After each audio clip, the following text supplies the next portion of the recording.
Bet you can't keep up with me.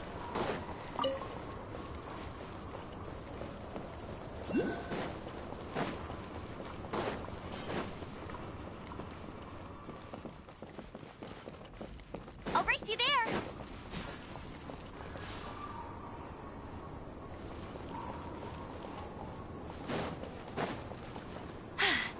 Told you I'd win.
I'll race you there.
You're asking.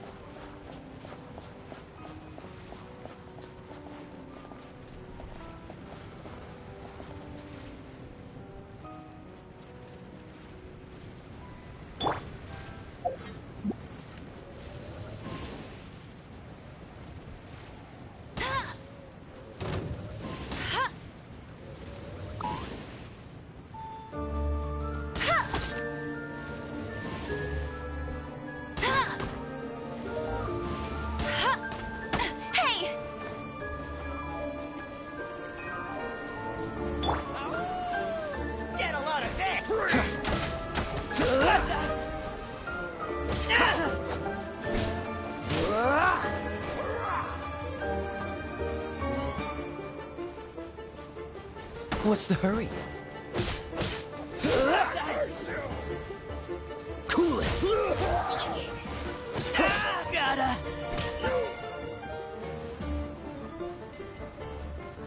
Dodge this!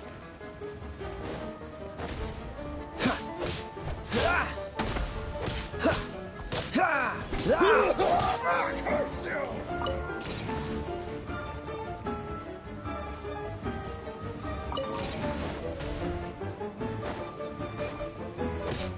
Curse you! Cool it!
Curse you!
chest is like unwrapping a gift.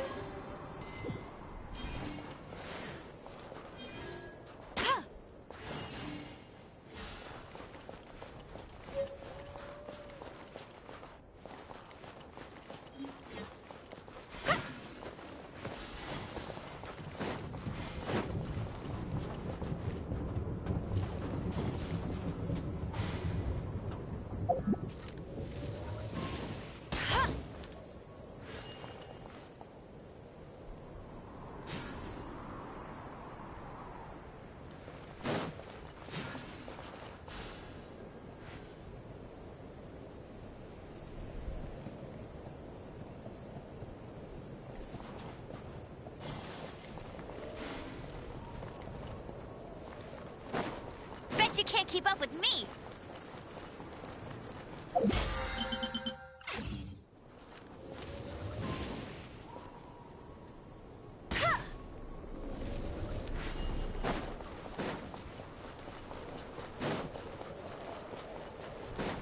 I'll race you there!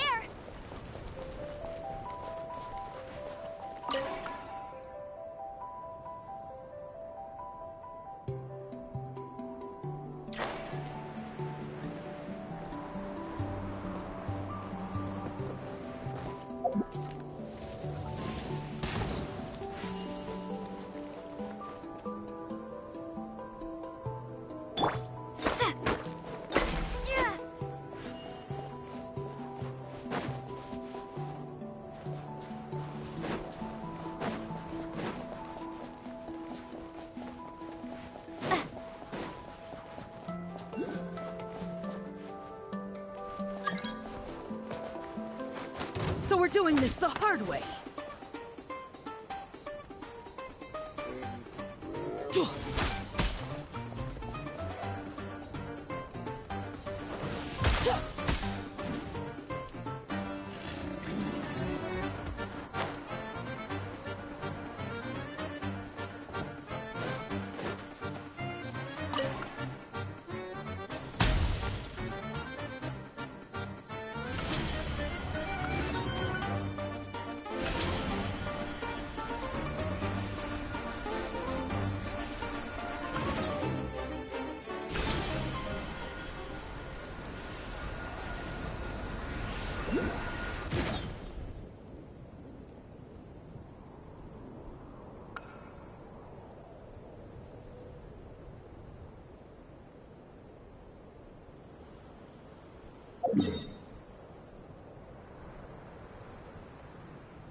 Bet you can't keep up with me!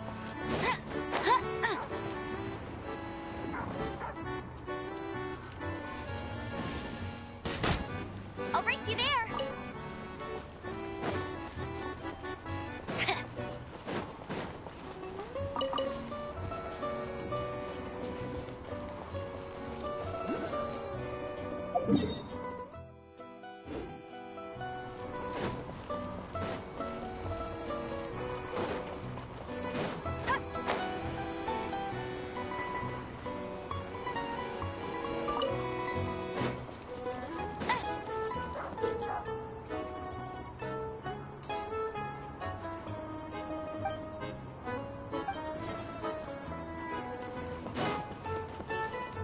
That's more like it.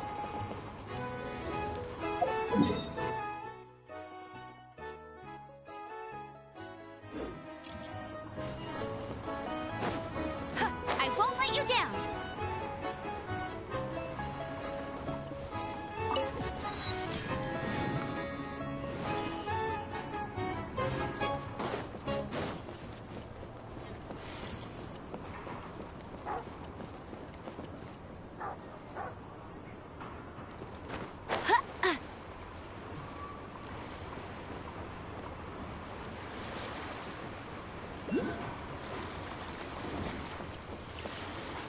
Get ready for the gliding champion of Mondstadt.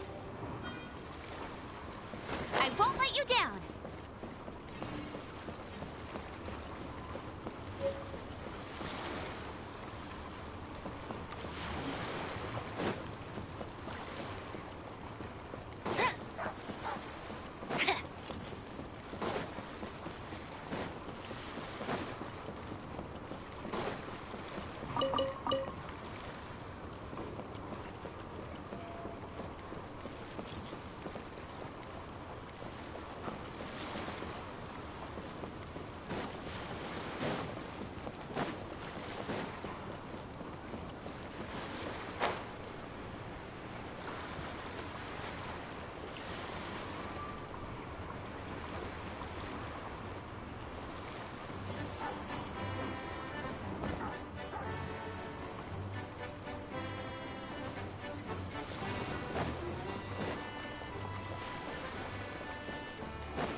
Bet you can't keep up with me!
Bet you can't keep up with me!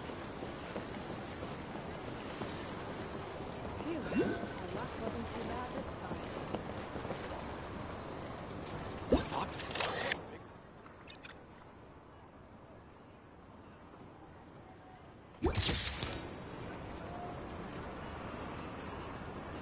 A little closer. Otherwise, we won't get that big fella shot.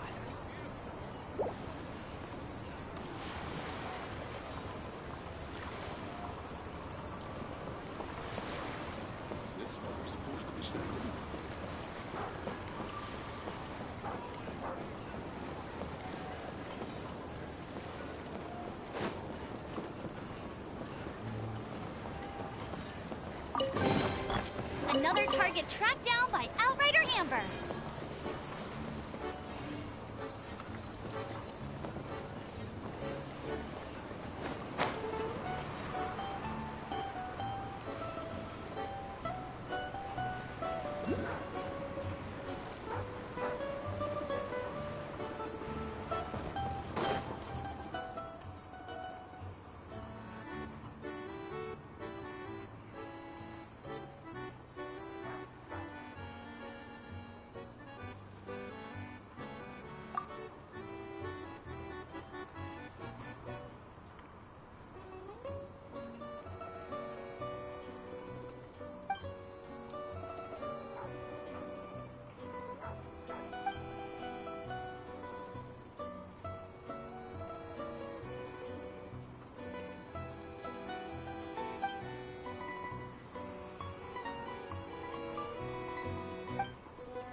upset my friend over here.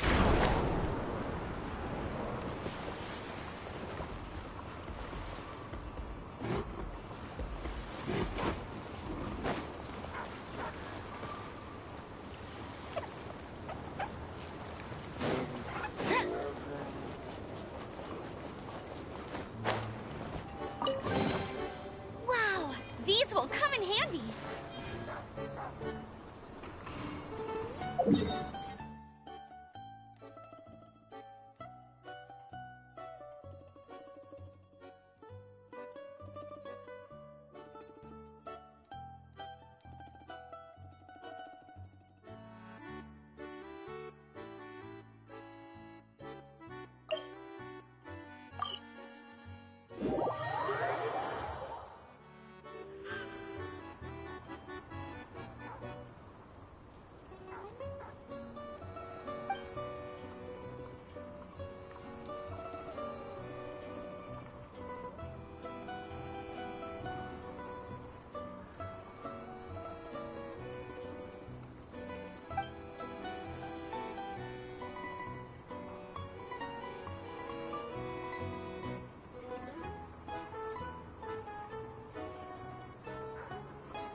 Bet you can't keep up with me.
The golden house?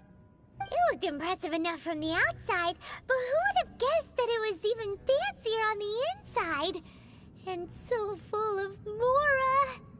This is where all of Teyvat's Mora is minted, right? In that case, maybe they won't notice if a few Mora go missing.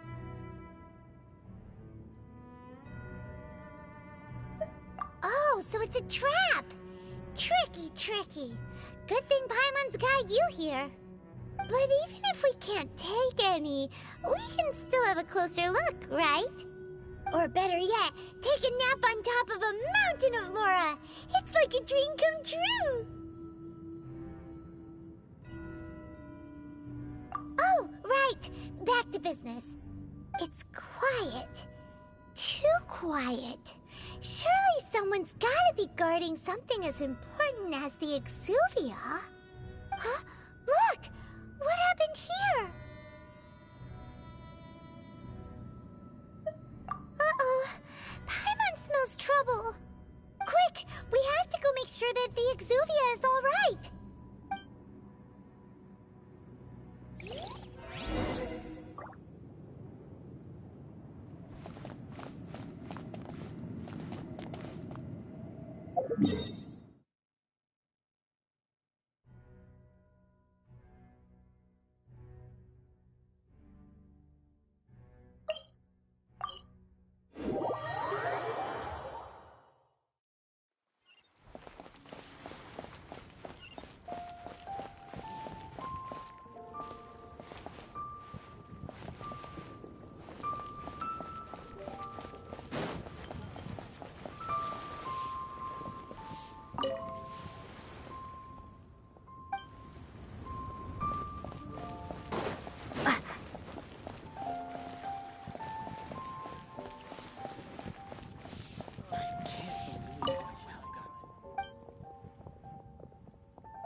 I may have... Wow.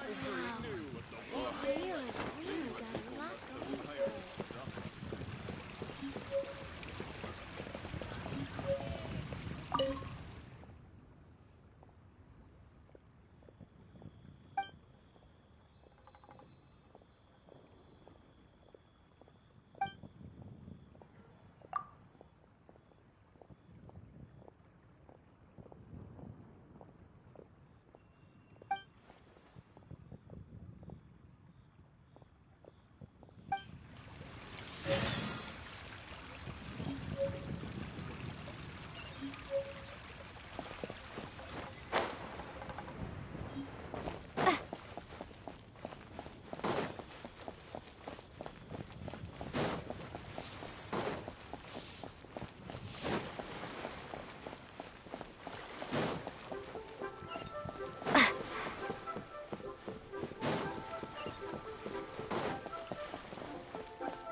this!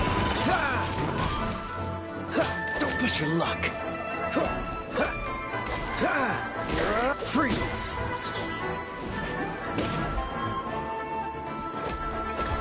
Ah! Ha! Ha! Dodge this! Don't frostbite! Ha! Ah! Ha! Ah!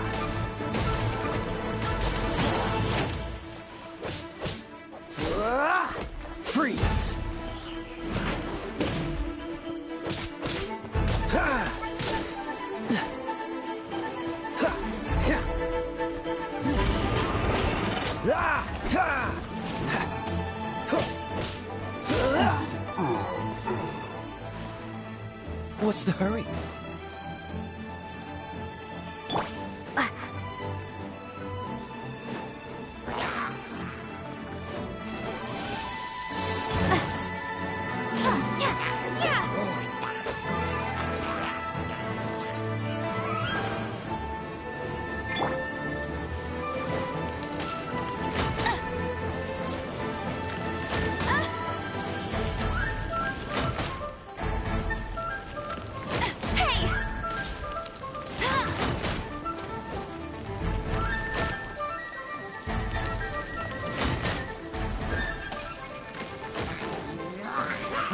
Let it rain.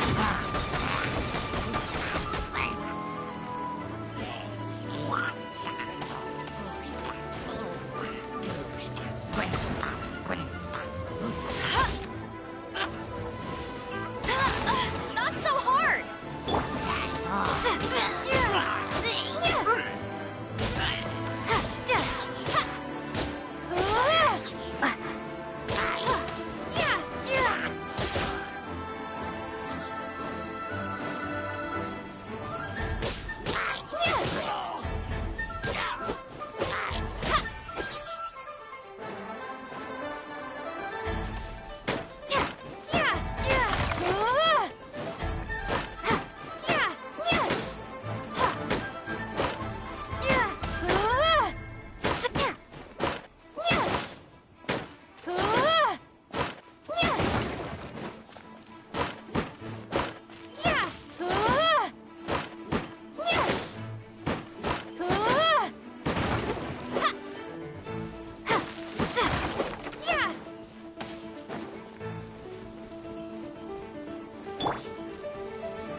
Push your luck.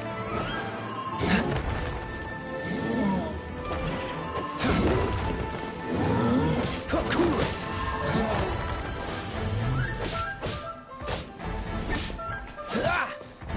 This one will be frozen in time.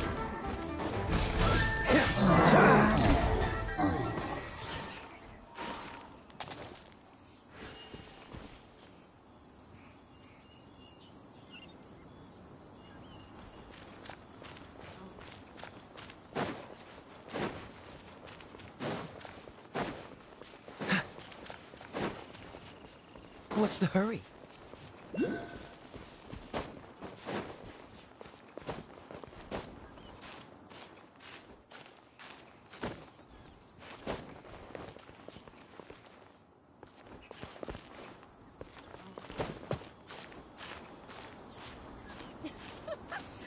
Gotta smile for the fans.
Quite the find.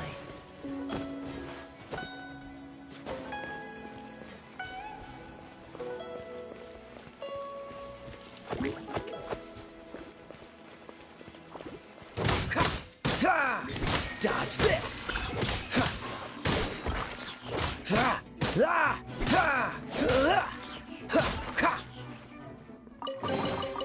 How fortunate.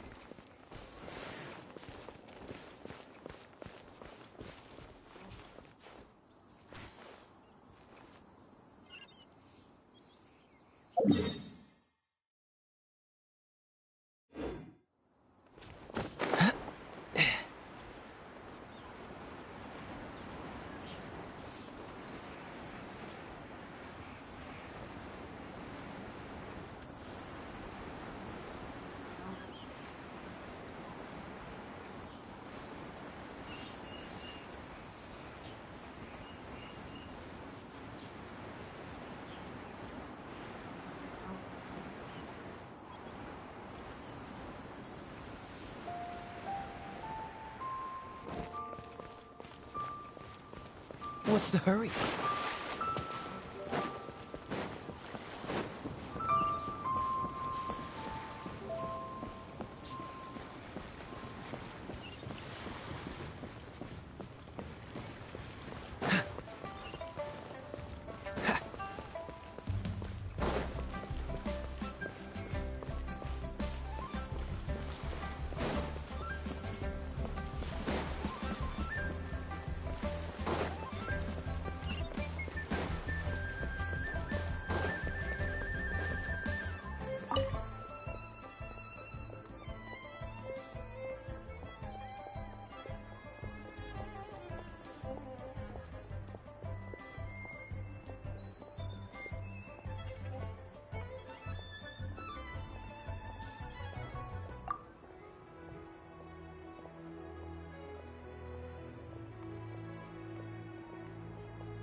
I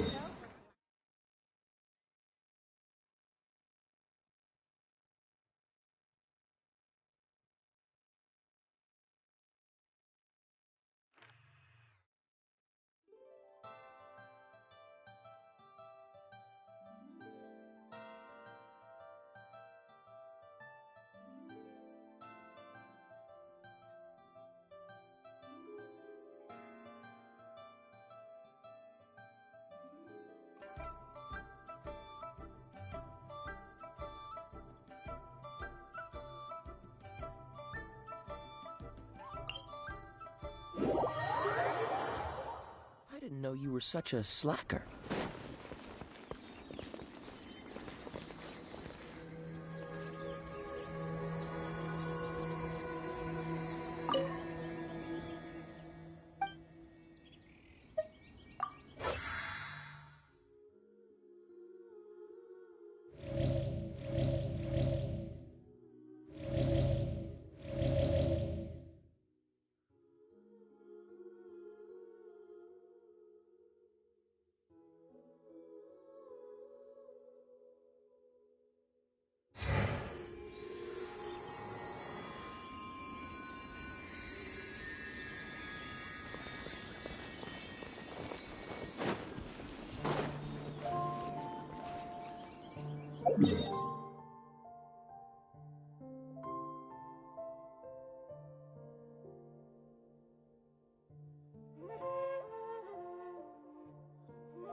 What's the hurry?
Bet you can't keep up with me.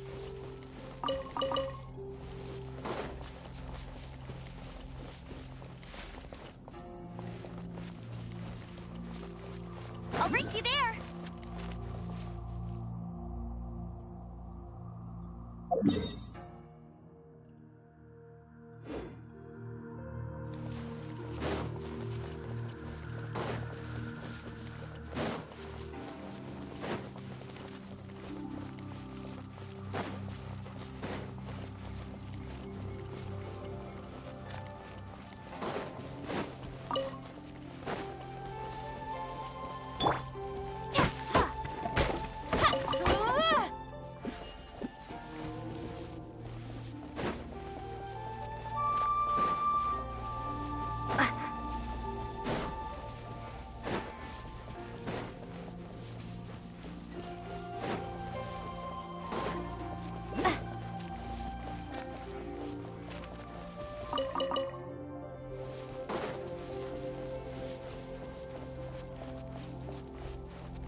Another test subject. That tingle?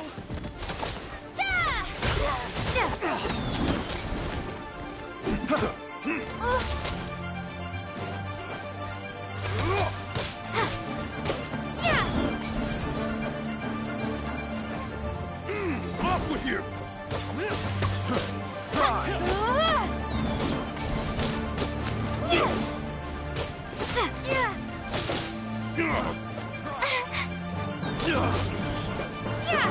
What's it done? You're open. Try!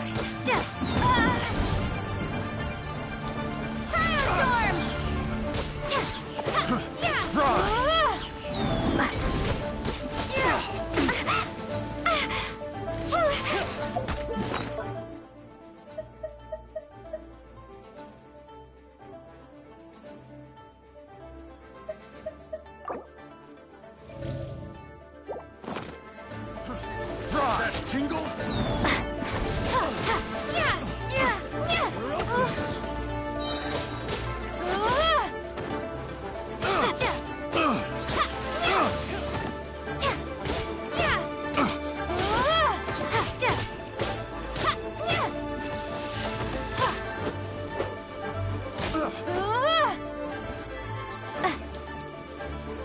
You're open.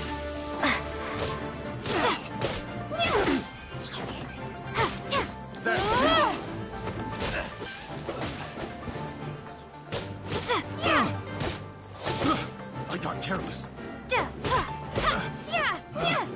Picked the wrong test subject. Another test subject. That tingle? Condemn!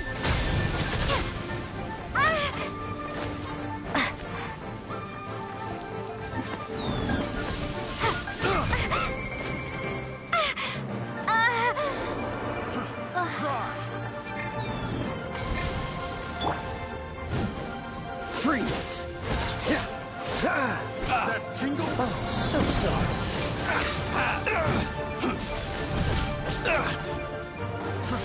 That tingle?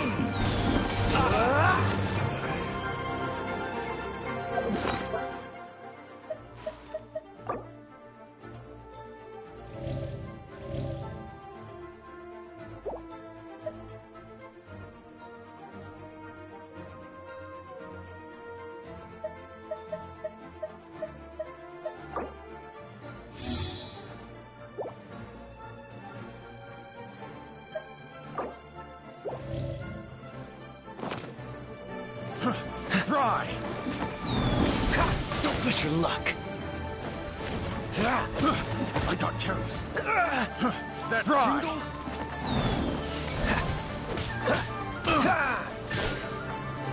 Dodge this. I got careless.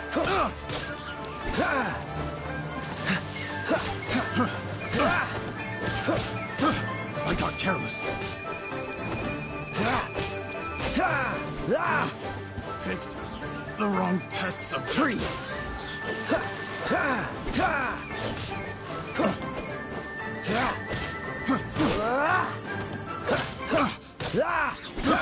got careless.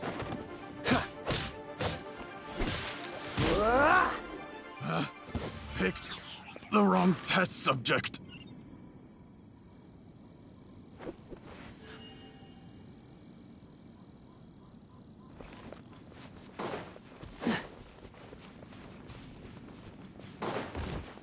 What's the hurry? Ha!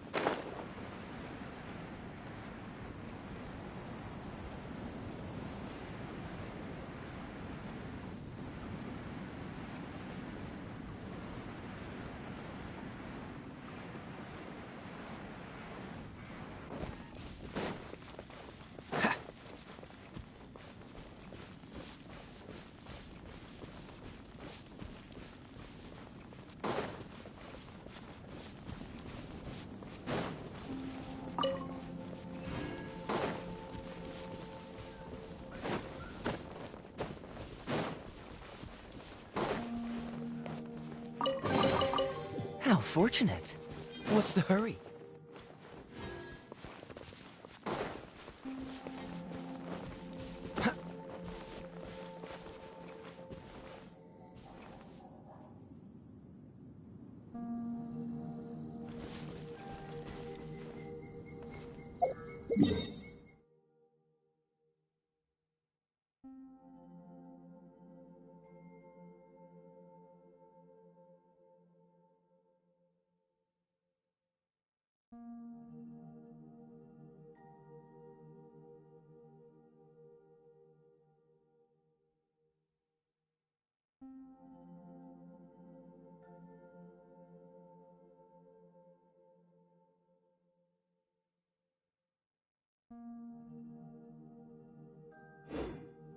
Come on, let's get moving.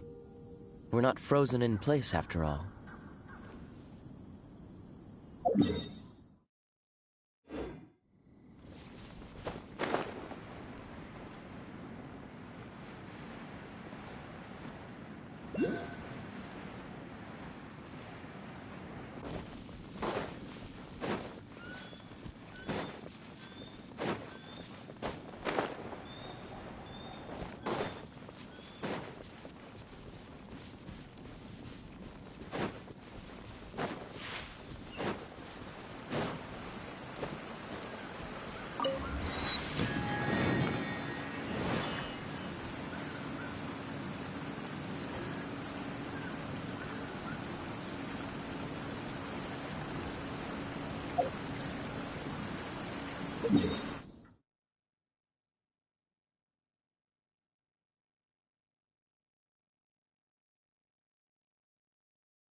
Seems all the other knights already have their hands full.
How fortunate.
Quite the find.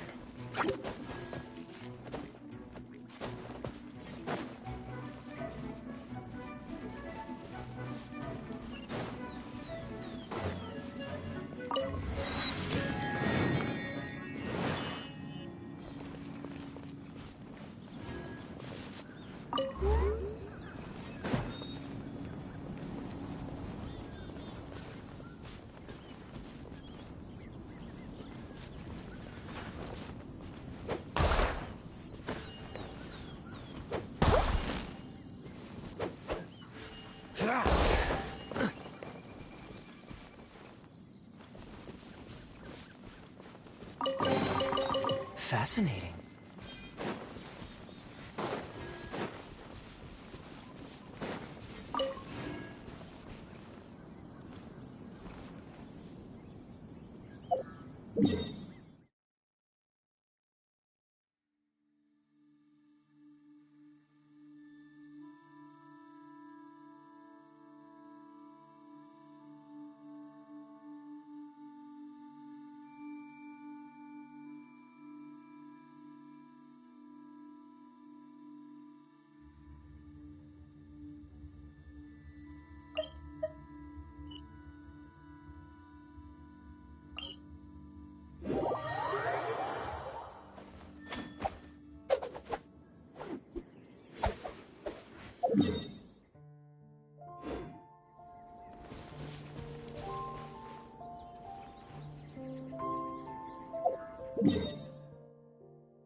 Hey, there's something strange over there. Come on, let's take a look.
It's raining! Now my uniform will get all wet.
Join the Adventurers Guild.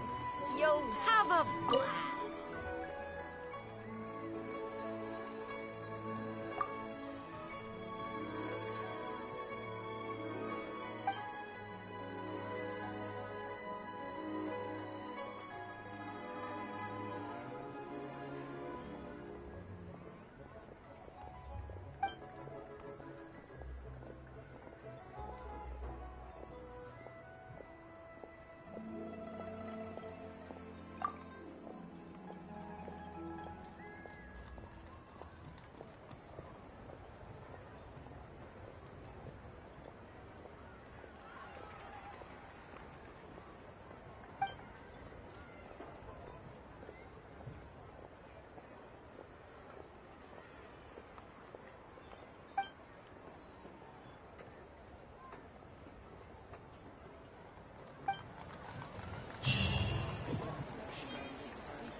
But You didn't let me finish.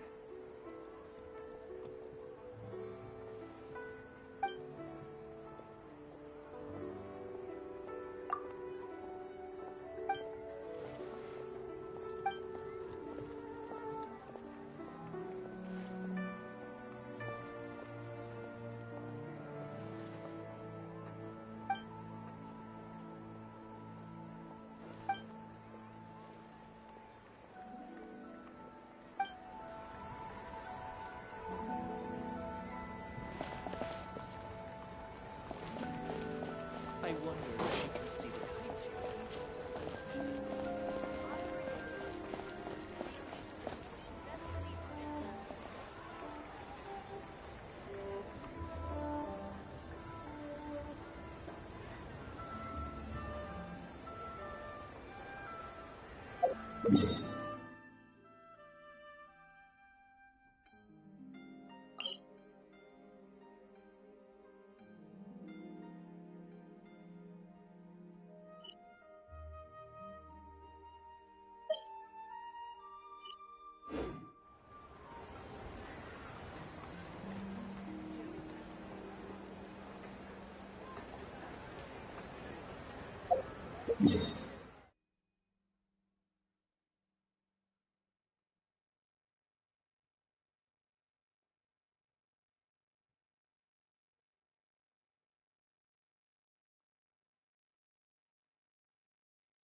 Uh, uh, uh,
uh,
uh, uh,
the goal. It looked impressive enough from... This is where all of Teyvat's... Oh, so it's a trap. But even if we can't, or better yet, take a nap... Oh, right.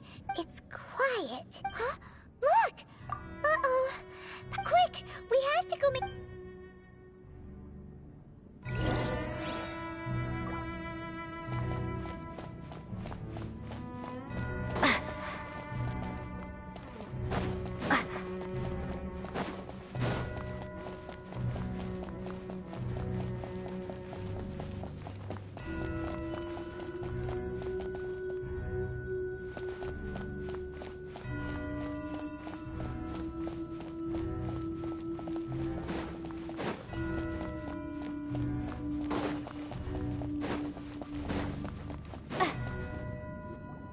You've already fulfilled your task as guides, so why do you still linger here? Haven't you already seen enough trouble for today? Huh? Who's there? If you were Fatui, I imagine that you would be entitled to a generous reward from the Tsaritsa herself. But now, you're nothing but dross, and you're in my way. Where should I start? If it weren't for that lovely... stopping... So you've been planning to... As one of the... She will get that which she... I'm not asked the time for discussion and either way. The battle. Battle? So you're the type that goes looking for trouble, huh? You could say that. When Signora offended the deities outside the cathedral, instead of confronting you directly, she chose to rely on the snow and ice to make her escape. She wouldn't want the knights to come running towards the sound of battle now, would she? When she faces a worthy opponent, she will prioritize her mission, weigh the outcomes, and consider the... But as for me... We won't let what happened... Oh, so besides, you could never... Fighting talk, I love it! This chance is hard to come by, so show me all you've got! So very few ever get the chance to square off with the Fatui Harbinger. So come now, amuse me, and don't you dare disappoint. How unbecoming.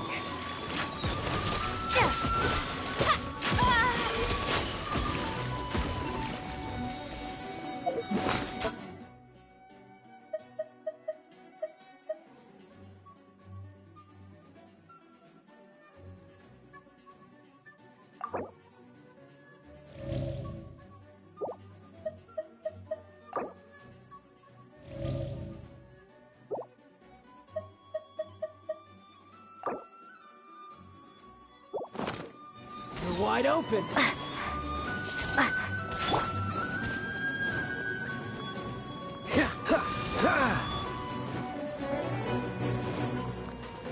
Cool it. Passable left. What's the hurry? A fine opportunity.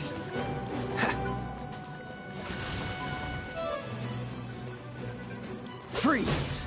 Poor timing. Ah! A clear shot.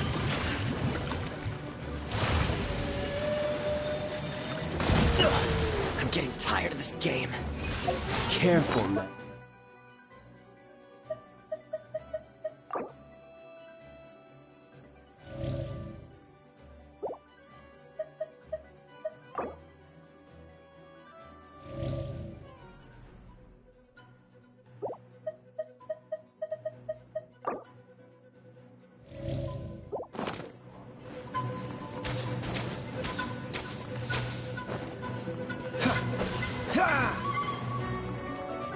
Cool it.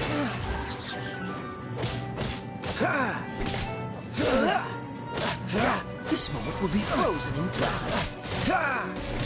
Not bad, not bad. What's the hurry? Dodge this! So quick to flee. Passable left. Try this. Passable Freeze. left.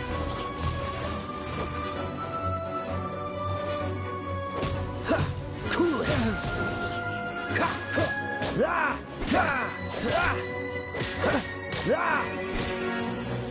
Clear shot. You've made some progress. Free poor timing. Passable effort. You're wide open. Cool it! I'm getting tired of this game.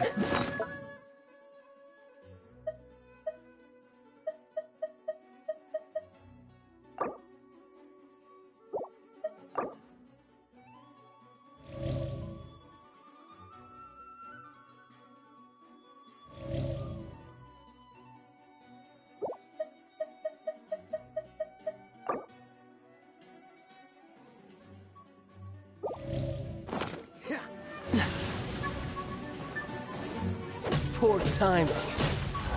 Cowering already?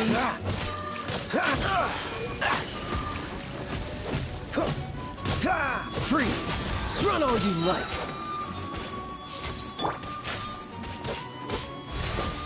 You've made some progress. Not bad.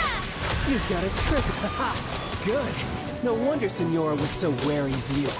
Well, that just means I can go all out. Brace yourself. This is about to get tough. Now, show me what you can do against the might of a Harbinger.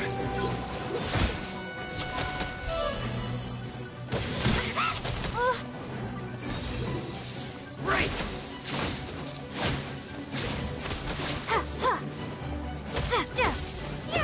Cryostorm! I'll crush you!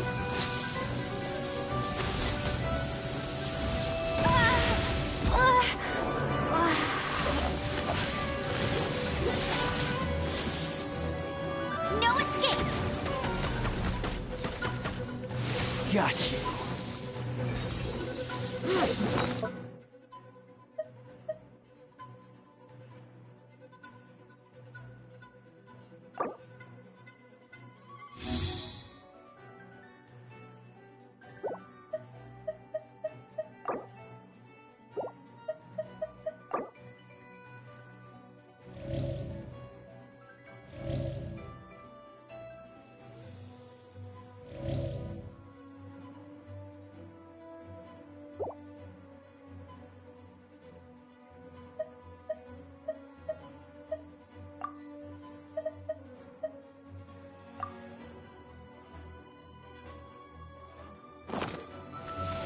All you do is run.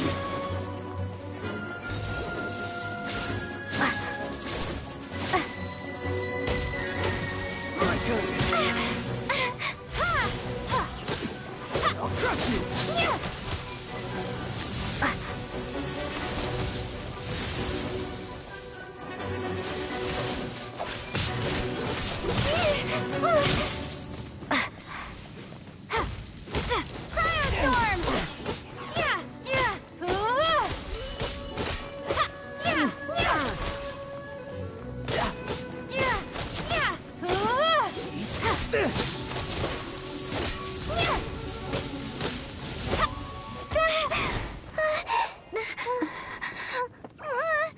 Not bad. Your swordsmanship is quite impressive. But that's about as far as you'll get.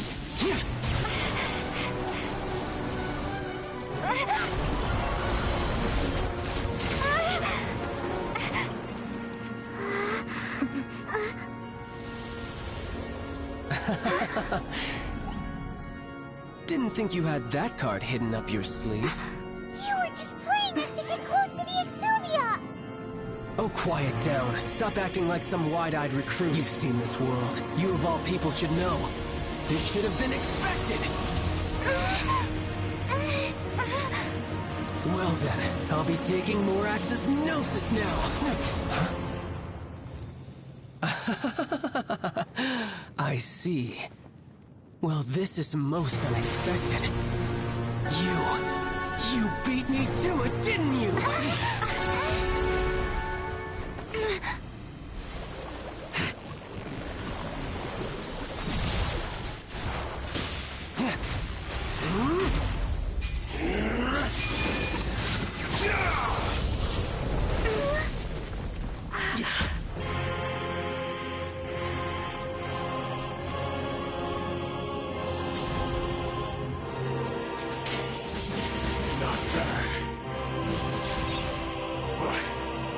This is going to cost you!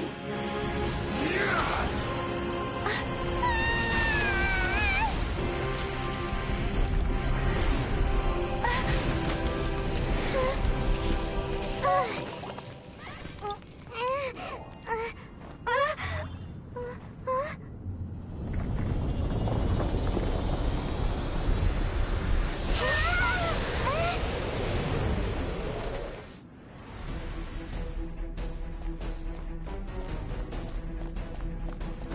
You got to the Gnosis ahead of me, didn't you? Did you simply move faster? Or did you leak the information regarding the Golden House to me on purpose? No matter.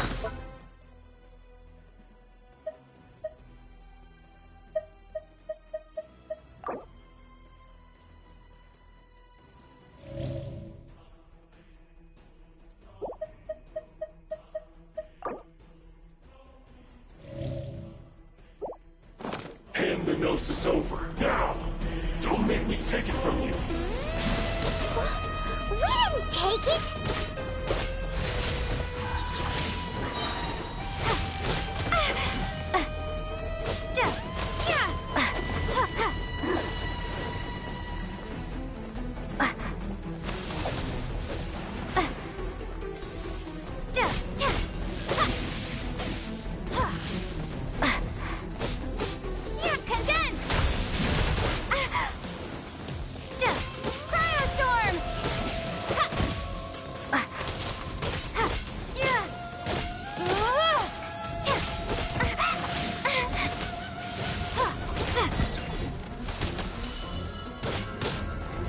Die here.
Well then, time to cool off.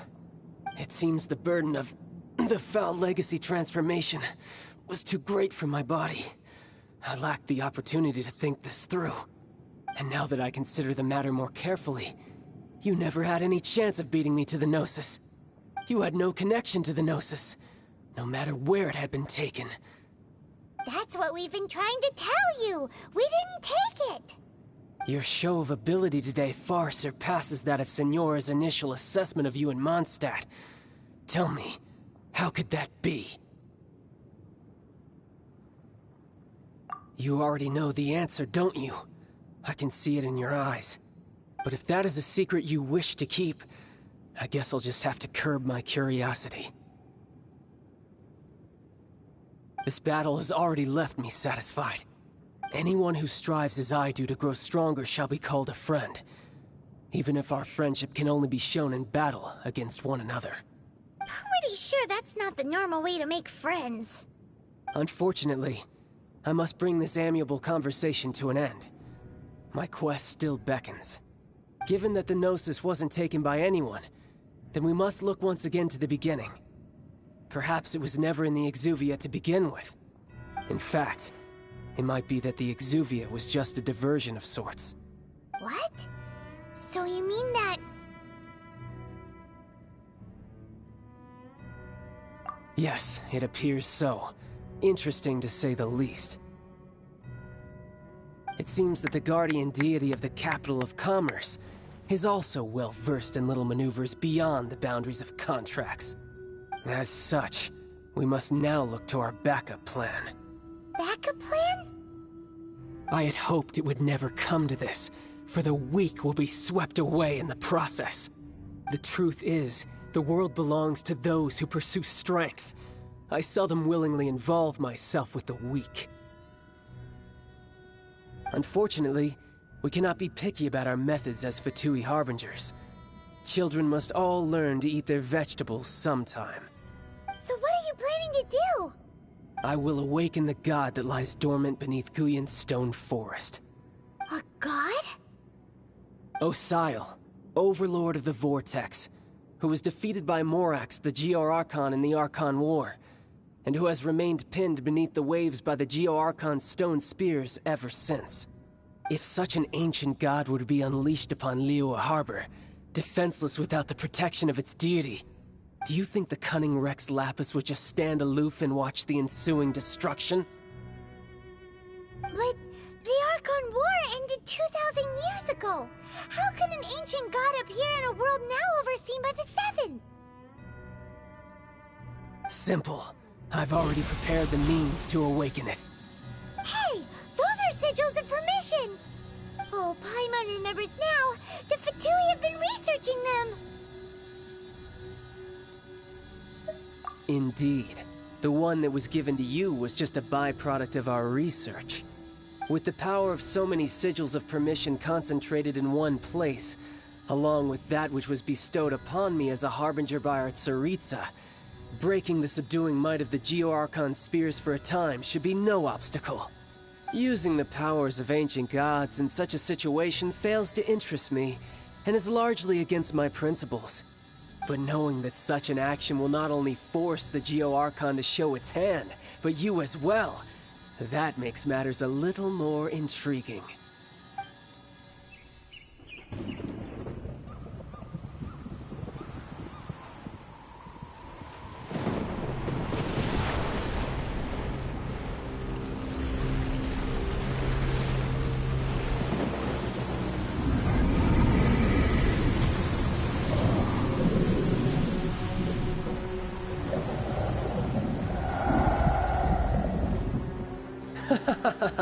Let's see.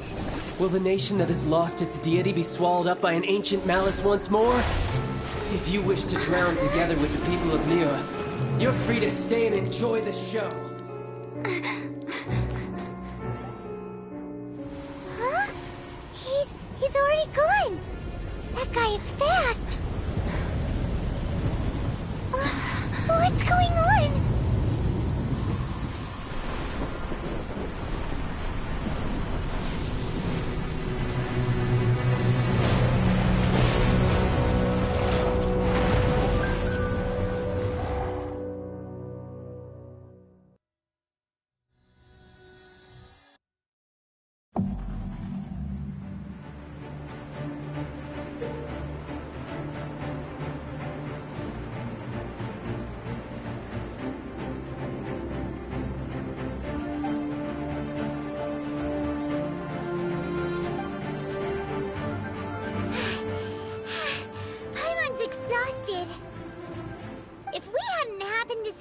Chamber flying over just as we came out of the Golden House, we really wouldn't have known which way to go. Did we make it in time? Is the Overlord of the Vortex still in the sea? It hasn't destroyed Liyue yet, has it? What are you doing here? Huh?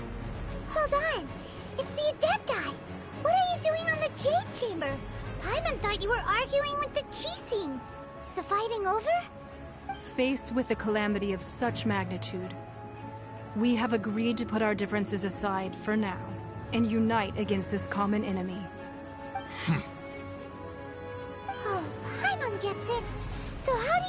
and defend Liyue.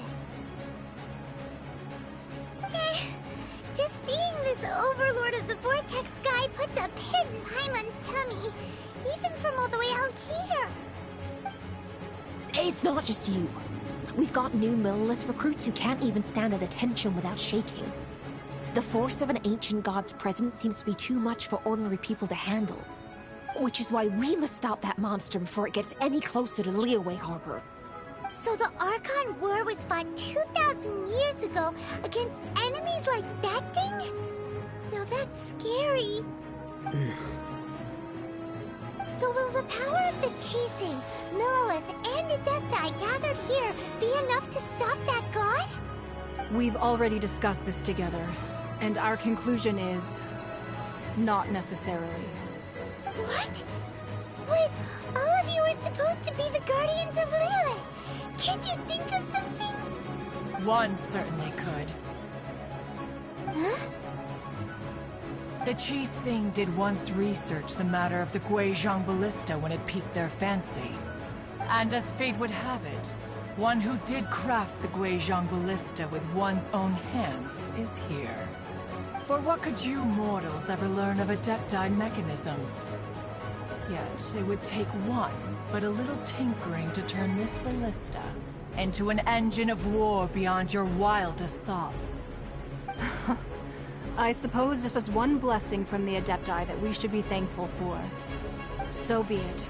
We shall use the upgraded Guizhong Ballista to fight off that god. All the Adepti here can lend their strength to man it. We haven't a moment to spare. Our battle begins now. Yep.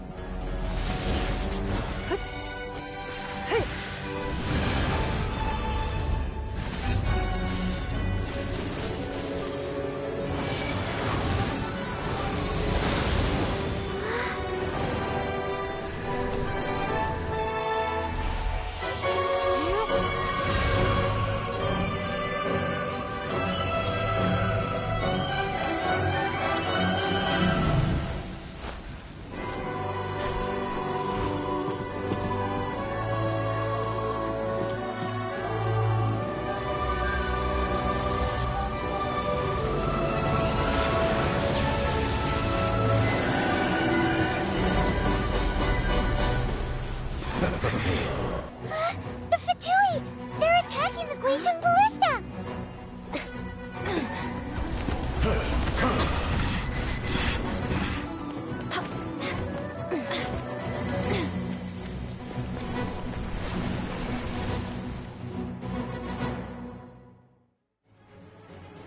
The three Adepti are manning the Guizhong Ballista.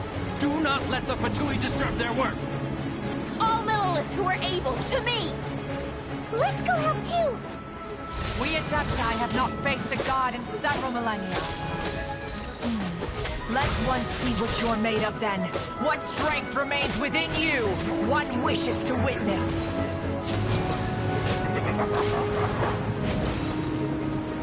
No slacking off! Firestorm!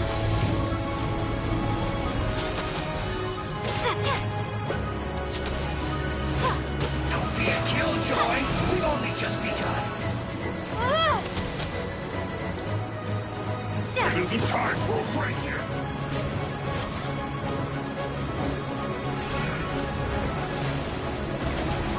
Encase!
That is Osial's divine power. I am breaking a sweat. Very familiar with it. Be careful not to get hit. It is my duty.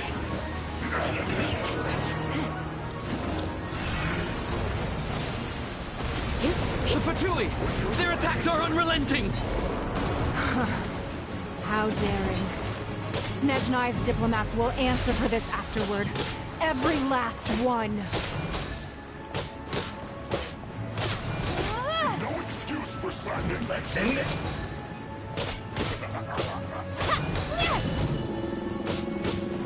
Quickly! The ancient gods attacking again! There are so many Fatui too! We can't hold... Were you about to say we can't hold them, children? Huh?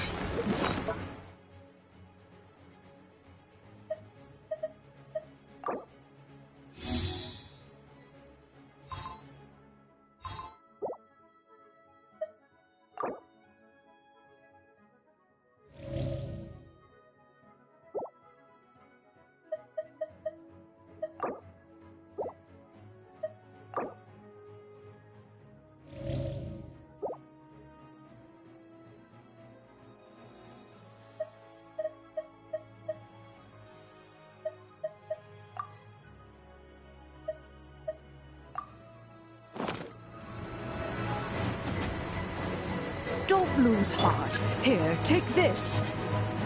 This is adeptal energy. That comes from your body. It's like the time in Julian Cars. Time for a break here. It's not a pink shockwave.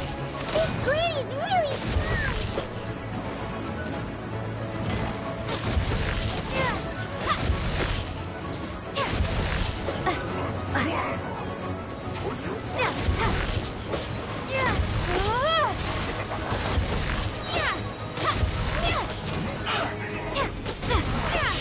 Looks like I...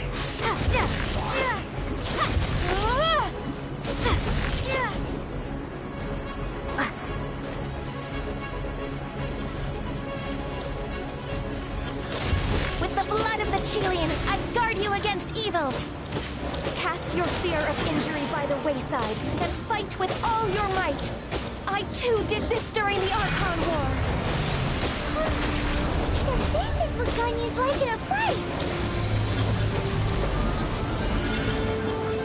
My name means swiftness. Take my power and run as I do. We're going too fast!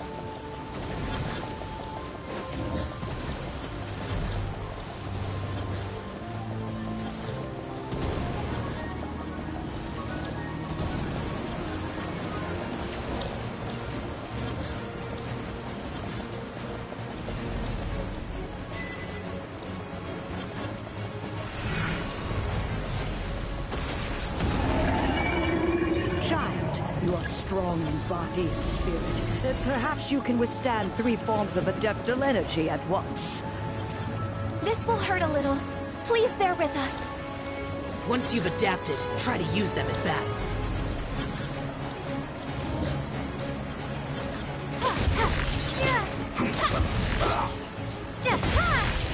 This isn't good.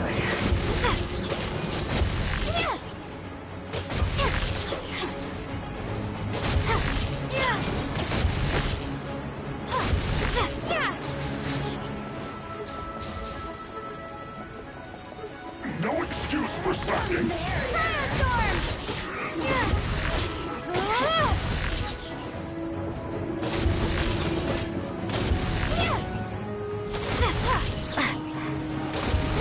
Exercise caution. I fear that the god's power has reached its peak.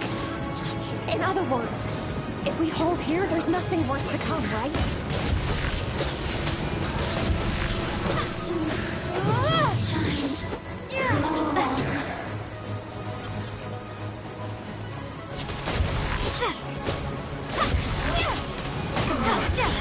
Looks like I... Here to play with me. Let me amuse.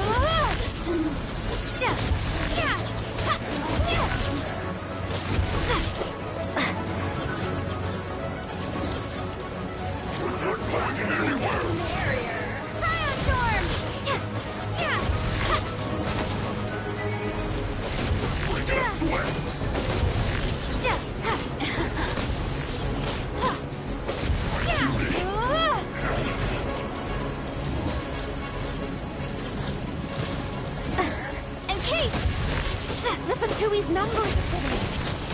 Fight on, comrades! Once we finish this lot off, the Adepti will be able to deal with the gods.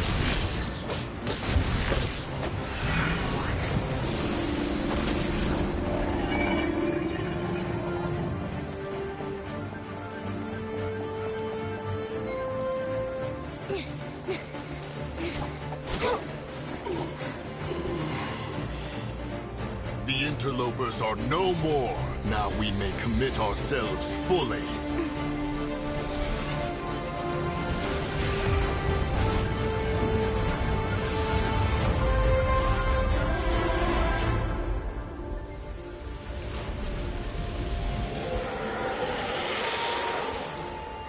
It's working! We just need to keep this up!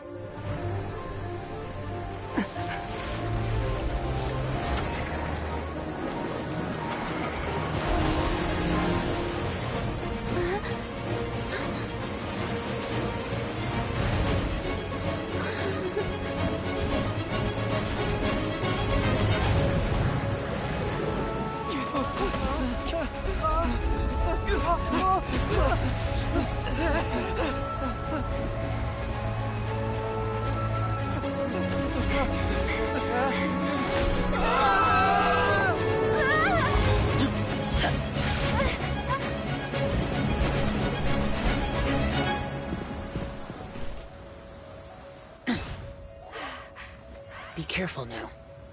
The Guizhong Ballista is destroyed. Without its covering fire, retaliation shall be difficult. But the Jade Chamber is our last line of defense. We can't give another inch, no matter what. I have another idea. What do you mean, Lady Ningguang? I'll sacrifice the Jade Chamber. What is the meaning of this?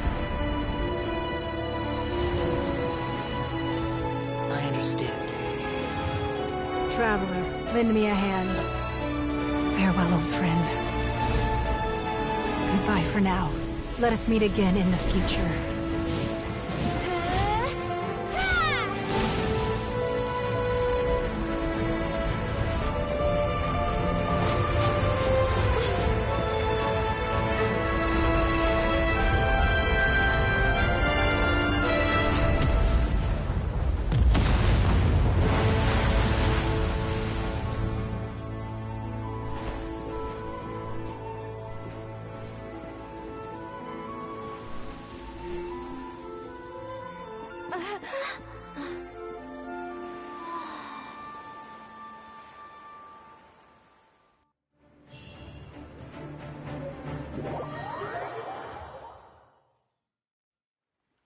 Is it finally over? The ominous aura of that monster has indeed begun to fade.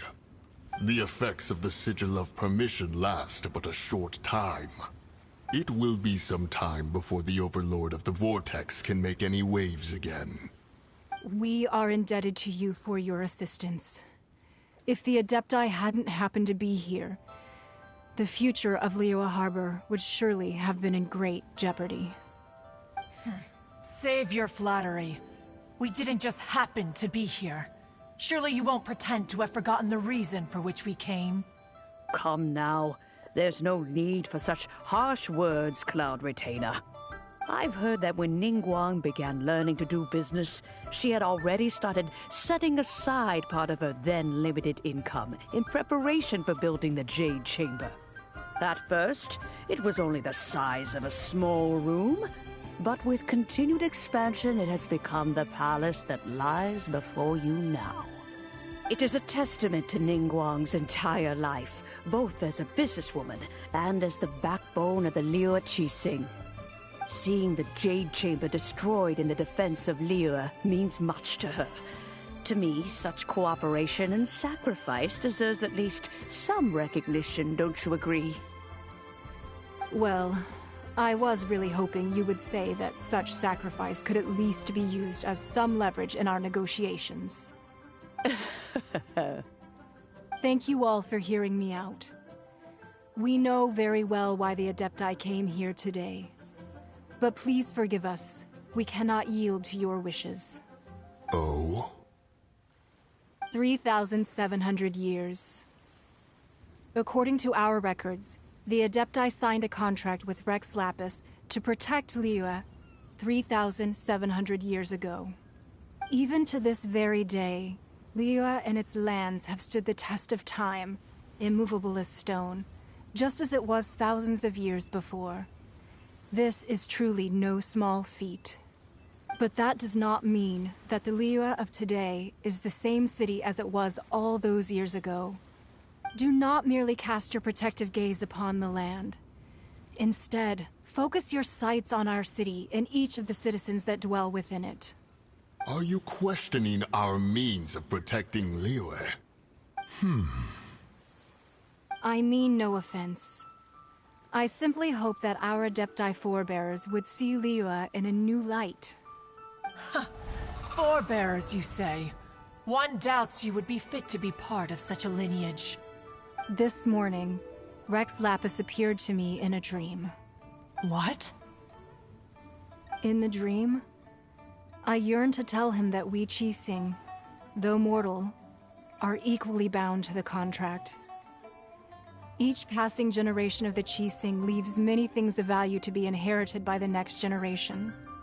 I also thought to tell him how the past generations of Qixing had strove under his rule to survive in our mortal world, establishing a network of contracts which has since come to be known as trade. But I dared not speak. I could only gaze at him in silence until the moment I awoke. Oh, Ningguang. Yet another perspective. What are you trying to say, Outlander?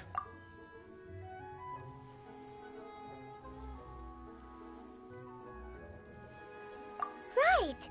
That's something that happened in Mondstadt. It's a story about the Four Winds and the people of the Animal Archon. The Animal Archon sought to quell the strife between the two sides, because he believed that such conflict would only scar the hearts of both, and that nothing good would come of it. Each of the 7 nations has its own scars from the past. Though your point is the very height of simplicity. As Adepti, we've become a laughingstock, to be chastised thus by an outlander who has lent us such succor. All right, all right. Didn't Ningguang suggest that we should focus on the city and each of its citizens? I know I already have, so why not see for yourselves? I apologize for appearing in full armor. I am afraid I cannot show the proper courtesies. And who are you? I am Feng Yan, a sergeant of the Millelith. I have come to extend my thanks to the Adepti. I thought this battle would perhaps be my last. But thanks to the aid of the Adepti, our forces were not as badly battered as I feared we might be. Although I am a mere mortal soldier, I promise to hold the line and never betray the grace given to us by the illuminated Adepti this day. Huh? Why does everyone look so down? Didn't we just beat that big monster? Weren't you frightened, dear? It was quite the predicament. I wasn't afraid. All the strong Millelith guards were there, and those powerful heroes with their visions were there. Everyone was there. When danger is near, everyone always protects me. And the rest of the time, they make fun toys and tasty. Thanks for protecting Liyue Harbor. Please. Unfortunately, we wouldn't be able to participate. Huh? Because we are Adepti. Oh, okay. It must be hard being an Adeptus. Aww. You see, this is what Liyue is like today. The country of contracts is grateful to the Adepti for their protection. But it is no longer necessary for the city to rely on the Adepti's power to solve every little niggling matter. Although their blood is weak, there is still strength to be found in those we call mortals.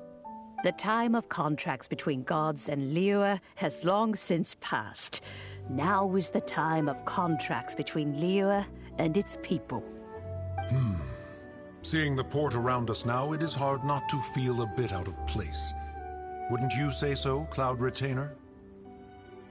Your line of inquiry is askew. One did not spearhead this expedition to Liyue Harbor.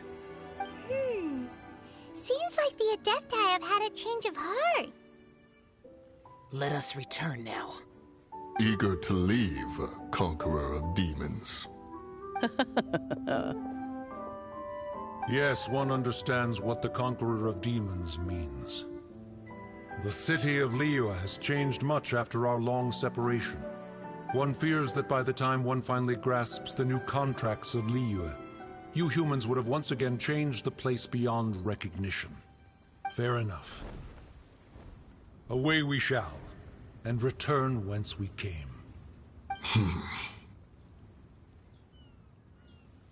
Since we Adepti have consensus, then one shall persist no further. But how will we ensure that the Liyue Qixing will not simply exploit their power once we depart? In my view, that is still a thing to be guarded against. All right, Mooncarver, you needn't worry. It seems to me that this right of supervision is best left to the people of Liyue.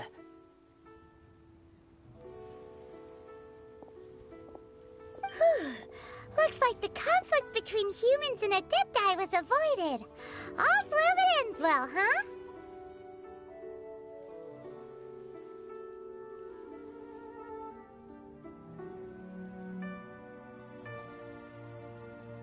Oh, right! It's nice that we've got peace and all, but we're forgetting one thing. Child wanted to unleash the god so he could lure Rex Lapis out. But we were able to handle the Overlord of the Vortex on our own, so Rex Lapis never showed up. Oh, and speaking of that, don't we still need to get to the bottom of that Archon's death, too? Hyman doesn't get it. But isn't the strongest lead we have the Adepti-less rite of parting that we're organizing? No idea where Zhongli's going. Let's ask for him at Wangshen Funeral Parlor.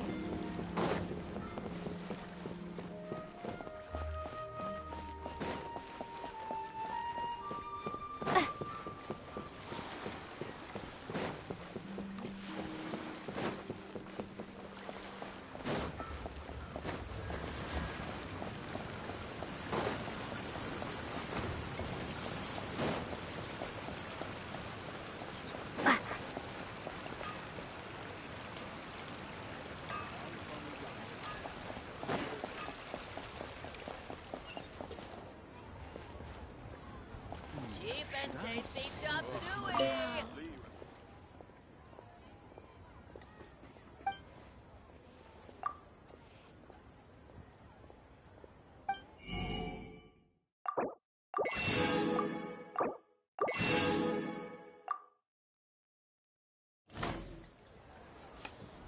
Try something new. A toast to our success. Listen.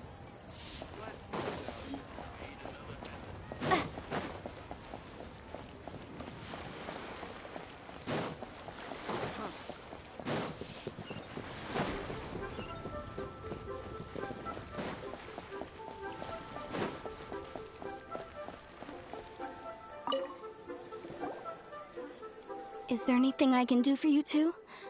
I'm afraid that Wangshen Funeral Parlor isn't in the best state to receive guests. We've come to see Zhongli. Could you please tell him we're here? Unfortunately, Zhongli isn't here at the moment. It seems he went to Northland Bank.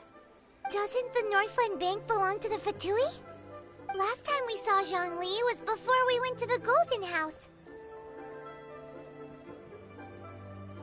Do you think he doesn't know about the attack on Liyue? Visiting the Fatui at a time like this could only mean more trouble. We had better go and make sure that everything is okay.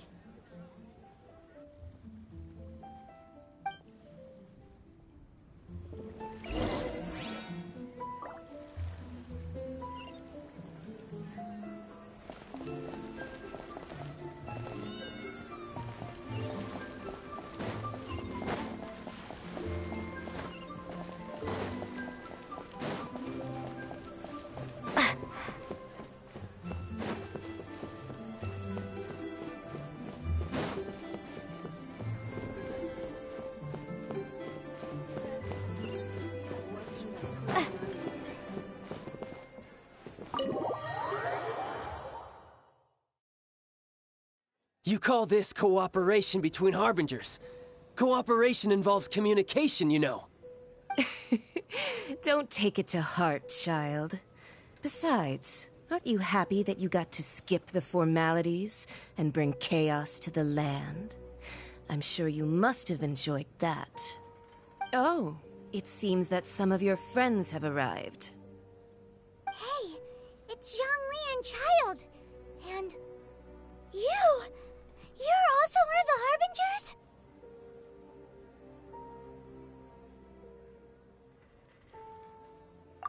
Harbingers? It's you two. I believe we've met once before. In the city of Bards, was it?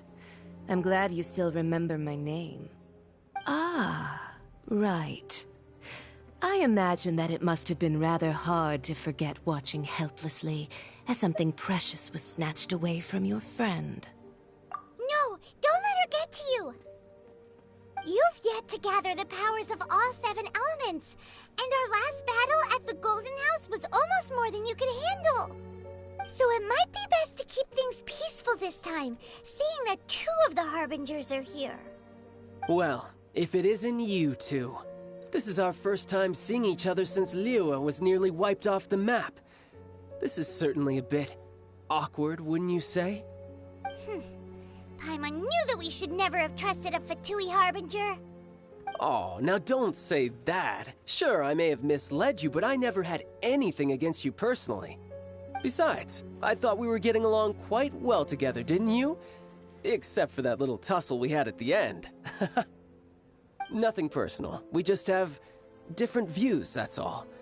Of course, you may very well hold this against me, but that's up to you. The real deceivers here are Senora and Zhongli. Curse them for leading me on.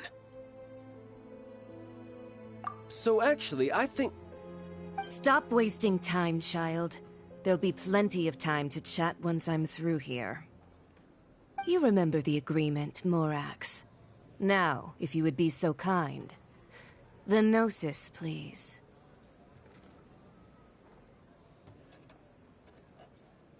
What in the world are you talking about?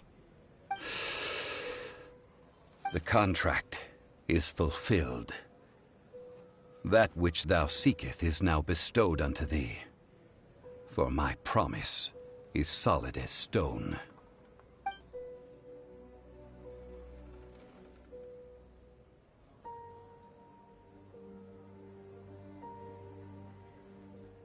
How sanctimonious. What? So you're the Lord of Chio? No, wait! That's an exciting twist and all, but why give the Gnosis to the Fatui? I do not give it for free. I give it as agreed upon in the contract. For it is a matter solely between the Tsaritsa and I.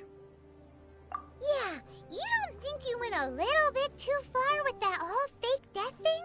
Everyone was preparing the ceremony for you, and splat! This big dragon falls out of the sky, and all of Lyric goes into an uproar. Talk about a disaster.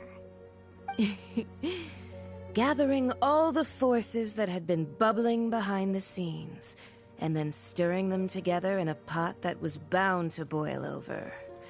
That's what he wanted to see, am I right? Wait, what? Perhaps it's best that I explain. As you know, I've dwelt upon this world for more than 6,000 years. It is now 3,700 years ago that I founded Liyue together with the Adepti.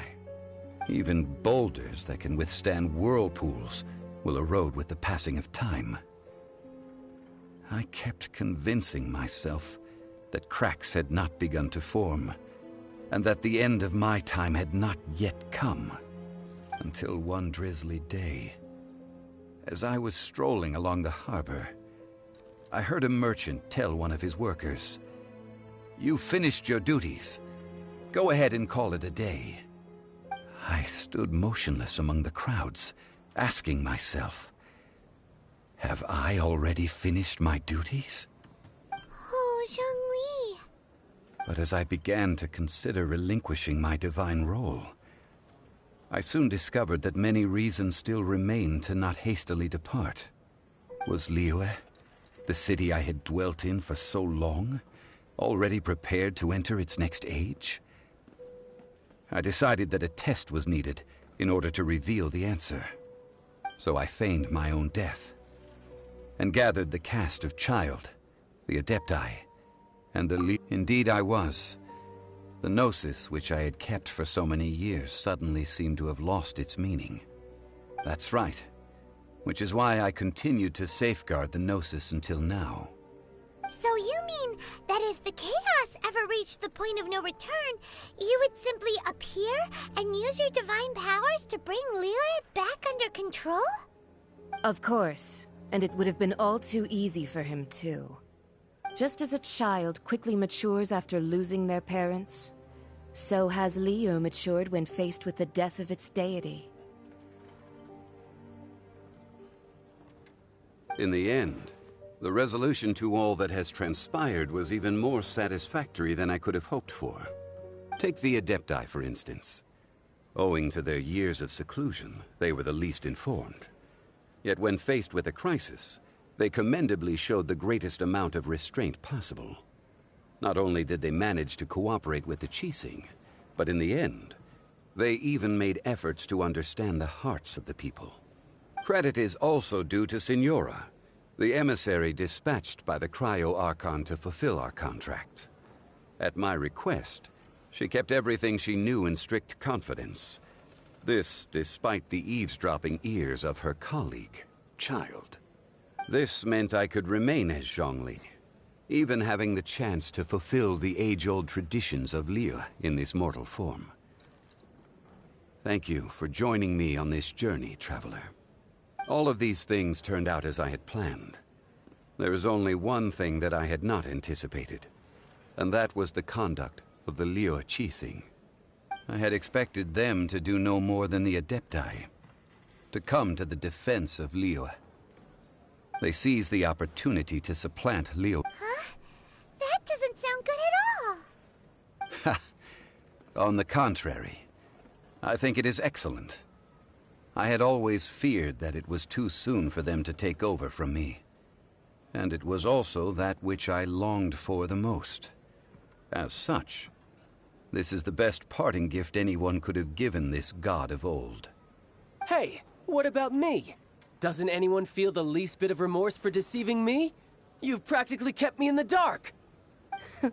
I think that thanks would be more appropriate. You certainly played no small part in all of this, wreaking havoc and turning the city upside down. The Lord of Geo ought to thank you for your performance, if anything.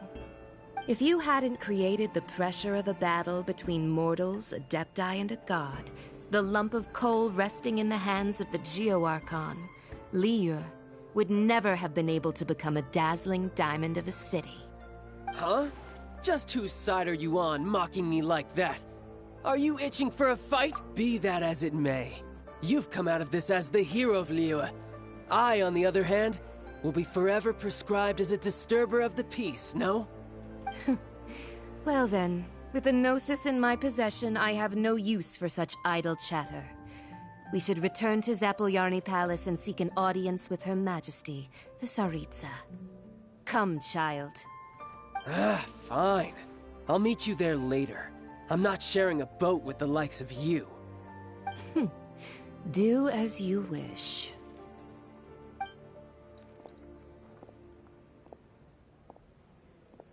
Now then, is there anything else you wish to ask me?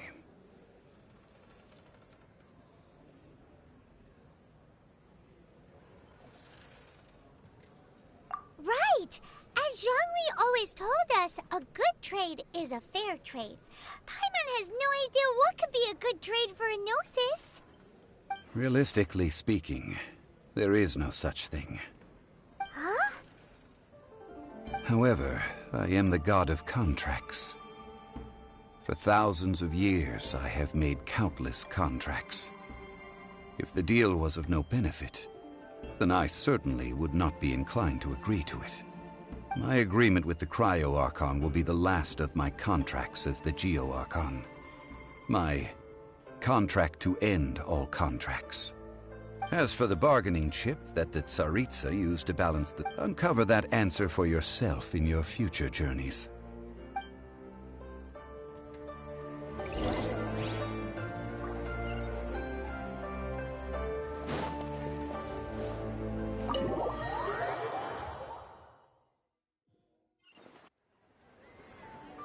Today's the day of the rite of parting. Although the star of the show is fake, we spent so much time trying to organize it, it would be a real shame not to go there now.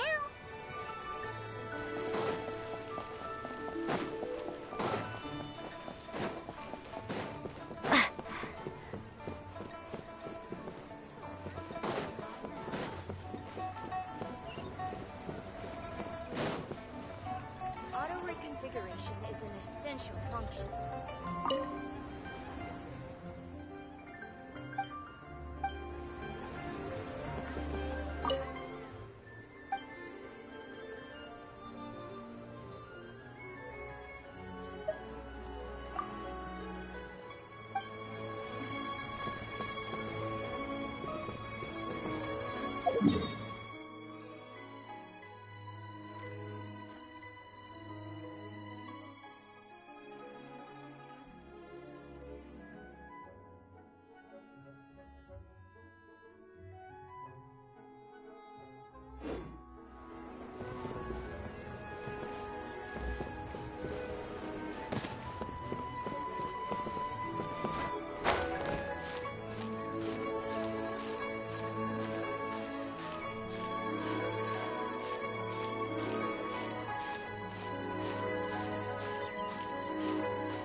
You know that god from the ocean couldn't have just shown up out of nowhere.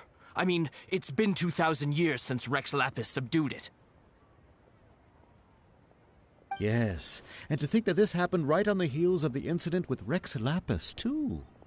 Say, do you think the person who assassinated our lord and released that evil god might have been one and the same? Now that you mention it, that's very possible. Yes, it's very possible indeed. I mean, it all fits together. That person must have colluded with the evil god to harm Rex Lapis. Oh, that wicked, black-hearted scoundrel. Still, what sort of supernatural prowess must this person possess to be able to do such things? I have never heard of such a person in all my years. Ah, forget it. Guessing's no use to us. Look, the Millilith over there looks like he's about to make an announcement. Let's hear what the Ministry of Civil Affairs has to say first.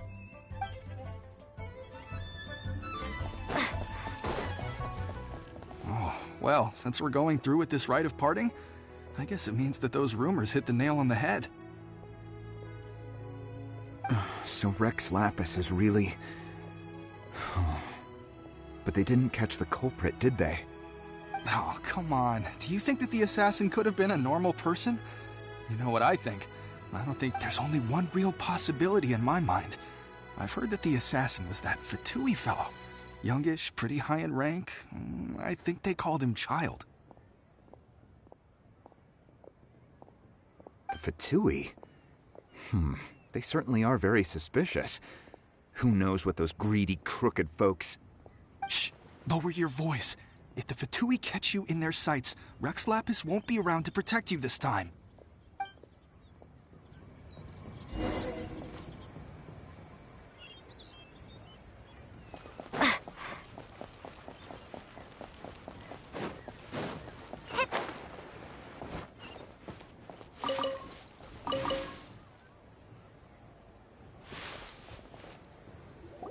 Hear ye all!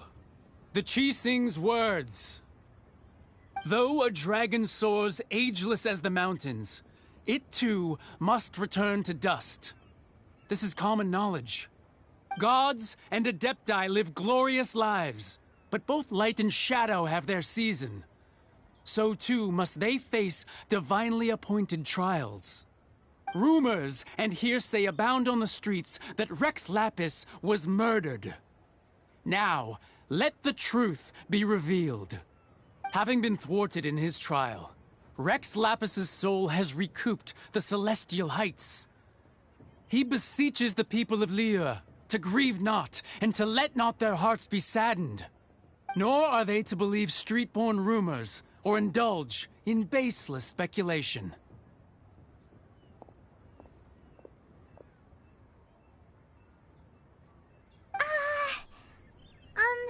Paimon needs a translation on what the Qixing's announcement said. So that's how they're spinning it. Something feels off. Why would they suddenly give up looking for the murderer? Not to mention how this excuse sounds like something they just made up on the spot. Could the Qixing already have known that Rex Lapis wasn't dead? But Zhongli said that neither they nor the Adepti knew anything. Did Zhongli tell them in secret after his gnosis changed hands? Exactly, right? Ooh, seems like the rite of parting has been going on for a while now. Let's go have a look.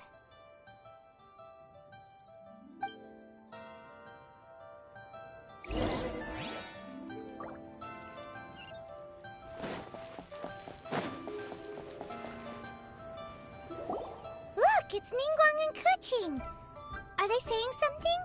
Are there speeches over? As said previously, Rex Lapis's soul returning to the heavens is the end of the contract. And it is also the end of an era. 3,700 years of contracts burnt and reduced to ash. We, the people of Liyue, were indeed prosperous.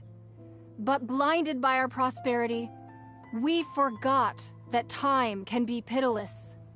The long, unending dream of our Archon walking among us. Now that we have awoken from our dream, we must learn to say farewell. Will you stand with us as we re-establish our contracts? As we build a new age of prosperity? So concludes the words of Her Eminence the Tianquan. Does Her Eminence the Yuheng have anything to add?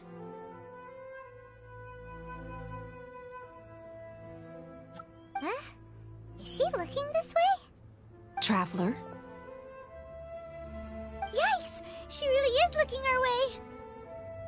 Is that the traveler who they say defeated the ancient god? So young. The Liyue Qixing always repay their debts. And as you've heard, our eyes see far and our reach is long. Name your price. You deserve that much. Whoa.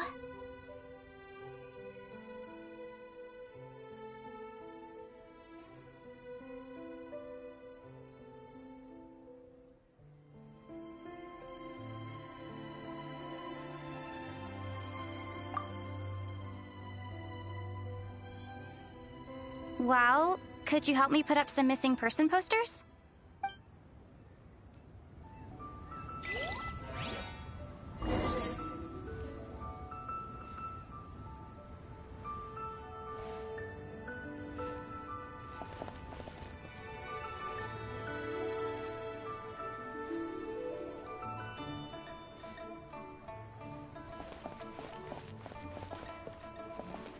The cleanup of the premises, managing the crowds as they exit, making an account of the rite. There's much that remains to be done. I didn't miss anything, did I?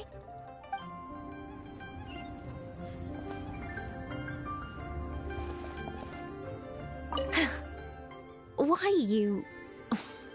Were you just trying to look cool earlier? Or are you really that selfless? If you were looking for someone, you could have just told me that in private.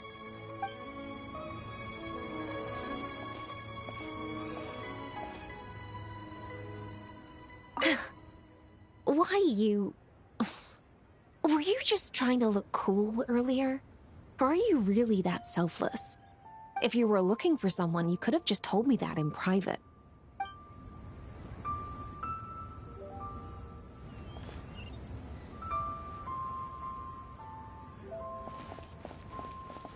Ah, Rex Lapis. Oh, Rex Lapis. Now that I think about it, if everyone's of the same mind as me, perhaps mementos for Rex Lapis might be the best short-term business opportunity.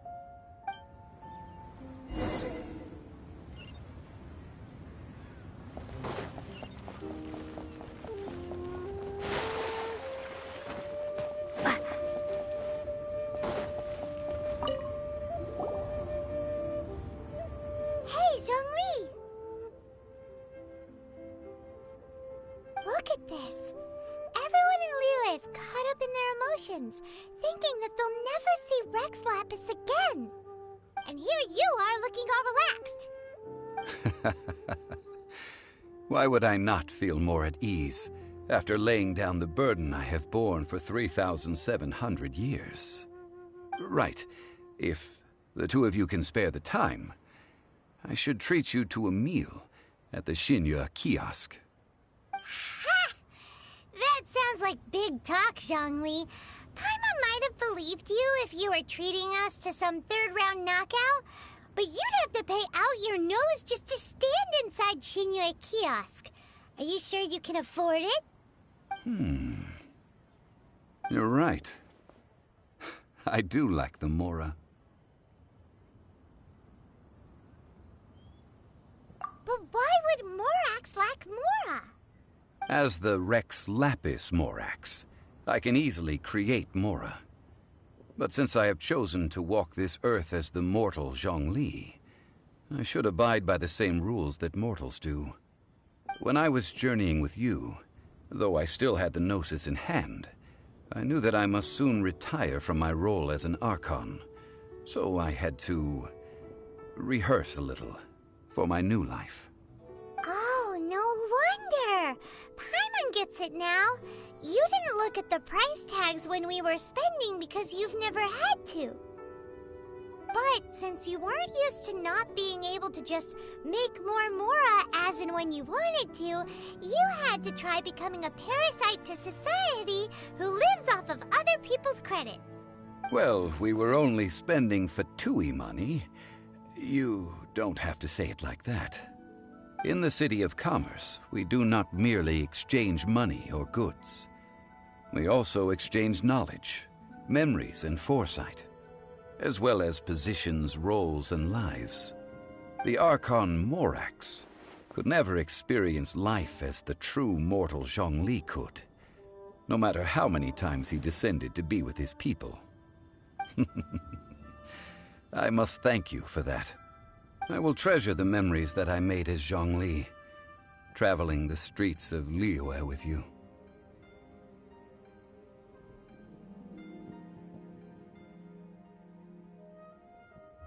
That is true. But there is no journey that does not end. No meetings without partings. Paimon thinks that we should make a move and continue our search for the Seven. I fear that continuing your journey may be difficult. The nation that neighbors Liyue by sea, Inazuma, is presently closed.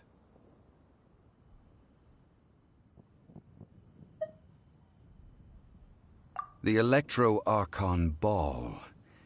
And just as the people of Liyue preferred to call me Rex Lapis, she too goes by another name among locals in Inazuma. Paimon thinks we've heard that one before. Raiden? That is the case. And since Raiden is also the Shogun of Inazuma, people call her the Raiden Shogun.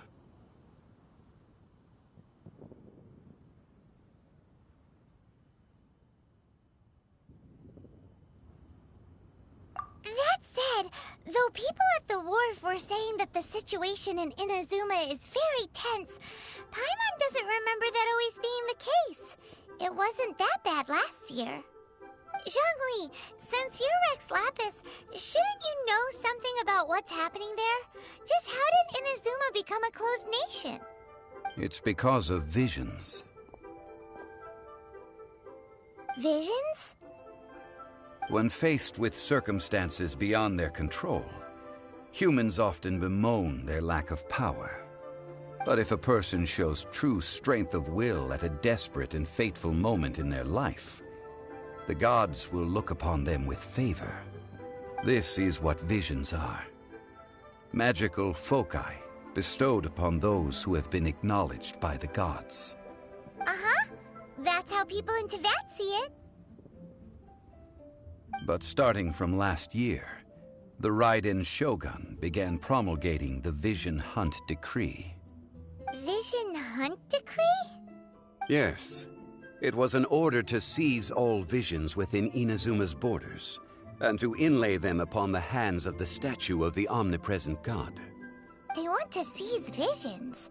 But why? Aren't visions blessings from the gods? I should think that in the Raiden Shogun's eyes, it is precisely because they are divine blessings that they should be under the sole dominion of divinity. Whoa, that's harsh. The Anemo Archon is the god of freedom, and the Geo Archon is the fact that even I, the oldest, knowing her, she must have again quoted that adage she is most fond of when proclaiming that decree to her people. 7 ideals for 7 gods, and of these, eternity is nearest unto the heavenly principles.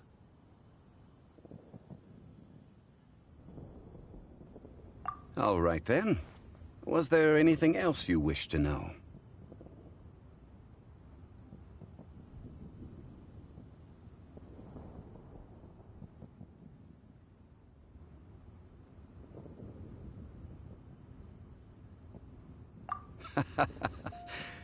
That said, the reason why the Qixing were so eager to resolve the incident, I hinted as much to the adept. How did I accomplish that, you ask? All right then. Was there anything else you wish to know? Yeah, about that. Before the Qixing made their announcement, we listened to a lot of people talking on the way. Most of them put the blame for everything on Child. These are indeed false accusations. But it remains undeniably true that Child did send people to the Jade Chamber to prevent the Adepti and the Qixing from defeating the ancient god. I've heard that Ningguang is busy milking that for all it's worth on the foreign relations front at the moment, browbeating the envoys of the Fatui. Ha! Those poor Snezhnayan diplomats. If it were not for Child's exalted position as a harbinger, I'm certain that they would have shifted all the blame to him and called for his dismissal by now. All right then. Was there anything else you wish to know? The time of the Adepti has long passed. If even the Liyue Qixing don't want to face that truth, then what future is there for Liyue? Kuching is absolutely right in saying this. Now, though I did laud Ningguang's desire for power, believing this to be a good thing, and thought as a matter of course that she must have been behind the Qixing's plan to take... Could the original person who brought up the idea of seizing power have been... All right then. Was there anything else you wish to know? That's right. Zhongli, now that you don't have your gnosis, what's going to happen to all the Mora in Teyvat? Since Morax is dead, are they all just gonna disappear? Also, isn't the Golden House the only mint in the entire continent? Will it even continue to work? The Mora present now will not vanish. But the Golden House will indeed have to cease operations for a lengthy period of time, since creating Mora requires the use of the Geo-Archon's power. This is terrible! We're all about to run out of Mora! The world is coming to an end! Yes, this is indeed a major issue from a financial standpoint. Well, I suppose we'll just leave such troublesome matters to the Liyue Qixing to debate. Then, did you at least set some private funds aside for yourself? Oh, a private fund. This does seem like a good, logical, common-sense idea. It's a shame. What's a shame? It's a shame that I didn't think of it at the time. All right, then. Was there anything else you wish to know? Well, then. I suppose you'll have to find a way to get inside this closed nation. Have patience. I suspect that some serendipity must first come into play.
I have gathered everyone here today to make an important announcement. Perhaps some of you will have heard the news already. I am, in fact, planning to rebuild the Jade Chamber. Rebuild the Jade Chamber? That's a huge project! So the rumors are true. No wonder the price of building materials has gone up so much lately. The Jade Chamber means a lot to Lady Ningguang. Getting involved in this would be a huge opportunity. Lady Ningguang, is there any way we can be of service? Patience. Since the news made it out a few days ago, I have already had many people contacting me to declare an interest in joining the project. Nevertheless, I do have a few matters I should like to entrust to you here today. The building site has been chosen, and most of the materials have been assembled. 3 key items are, however, still outstanding. They are as follows: Sunset Vermilionite, Wonder Cores, and Adepti Sigils.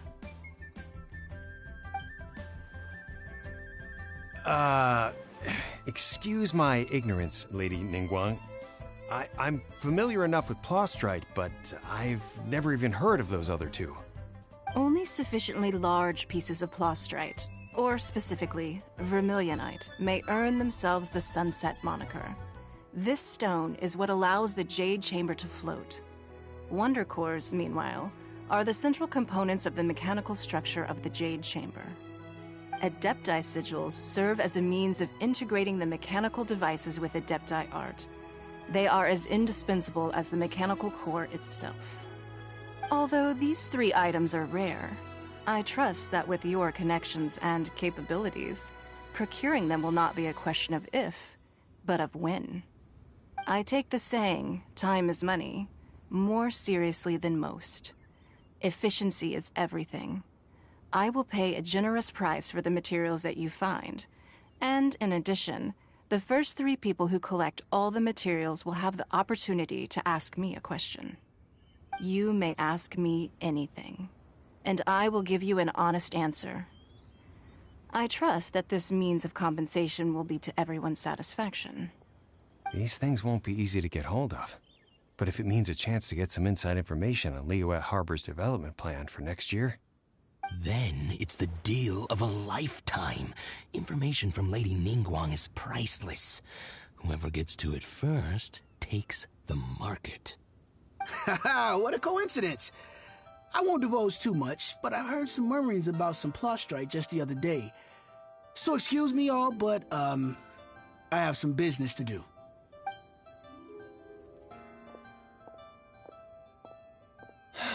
No. We better move quickly, or this opportunity will be snatched away from us. Ningguang's rebuilding the Jade Chamber? This is a huge deal! Let's get involved! So you heard my announcement, did you?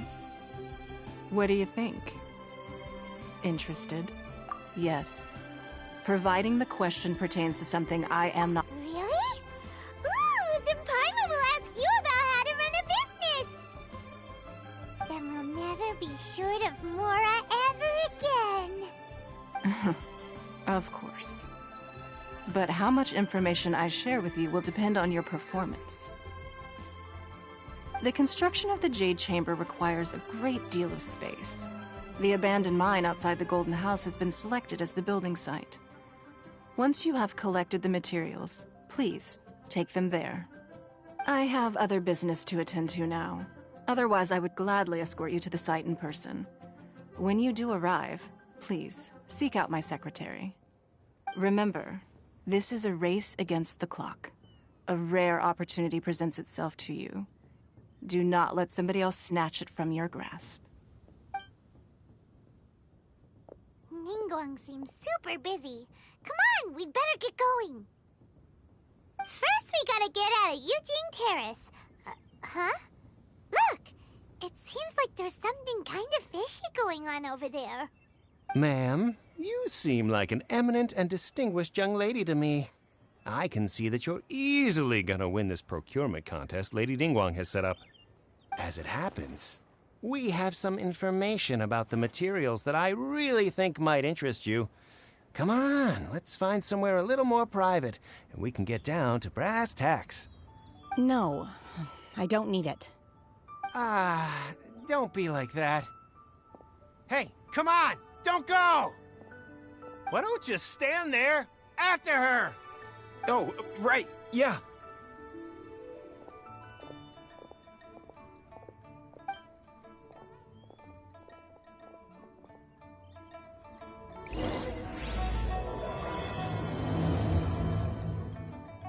Did you hear that? They said they had some useful information. Information's just what we need right now. Let's follow them and see what we can find out.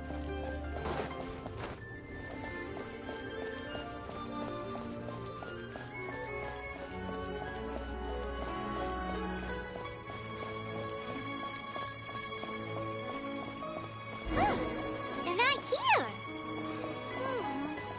Let's keep looking.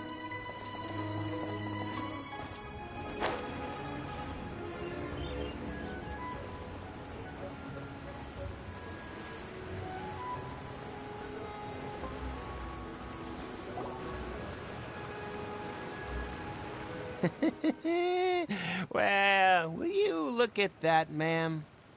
Nowhere left to run. Don't worry, we're not bad guys. You give us some mora, we give you a little info. Everybody's a winner. Boss, I got a bad feeling about this. Look at her, the white hair, the energy she gives off. I'm telling you, there's something different about her. So what?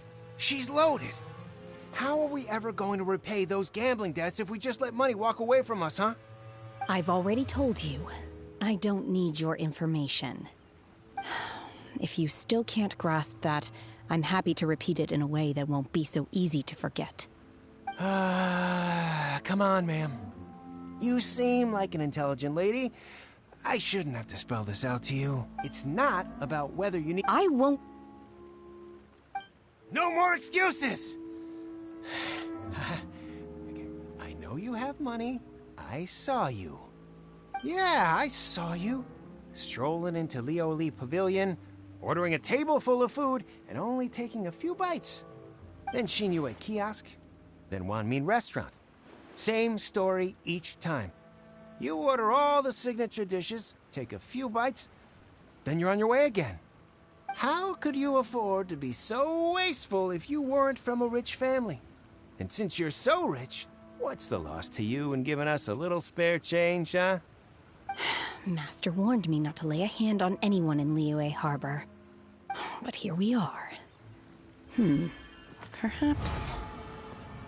yes. Let's call it fate. Boss, I'm telling you, something's not right. What are you afraid of? We're just selling information. It's not illegal. If she lays a finger on us, all the better. We'll sue her for everything she's worth.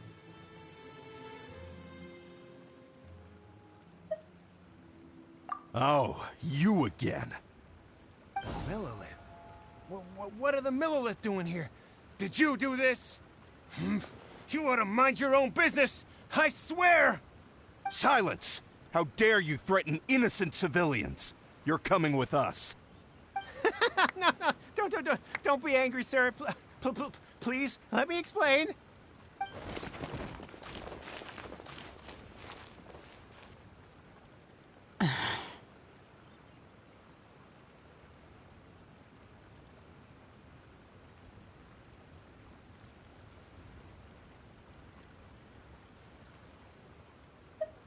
Shenhe. Shenhe? My name. Oh, so your name's Shenhe. Paimon's name is... well, Paimon. And this is Paimon's travel buddy. Oh, I've heard about you two before. Thank you for helping to defuse the situation. I could have dealt with it myself, though. I suspect smashing his head against the ground a handful of times is all it would have taken to get him to surrender. You can't do that. That's way too violent. This is Liyue Harbor. There are laws against that kind of stuff, you know. Laws? No. Apparently not. Really? So how exactly have you... that would be my stomach growling. I haven't eaten enough. She's so honest. Wait, that's right! They said you went around all the restaurants ordering this and that and the other, but only took a small bite of each dish. Then of course you're still hungry. So, anything in particular you're hungry for? Chingson, glaze lily, violet grass. These are my usuals. Medicinal herbs? Kinda hard to explain. Anyway, Boo Boo Pharmacy's not far away. Let's take Shenhe there for a big medicinal meal. After all, you can't work on an empty stomach.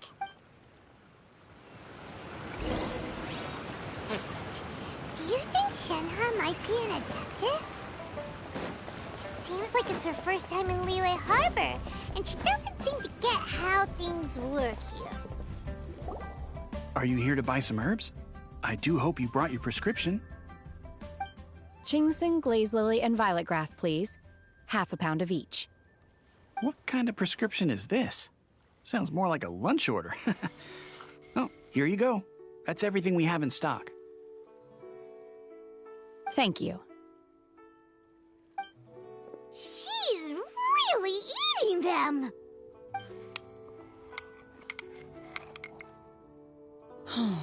My hunger has now abated. Thank you. Rather awful. Though they were not completely devoid of sweet fragrance. After consuming a large quantity of them, bitterness is all that remains. So, how come you chow down on these and barely touch the restaurant food? If Paimon had enough Mora, Paimon would go to the fanciest restaurant in town and order a whole table of food and eat it all in... Because I'm not sure whether I will remain here in the future.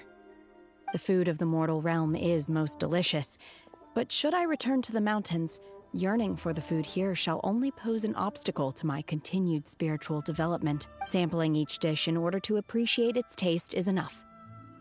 Return to the mountains! That proves it! Paimon knew she was an Adeptus! Enough about me. What are your plans from here? Oh, right! Paimon almost forgot! We came out to take part in the Rebuild the Jade Chamber competition, and now we're probably super behind because we've been held up for so long. I see. I heard something about the contest when I was passing by. Yep! You get to ask Ningguang any question you want if you win! Were you interested in the contest too, Shenhe? I came for the rebuilding of the Jade Chamber, but until this point I had no intention of joining a contest. However, you have shown me your kindness, and I would now like to lend you my assistance. Oh, don't worry. I ask for nothing in return. Wow! You really don't have to. But having an Adeptus help out will make things a whole lot easier, so... Then let's not delay. I have a plan. Great! Paimon bets this is gonna be the awesomest plan ever! I am not sure whether or to what extent this plan can be classified as awesome. I do, however, believe it will be highly effective. We simply need to dispose of everyone who is currently ahead of us. Then... Veto! That is not acceptable! Not by a long shot! Really? But I hear that competition is in essence about conflict and one-upmanship. Look, we want to win this competition fair and square. Sunset Vermilionite, Wonder Cores, and Adepti Sigils. Let's start at the top of the list and work down. I was wondering who I could hear arguing over there. So, it's you. Baizhu? What are you doing out here? Lady Ningguang wishes to purchase a large batch of wound dressing. We're running low at the store, so I came out to fetch the ingredients personally. Huh? How come Lady Ningguang needs so much wound dressing all of a sudden? I'm not too sure. I did hear she's looking to rebuild the Jade Chamber. Maybe for its first aid on site? Oh, and she also borrowed Chi-Chi. Meaning Boo Boo Pharmacy is very short-handed right now. I don't suppose any of you are looking for part-time work by any chance? No. We've got other stuff to do. While you're here, though, you seem to know a lot. have you ever heard of something called Sunset Vermilionite? Ah, the variety of plostrite used in the Jade Chamber, yes? There is some mention of it in the... As far as the records show, virtually all Sunset Vermilionite in existence has been mined and taken possession of. But the Feiyun Commerce Guild would know far more about this than I do. Okay then, let's go ask at the Feiyun Commerce Guild. Thanks, Baiju. You're quite welcome. Good luck to you all. And if there's anything further you need from me...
Master Xingqiu, thank goodness you're finally back.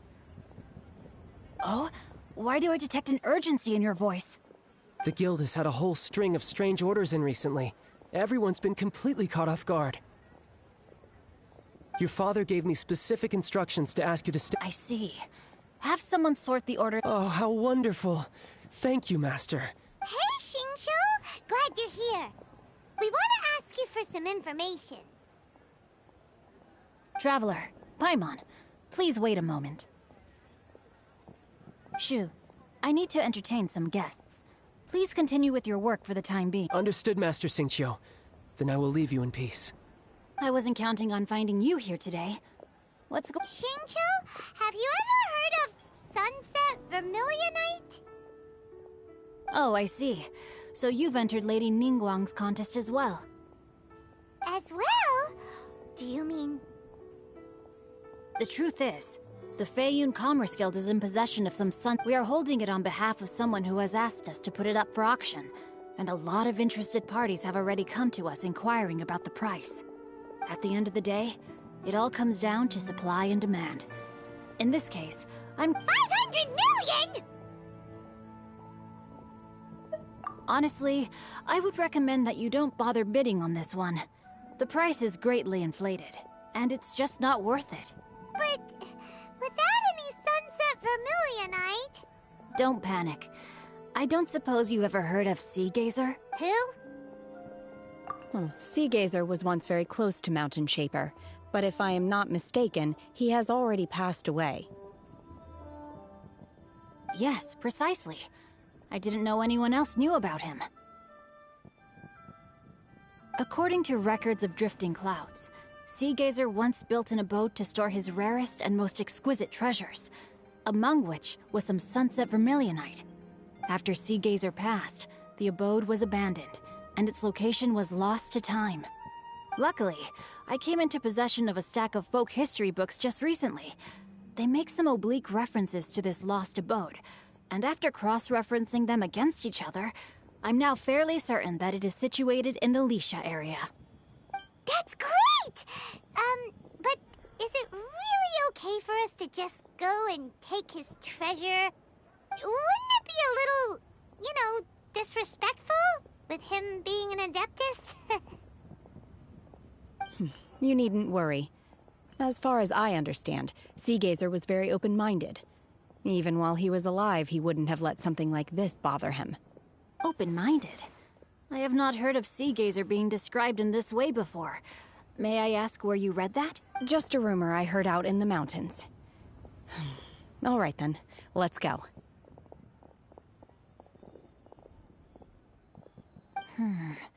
There's something about this young lady that reminds me of a good friend of mine. Oh, I almost forgot.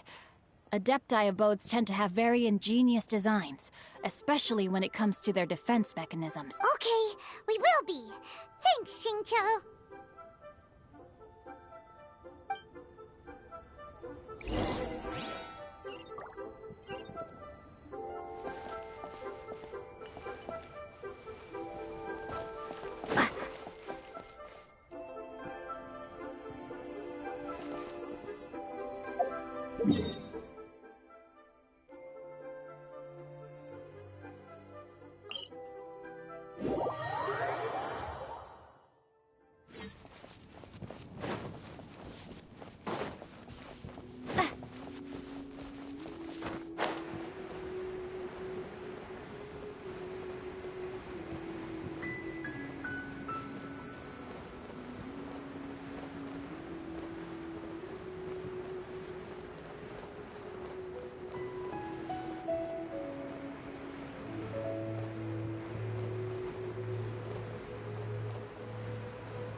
It should be around here, but Paimon doesn't see anything.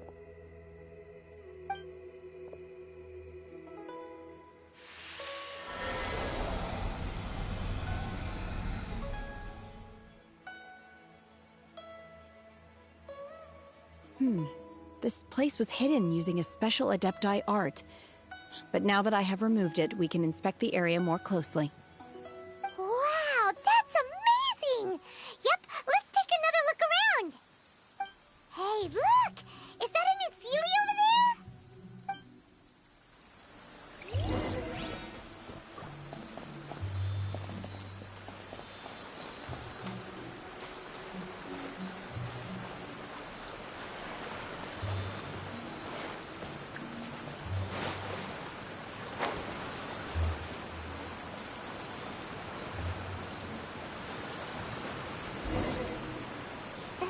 Got to here and then disappear. Should we go over and take a look?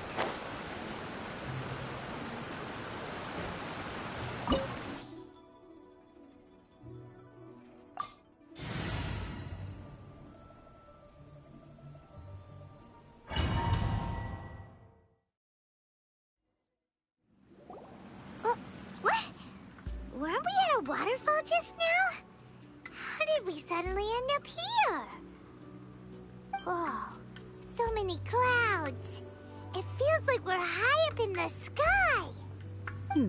I believe this is the abode of that Adeptus. With any luck, the sunset Vermilionite we're looking for should be in here. Really? Let Paimon see. Huh? Isn't that the Sealy from before? Look, it's gone and snuck beneath the clouds. And now that Paimon takes a closer look, the rocks and trees here don't seem complete. Oh, could there be something below the clouds? These are not real clouds. They are the product of an Adepti art used for spatial partitioning. If we want to go down, we must first destroy the mechanism that is maintaining the Adepti art. All right, then let's do it. I sense the presence of monsters in this place.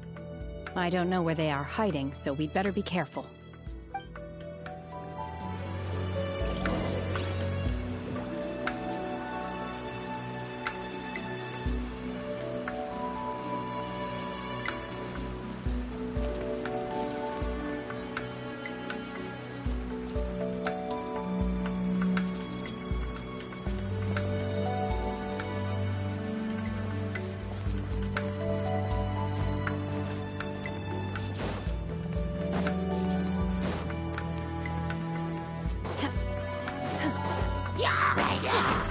Manifest! Obey!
It appears that we've been taken for intruders. This time, why not allow me to take care of this?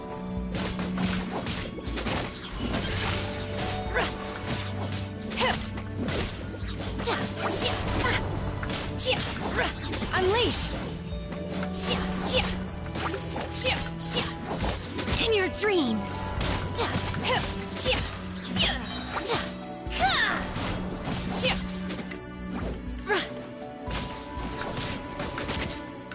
Manifest! Do your master's bidding!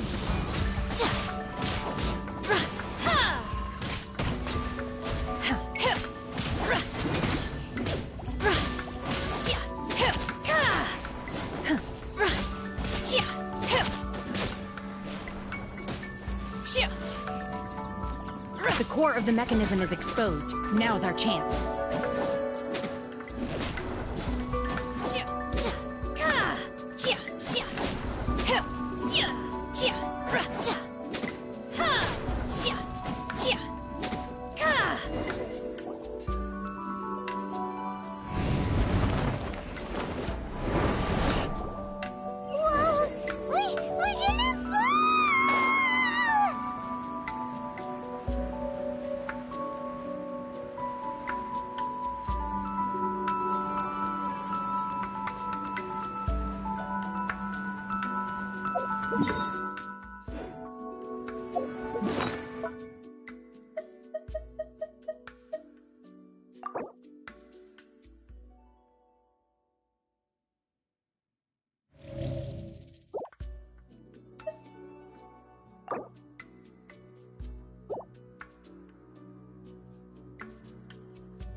underneath the clouds again!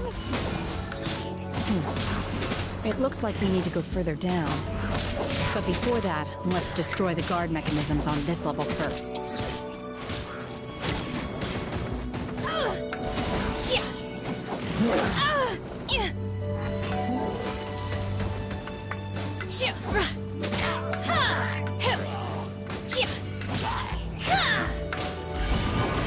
Unleash!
Take your true form!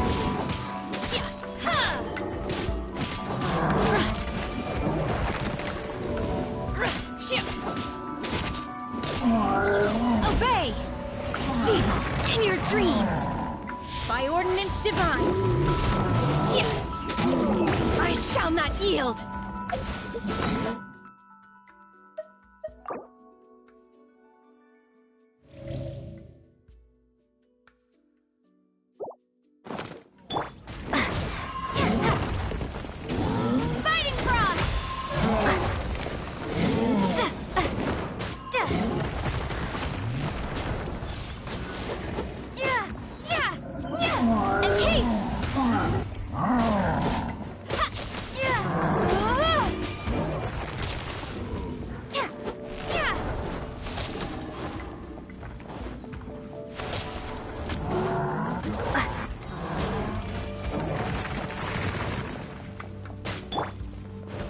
Dodge this! Don't get frostbite!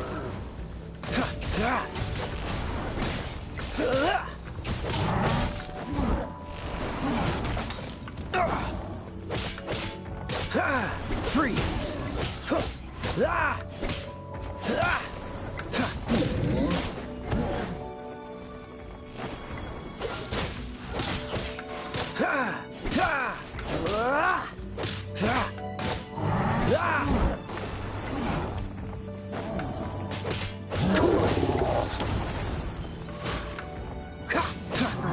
What's the hurry?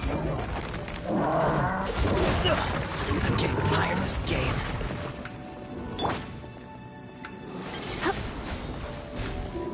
Try not to enjoy this too much.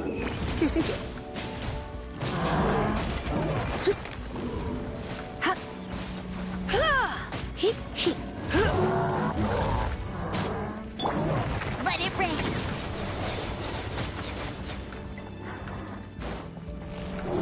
Go, Baron Bunny!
will be frozen in time.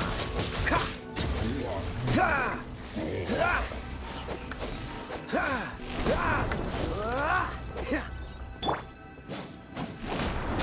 Ha! Manifest!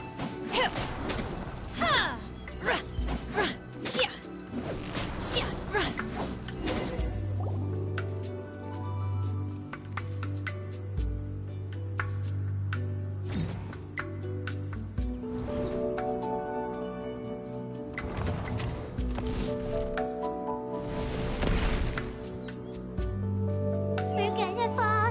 This time, we're really gonna fall. Luckily, there was a pool of water at the bottom. Otherwise, that could have ended very differently.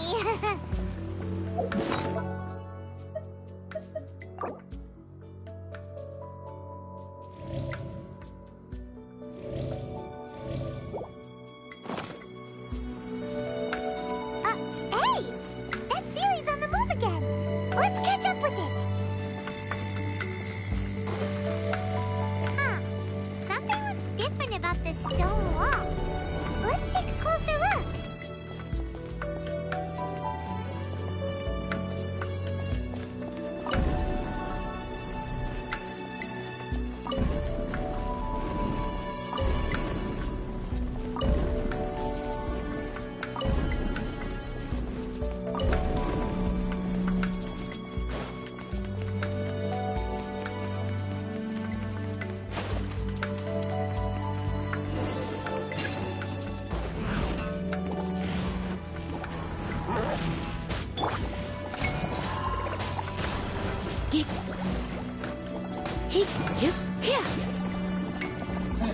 Come a little closer.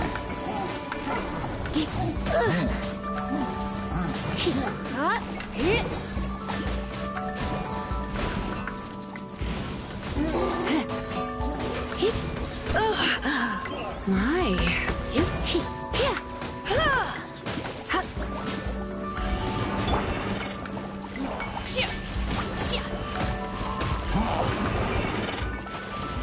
Unleash! Do your master's bidding!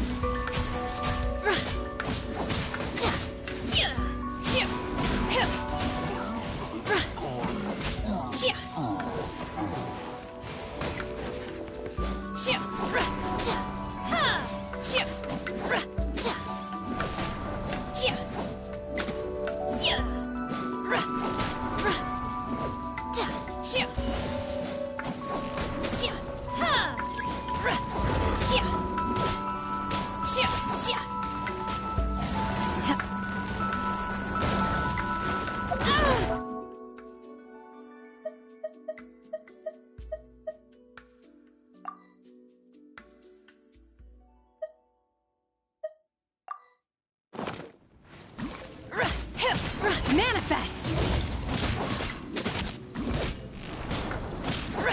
Obey!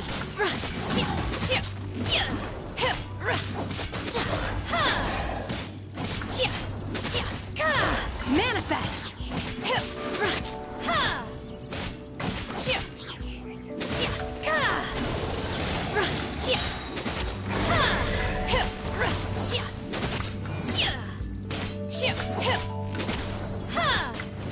Obey!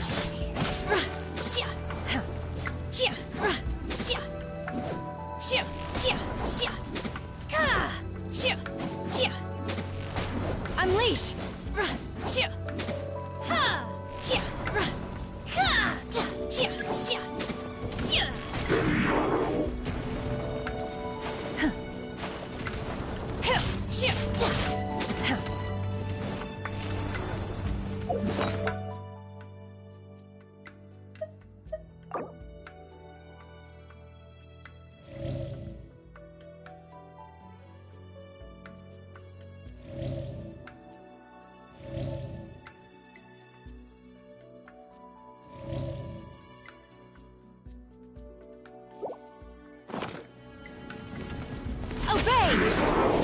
Cryo Incarnate! Oh! Feeble!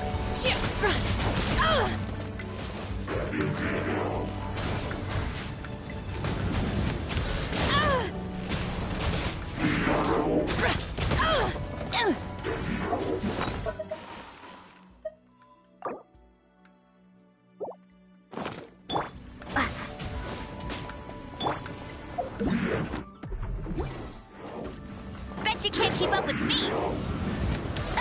Bet you can.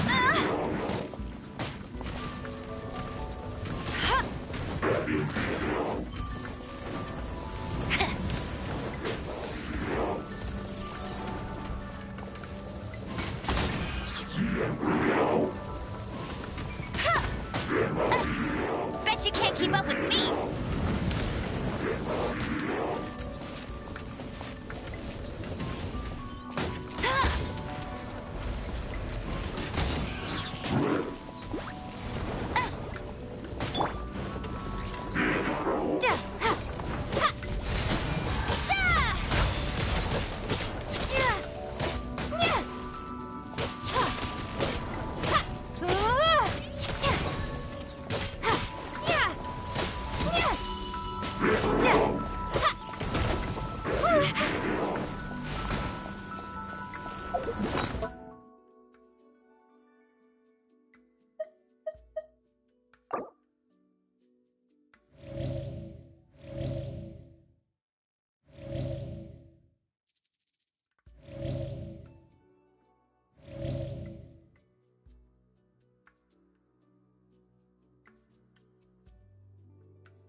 I'll race you there.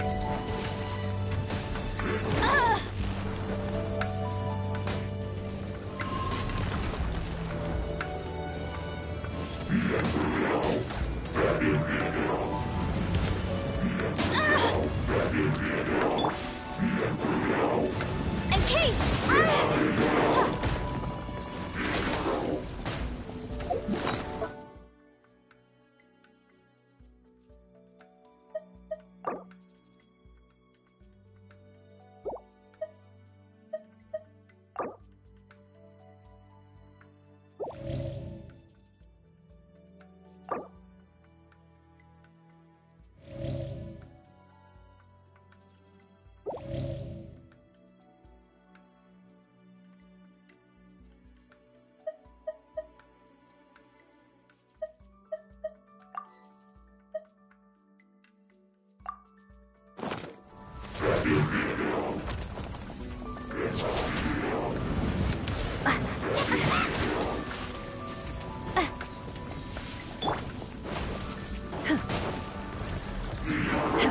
Manifest!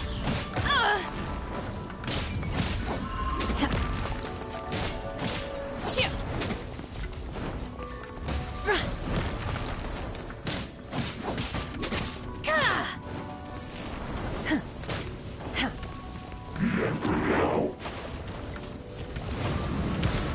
Oh! Unleash!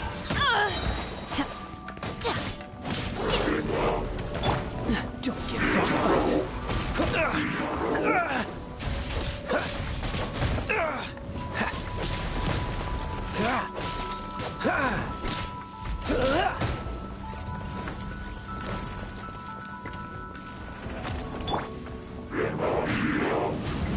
You're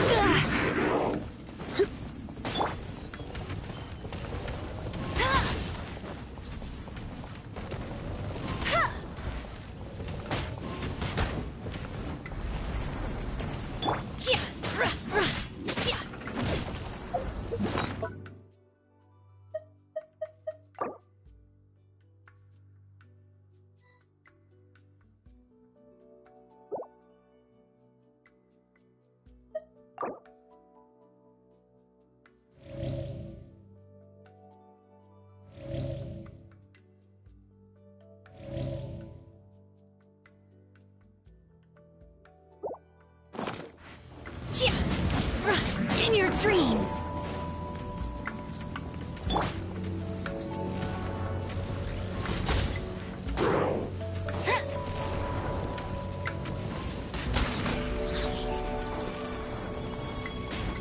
No escape!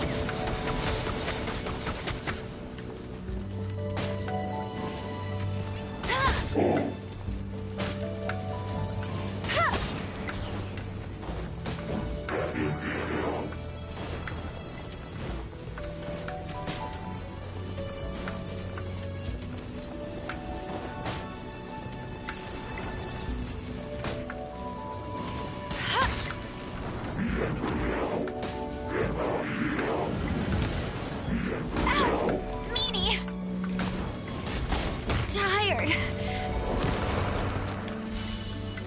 And then... Yeah! Cryostorm! Yeah!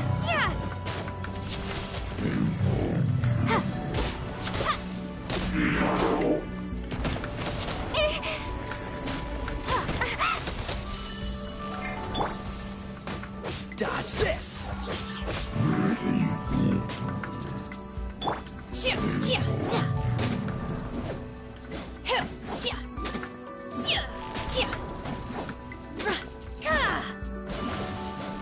My time has come.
Look, over there! Could that be the Sunset Vermilionite?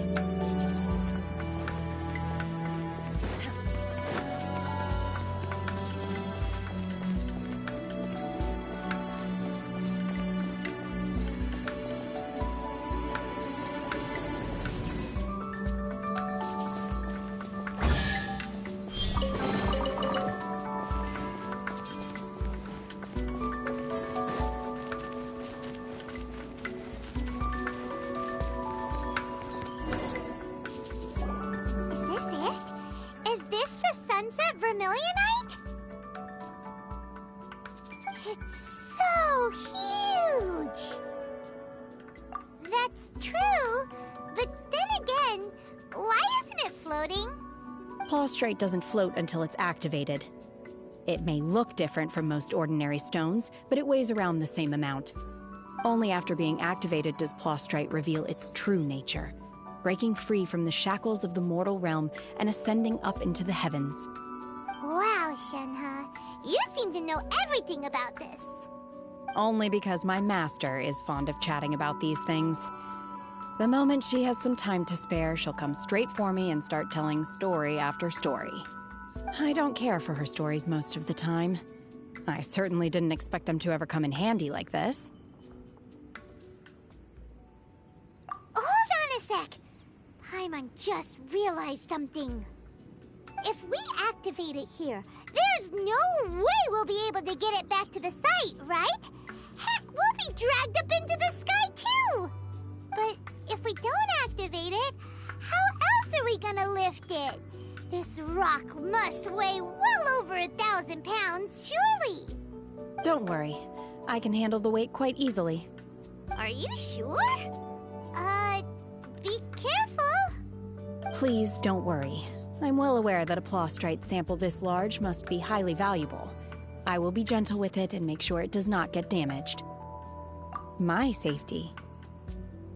That's right! Paimon's sure you can handle it and everything, but if something this heavy lands on you, you're gonna get yourself hurt, no matter who you are. You gotta be extra careful when lifting heavy objects. It's just common sense! Is it now? Well then, thank you. I'll go on ahead with the plastrite. Let's meet at the building site later.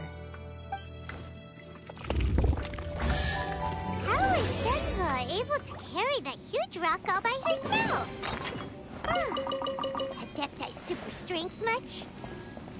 We can't slow down yet. Let's go meet her at the building site.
Traveler, please, over here.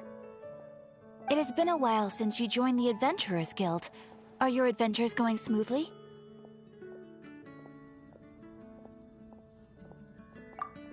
Is that so? Another person to count on is always good after all. But recruiting such dependable companions is no easy matter, is— Yep, and it's even harder to get a guide as good as Paimon. Ah, yes.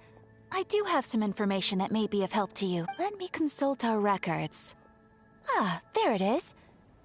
There's been a certain blonde stranger who arrived in Mondstadt lately, dressed in most unusual clothes. Blonde.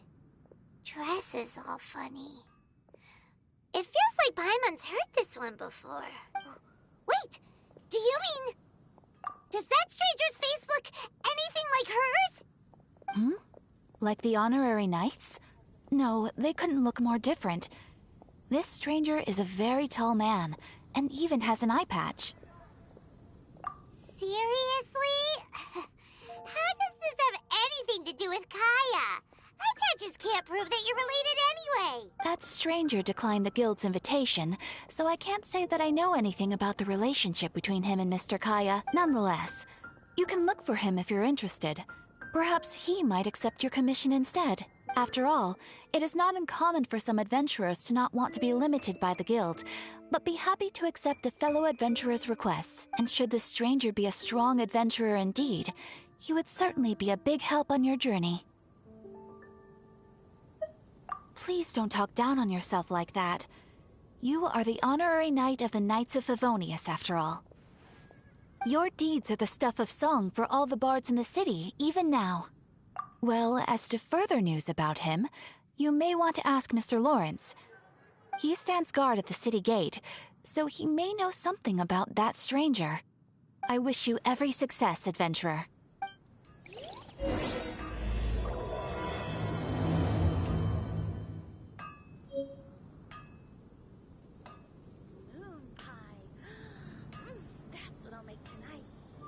Ad Astra Abyssosk.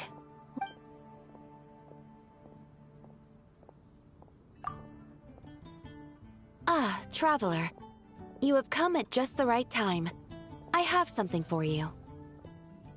You're certainly very familiar with the kind of work we do.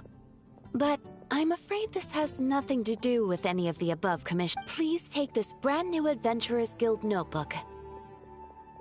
The Adventurer Handbook is for recording details of your completed commissions and intel on all sorts of monsters, whereas this notebook is for recording the marvelous people and wonderful events you encounter on your travels. I hope it will be of help to you. Anyway, that's all for now. My commission is complete. Safe travels, traveler.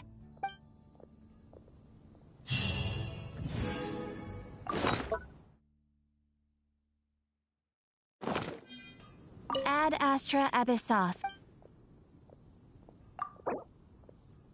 Thank you for completing today's commissions. Here... Ad Astra Abyssosk.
are so hard to beat at hide and seek.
What's the hurry?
Another target tracked down by Outrider Amber.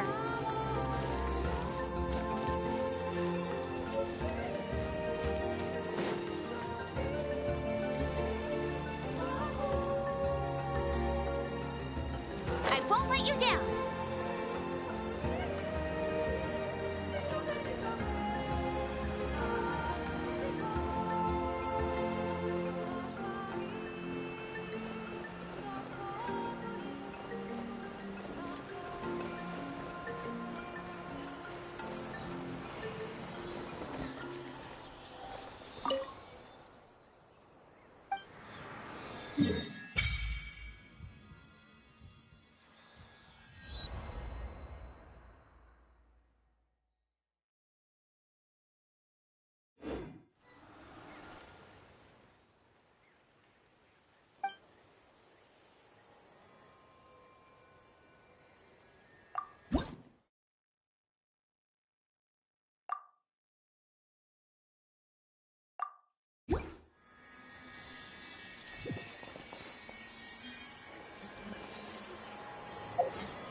I'll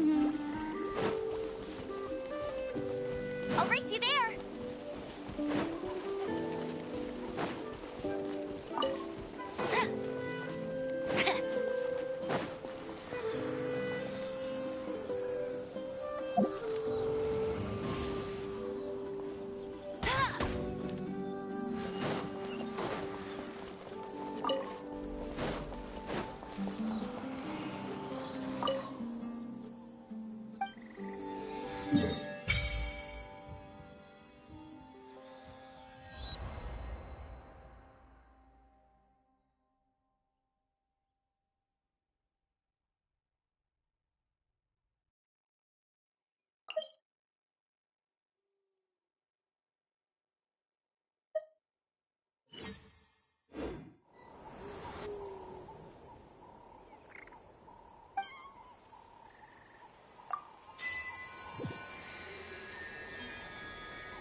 Get ready for the gliding champion of Mondstadt!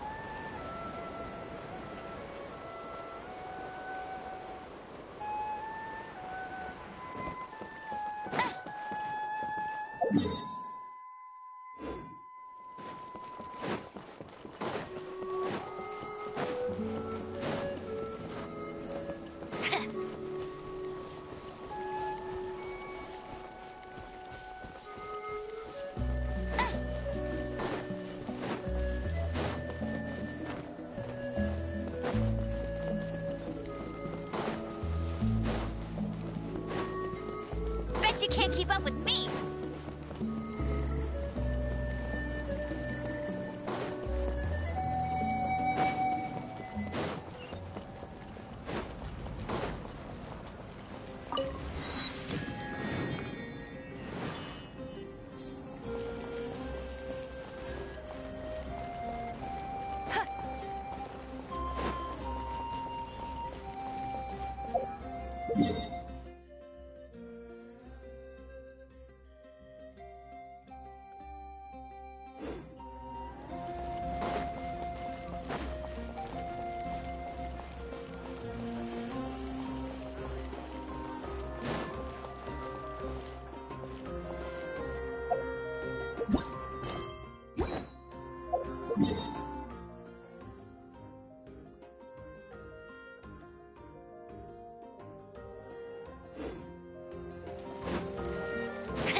Everything's ready. Now we just been here before.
Never go adventuring on an empty stomach.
Oh my god, I can't believe my eyes. How can she lift that massive rock all by herself? She's gotta be one of those Adepti, surely. Oh, mighty Adeptus, please give me your blessing so that in the coming year I may reap a more bountiful salary.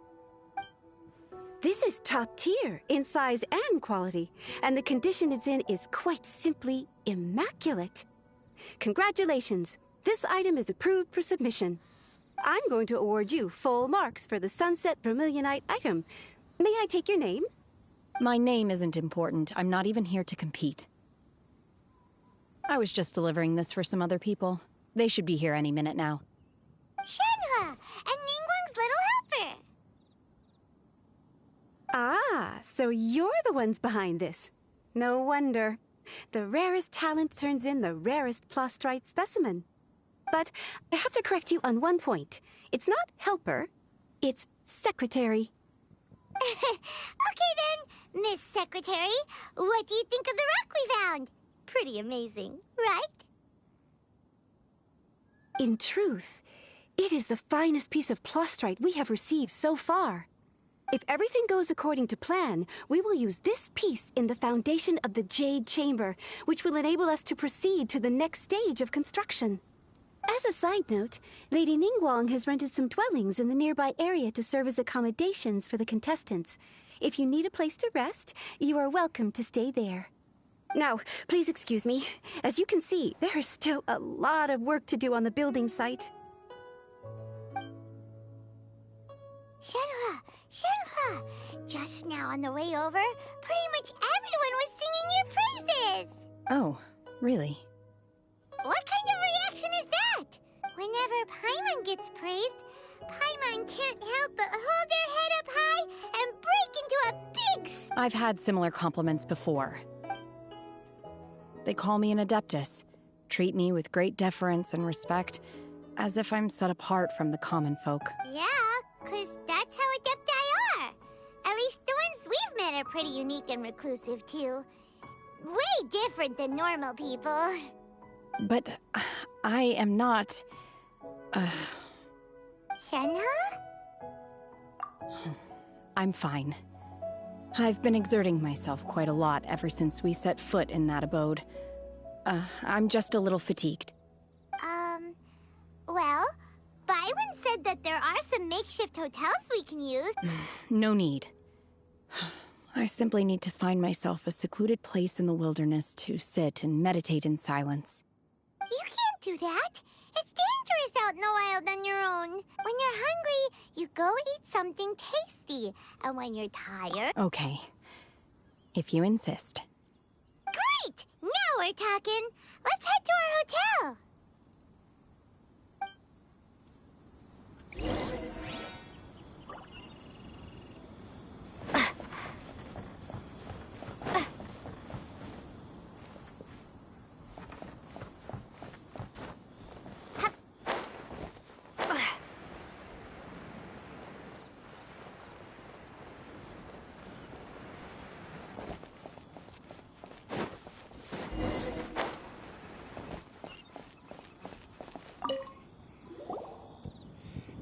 Hi there. Checking in, are we? You're just in time. We only have 2 rooms left. Since this was chosen as the building site for the new Jade Chamber, we've had a constant stream of people in this area. And not just workers either. Visitors, business people, tea sellers, all sorts. So business is booming for me today. Very few vacancies. You're lucky you got here when you did. Great! One of your rooms is still being cleaned. I guess it should be ready within the hour. The other room is just through the door on the left. Here are your keys. All right. Hope you enjoy your stay. Shenhe, you should go get some rest. We'll hang around outside until the other room's ready. Paimon's gonna go see if there's anything good to eat around here. Paimon couldn't help but notice one of the guests walk in with a huge grilled chicken drumstick. Let's buy one for Shenhe too. She can have... All right. I will head to my room for now. If you need anything, don't hesitate to disturb me. I'm a light sleeper. I will... See you tomorrow. Hey! Isn't that Cloud Retainer? What's she doing here? Let's go and say hi.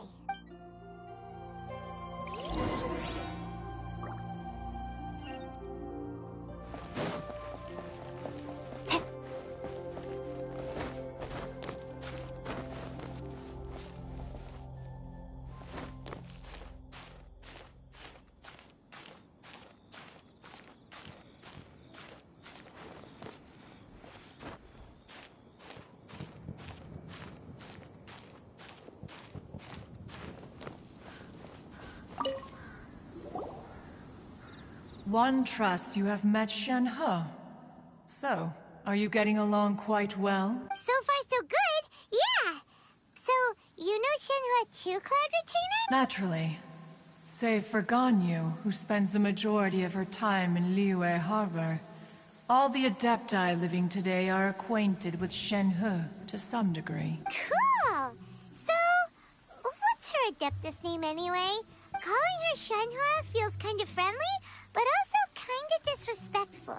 So Paimon's thinking maybe it'd be better if we called her by her Adeptus name instead. Her Adeptus name? Why, pray tell, would Shenhe have an Adeptus name? Don't all Adepti have a special title they go by? On this latter point, you are correct. However, Shenhe is human. Oh, right. Wait, what? Paimon neither! This is a real surprise! Do you mean to say that she presents differently from ordinary human beings? Well, to start with, her problem-solving methods are... Ah, yes. She was like this all those years ago when one first met her. In this respect, she has not changed. One first found Shenhe by chance in a cave. One was passing by and sensed the presence of a god's remains. Being of an ever-vigilant disposition, one entered immediately to inspect the scene. Inside was Shenhe, then aged around 6 years old. In her hand, she held a dagger with which she was confronting a monster that was the god's remains incarnate. That sounds so... When one arrived, she had already been locked in confrontation with this monster for several days. Most mortal children are fragile, both physically and mentally, and are highly reliant on their parents for survival. That she was able to endure such terrible danger was due not only to her strong willpower, but also to the bloodlust and homicidal instinct with which she was born. One dealt with the monster, yet she still refused to lower her guard. She even pointed her dagger in one's direction and remained ready to strike. Only after she was satisfied that one had no intention to cause her harm did she finally relent. She then passed out without uttering a... In other words, if you hadn't passed by that day, Shenhe might... Not necessarily. Upon one's arrival, one could sense that the god's wrath was gradually receding. Even had the stalemate continued, one suspects that Shenhe may have still emerged the victor of the confrontation. That's still so dangerous, though! Why was a tiny little kid battling against the wrath of a Alas, the mortal world is rife with suffering of every kind, and she had experienced her fair share of this, even at a tender age. Seeing that she was homeless, one decided to adopt. Indeed, it is one to whom she refers. Shen-He has an extraordinary constitution, making her well adapted to practicing the Adepti arts. All the Adepti cherished her talents, and so we were willing to train her. However, her homicidal urges did not subside with age. Rather, they grew. Mooncarver once performed a divination for her. He declared that her fate is to bear the curse of calamity. Consumed by malevolent energy, she is prone to bring harm to those around her. Such is the magnitude of the danger this poses, that her soul must be bound with red ropes to keep her homicidal instinct at. Red ropes have indeed served to keep her calmer and more content. They also seem to have rendered her somewhat inexpressive. Perhaps the red ropes are so powerful that they have suppressed some of her.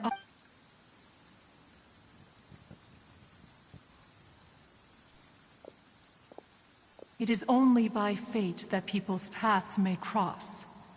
Now that Shen-He's path has crossed with yours, please be sure to treasure the gift that fate has given you, and take good. Oh, now Paimon gets it.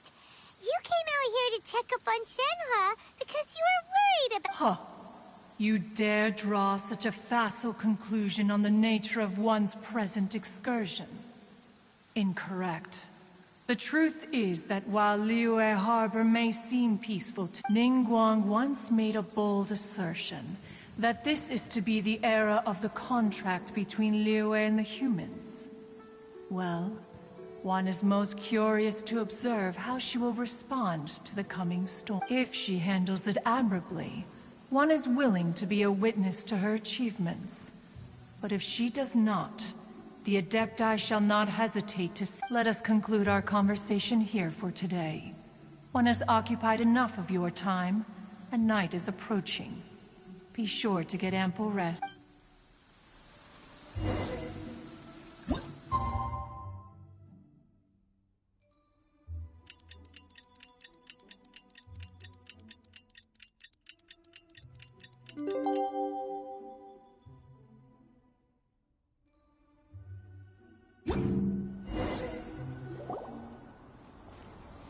Hey, so Shen-He. Master has relayed my situation to you, I take it. Oh? How did you know? I'd intended to wait until you came back before going to sleep, but I didn't hear you come in. I was worried that something may have happened to you, so I went outside to check and caught sight of my master. On top of this, you have been acting very strangely around me this morning, causing me to suspect that my master must have told you everything about me. After all, Master is very talkative. Sorry, Shen-He.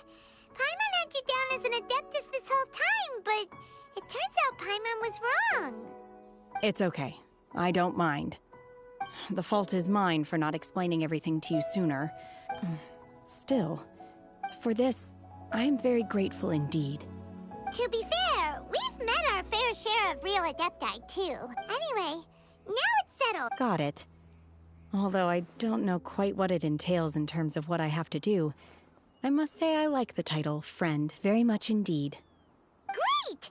Well, now that we're all rested up, we should start searching for the other 2 items on the list. But before we do that, let's go to the building site and ask Ningguang's little helper how the progress is going. After all, Sunset Vermilionite is so rare. Paimon doubts many competitors will really be able to find any. If it turns out some of them have given up already, we'll be able to take things a little more slowly. Oh, and another thing. We bought some grilled chicken drumsticks on the way back last night. There was a place just outside. Here's one for you, Shen-He. Try it! They're so good. I concur. It has a rich flavor, far more agreeable than those I've cooked for myself in the wilderness in the past.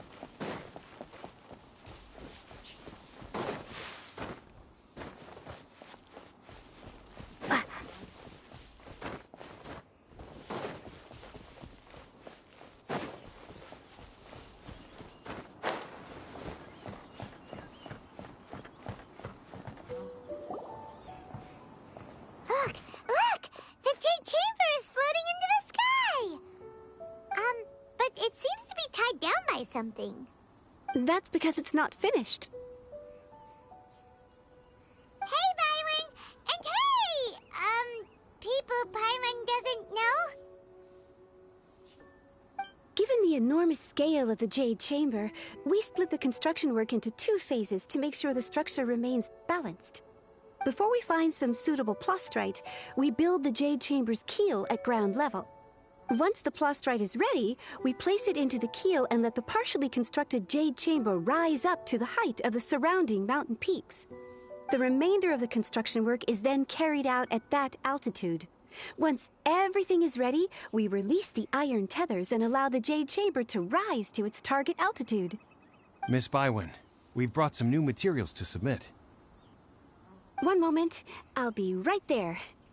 The construction work has only been able to progress this rapidly thanks to the plastrite provided by you. Lady Ningguang is most grateful and looks forward to seeing more of your work. Wow, can't believe you sourced the plastrite so quickly. It's the key piece of the puzzle. Looks like you beat us to the punch. Wait, I know you. You're the one who fought against the Vatuian Osile, right? Oh, sure enough, your reputation precedes you. Pleased to meet you. I'm Beto, captain of the Crux. Beto? Are you here to join the Jade Chamber contest too? Sure am.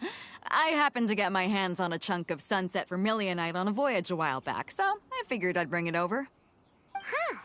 So even though it's rare, we're not the only ones who managed to get a hold of it. Oh, I've got some introductions to do. This is the renowned Miss Yun, or Yunjin, probably the most famous figure in the Liyue opera scene. Greetings. These two are Paimon and the Traveler. I'm sure you've heard of them before. And this is... sorry, I'm not sure we've met. Shenhe. I am their... friend. Good to meet you. Well, from today on, I guess all of us are friends. Miss Yun is also here for the contest. Turns out she needed to borrow a boat, so we came together. It's an honor to finally meet you both. I've heard much about you. Miss Shenhe, though we are only meeting for the first time, I have a feeling that we will get along very well indeed. To be honest with you all, I am in great need of this opportunity to ask Lady Ningguang a question. That's why I joined the contest. Thanks to my father's connections, I was able to acquire a specimen of the plastrite required.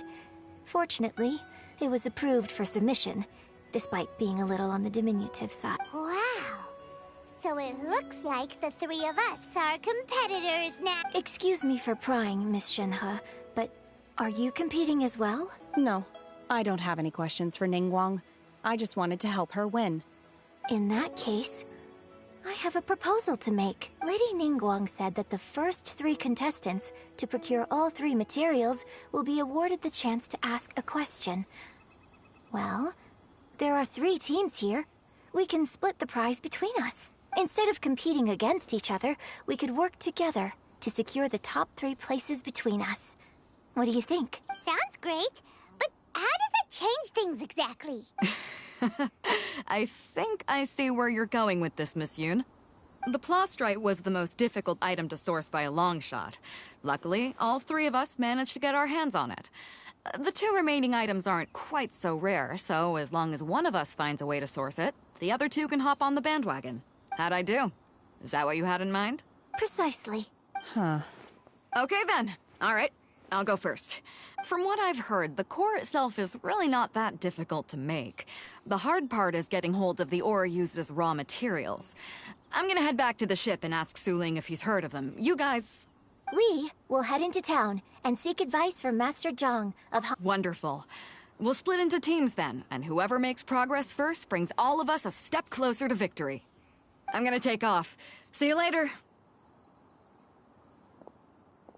Okay, let's go!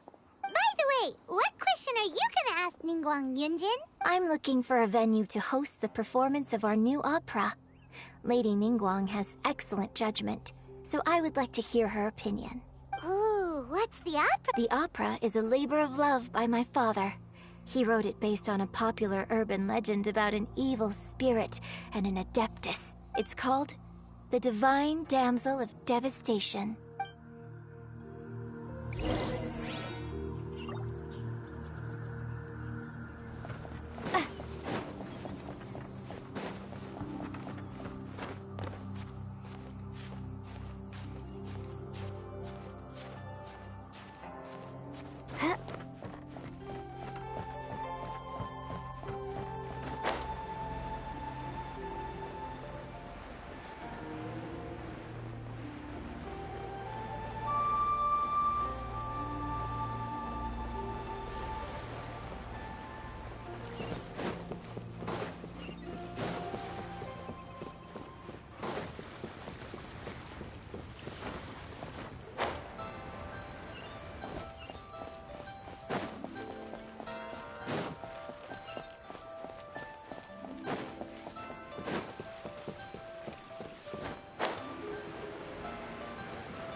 Ah, hello. Are you here for something off the shelf, or do you need something forged? Excuse me, Master Zhang. We were wondering if you'd heard of something called a Wonder Core. Of course I have.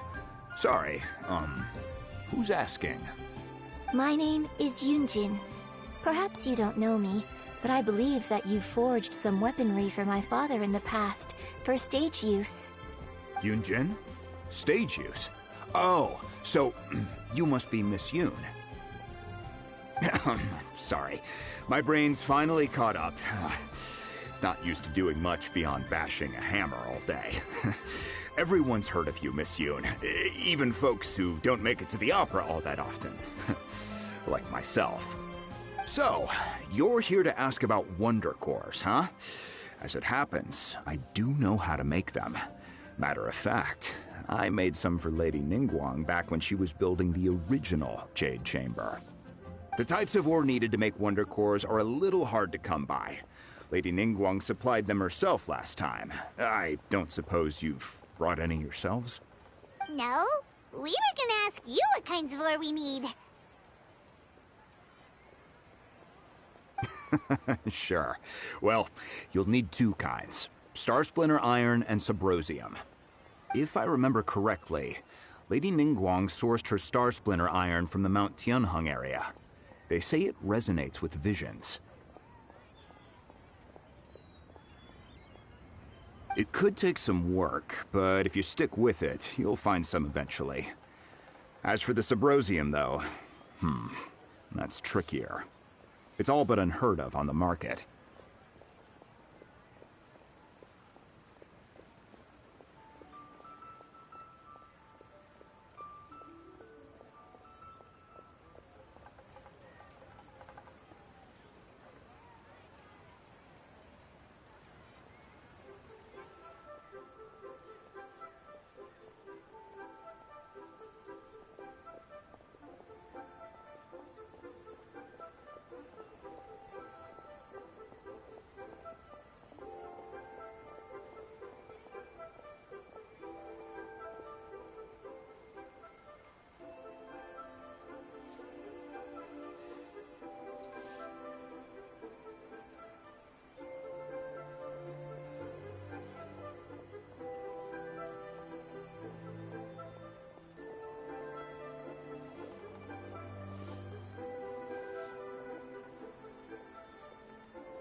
I'm really not sure. Sorry. What I've heard is that the people around Mount Tianheng have some sort of magic trick that can pinpoint the location of the stuff. Of course, it's probably just hearsay. If you want my advice, start by looking for Star Splinter iron around Mount Tianheng. And if you run into any locals, ask them a few questions about Subrosium. Mount Tianheng. Interestingly enough, the story of the divine damsel of devastation also takes place on that mountain. I hear the view there is quite spectacular. A favorite destination of the Adepti, in fact. Perhaps it can give me some inspiration. Let's not delay. We should head straight there.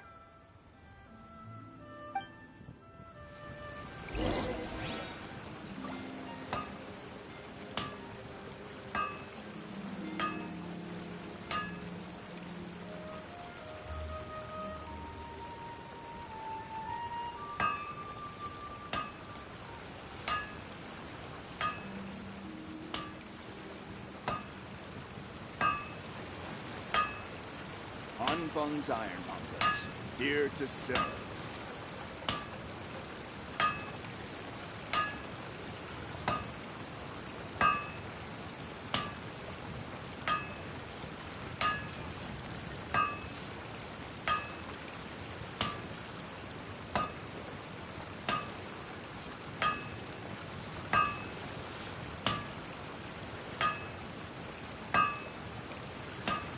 Hanfeng's Ironmongers, here to serve.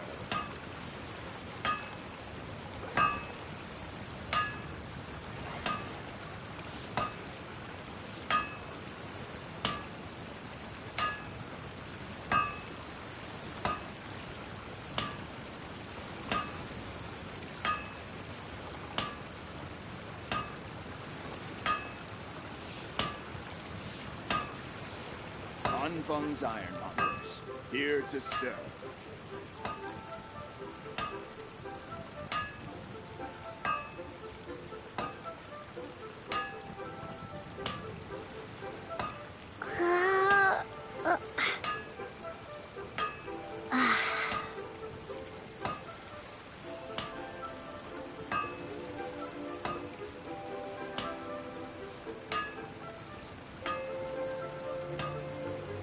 Hanfeng's Ironmongers, here to serve.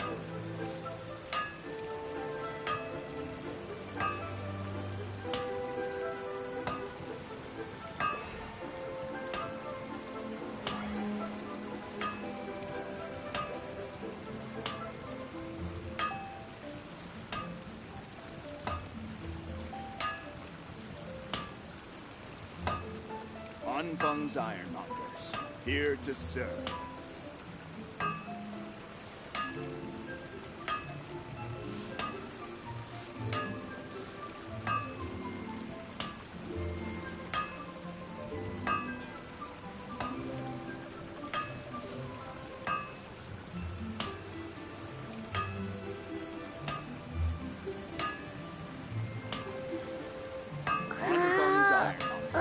Hanfeng's Ironmongers, here to serve.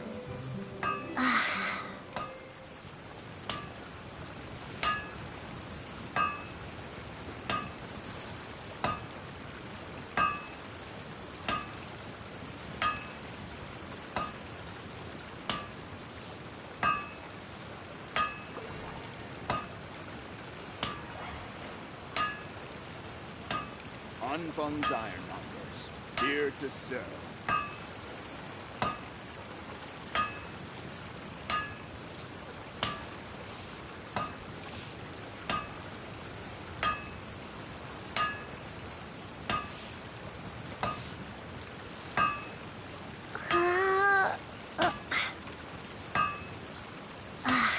Hanfeng's Ironmongers, here to serve.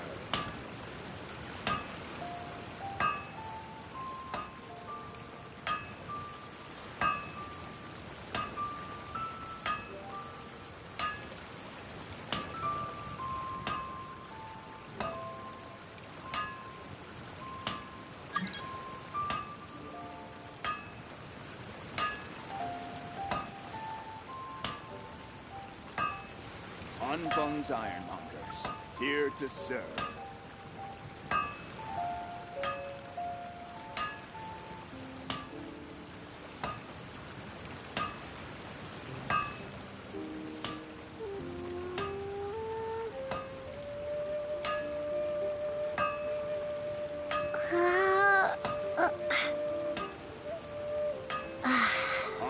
Feng's Ironmongers, here to serve.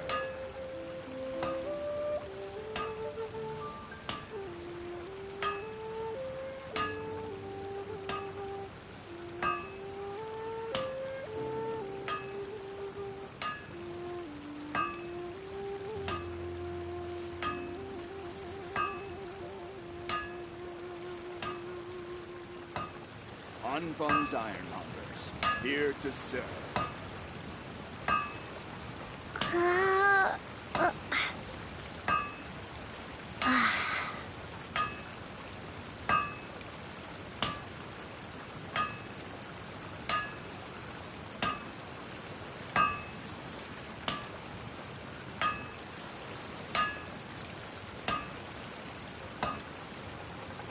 Feng's Ironmongers, here to serve.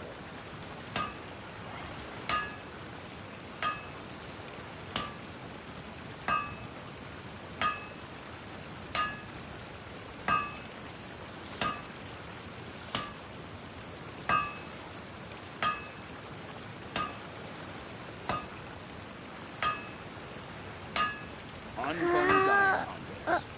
to serve.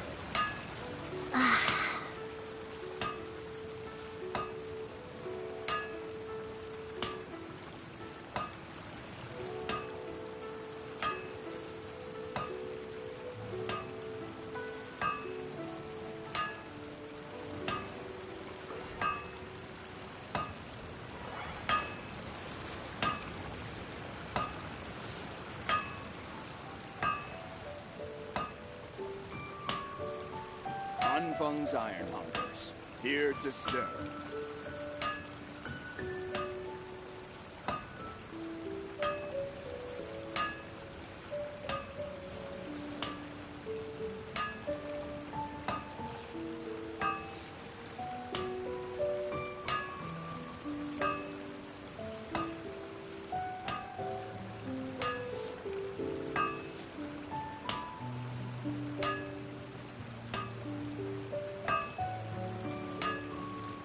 Feng's Ironmongers, here to serve.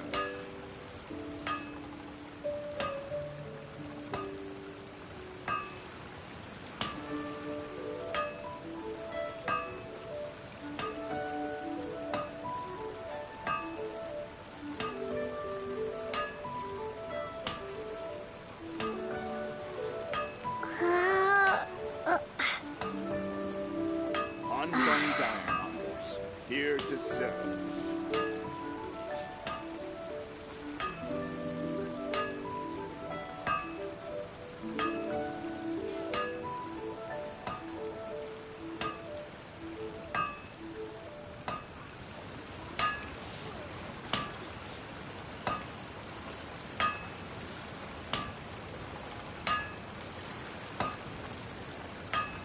Feng's Ironmongers, here to serve.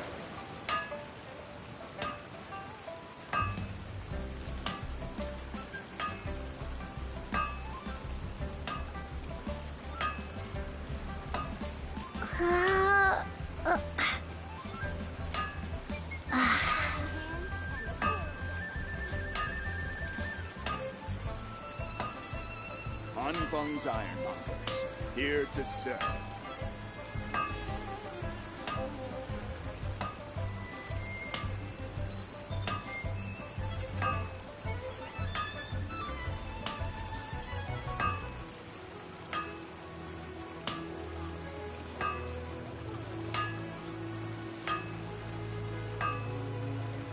Feng's Ironmongers, here to serve.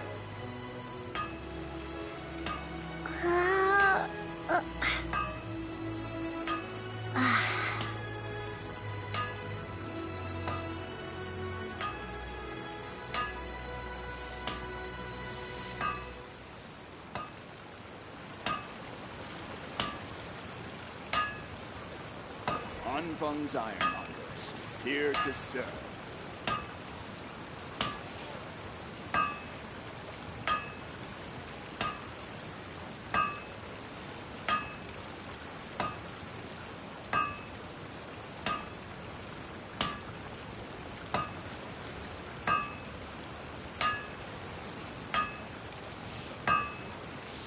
Anfeng's Ironmongers, here to serve.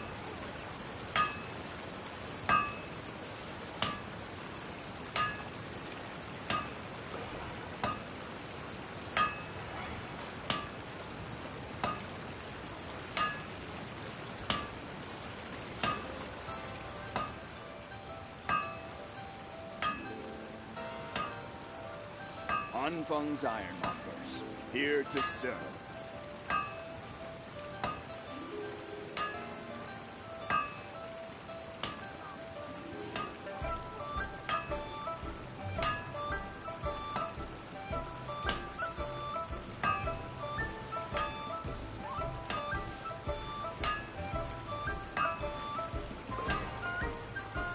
Anfeng's Ironmongers, here to serve.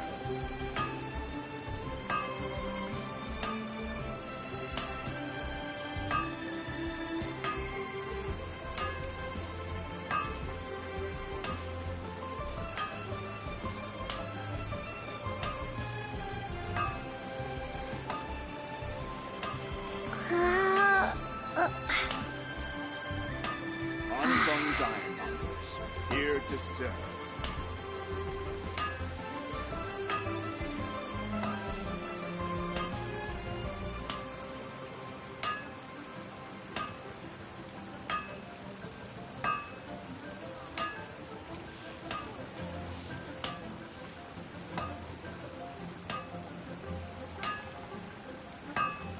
Anfeng's Ironmongers, here to serve.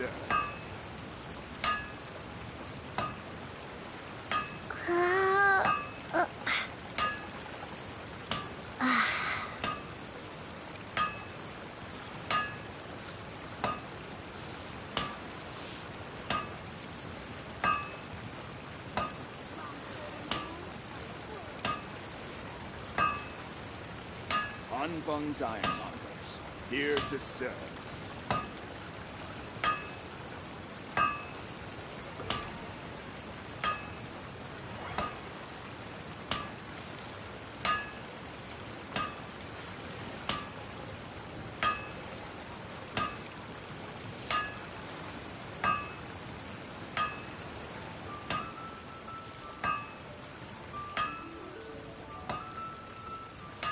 Anfeng's Ironmongers, here to serve.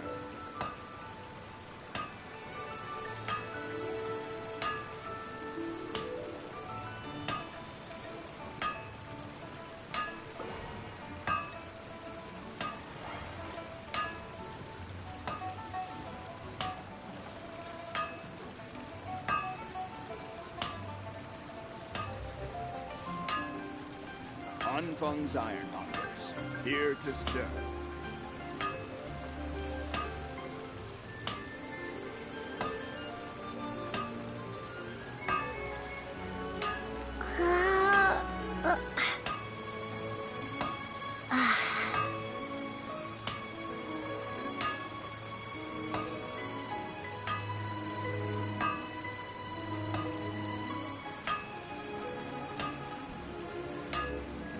Anfeng's Ironmongers, here to serve.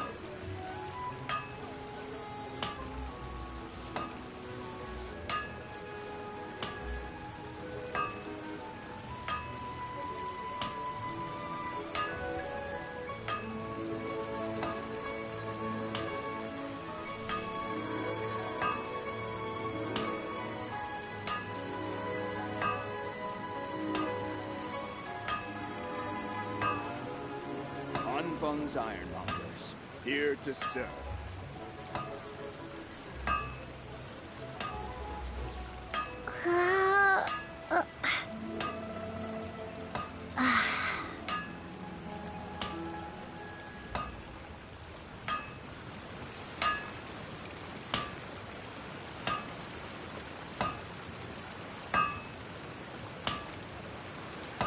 Anfeng's Ironmongers, here to serve.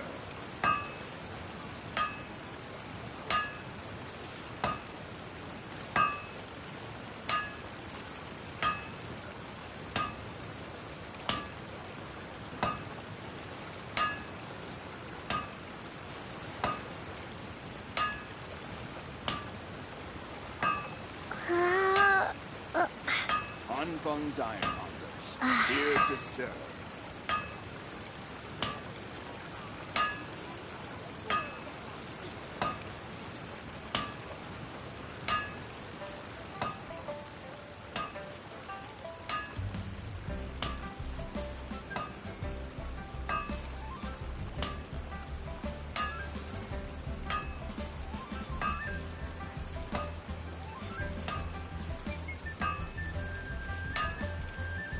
Anfeng's Ironmongers, here to serve.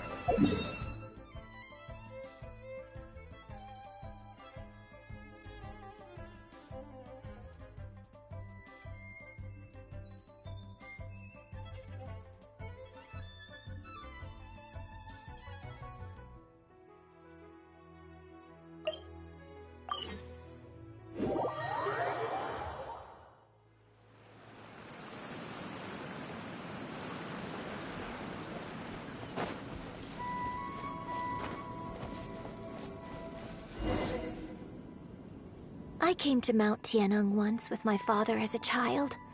I remember it being such a long climb that I could barely feel my legs by the time we reached the top. This is quite a trip down memory lane for me. Look at these majestic, towering peaks, and the gently flowing streams. No wonder the legend of the divine damsel of devastation is said to have taken place here. Adepti wander oft, where mortals seldom stride. Indeed. The Divine Damsel of Devastation is your upcoming opera, right? What's the story about, though? It's the story of a girl becoming a hero. Cool! A hero story? They're Paimon's favorite! The legend first arose in this area. It is said that there used to be a prosperous village on the mountain. In that village, there was a loving couple who were completely devoted to one another. The wife was out collecting herbs and was captured by the monster. Her husband was so distraught at the news that it broke his spirit and drove him to mad. The vile and vicious monster told the villagers, "If you want to live, you must sacrifice a child to me." What a nasty piece of work! Ugh. Paimon sure hopes this monster gets put in its place! But the monster was so terrible and so strong that all within the village were terrified of it. They had no choice but to give in to the monster's demand. Just while they were discussing whose child would be given over to the monster, a little girl suddenly stood up and came forward. No! Don't do it, little girl! Unbeknownst to anybody else, she was concealing an exorcist's blade. She approached the monster's lair, feigning fear and trepidation. When she finally arrived, she courageously drew her sword and entered into a fierce struggle with the monster, from which she eventually emerged as the victor. Her extraordinary abilities drew the attention of the Adepti, and they took her as one of their own. Her story became the stuff of legends. But alas, the paths of mortals and Adepti seldom cross, and she would never again re-enter the mortal world. And so, destined to grace the mortal realm for but a brief moment, she vanished like a wisp. I really like this story. But I personally think that perhaps the little girl was not as brave as the opera makes her out to be. I'm not sure she deserves all the praise she is given.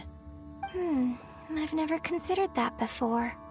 Opera is always an interpretation of the events it purports to portray.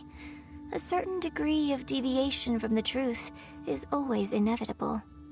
When my father wrote the script for this play, I suppose his intention was to inspire his audience with the character of the Divine Damsel. I think it's a great story. The ideal story. Well, it sure inspired Paimon! Let's go get ourselves some Star Splinter Iron!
Okay!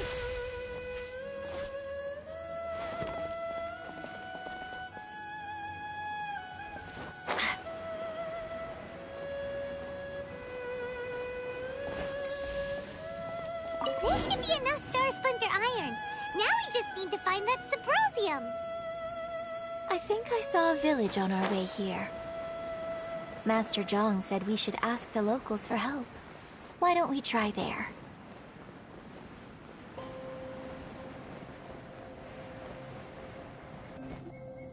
Hey, there really is someone here. Yunjin, looks like you were right. Excuse us, sir. Can we ask you something? Huh. He didn't seem to catch that. Hello, sir. We were just passing by and wanted to ask if you happen to know anything about Subrosium.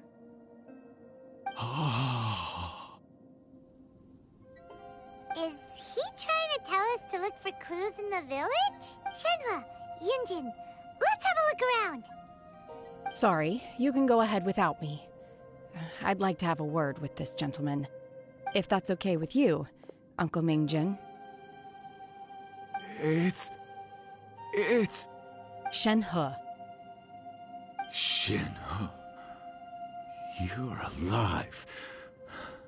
The rumors were true. So, all these years? I'm sorry, I don't know how to find Subrosium. But I think you can find some information in the village. And this place is deserted now. No one ever comes here. So you can rummage around all you want. Huh? You know this guy, Shenhua? Thank you, kind sir. We'll go and take a look around. Don't worry. Mingjin has no ill intention towards Miss Shenhe. She'll be quite safe. Okay, then let's see what we can find in this village.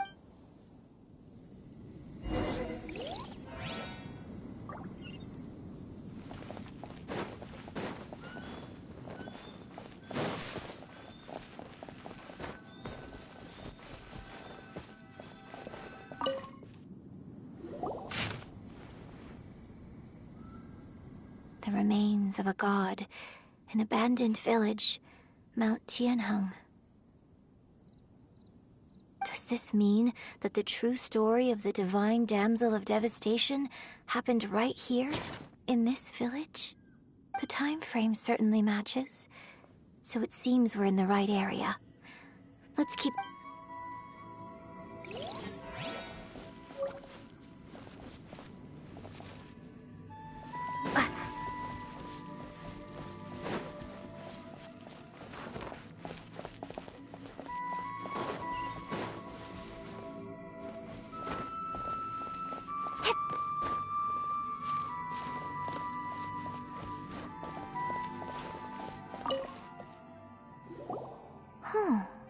What's this?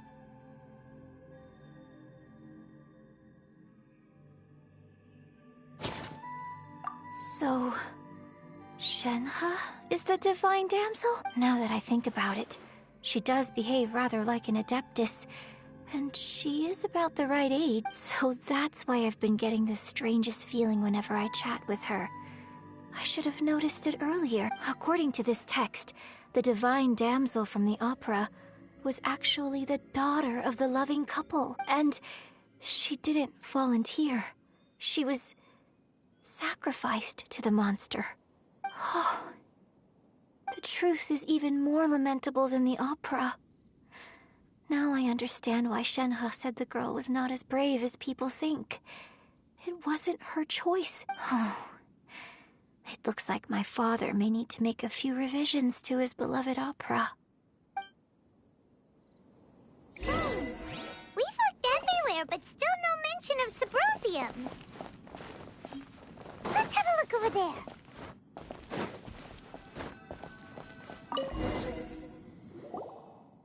This is it! So basically, we need to go to the middle of the lake south of Mount Tianheng at dusk, and we'll find us some Subrosium! Let's go back and tell Shenhua the news!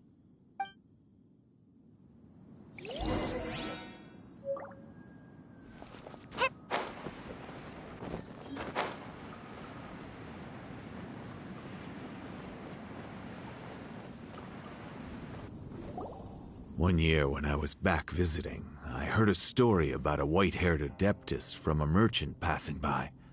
I never imagined it was you. I was a very close friend of your father's. I could have stopped him from performing the summoning ritual. I had plenty of chances, but I couldn't bring myself to stand up to him. I just let things happen, let it all escalate. And, well, we all know how that story ended. I bring flowers back here every year. And each time I wish I had a chance to apologize to you. Apologize for what? If you'd stopped him, he'd only have found another way.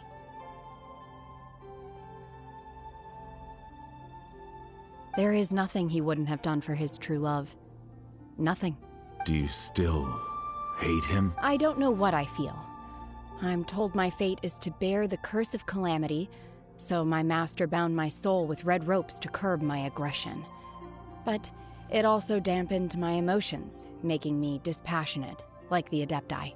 So if you ask me how I feel about the past, if I hate my father or not, the truth is... It must have been so tough for you all these years. Shenhe! We're back! Oh, then I will leave you all in peace. Shenhe, it brings me some solace knowing that you are okay. I'll tell you more about the old times next time we meet. Thanks, mister. We found some info in the end.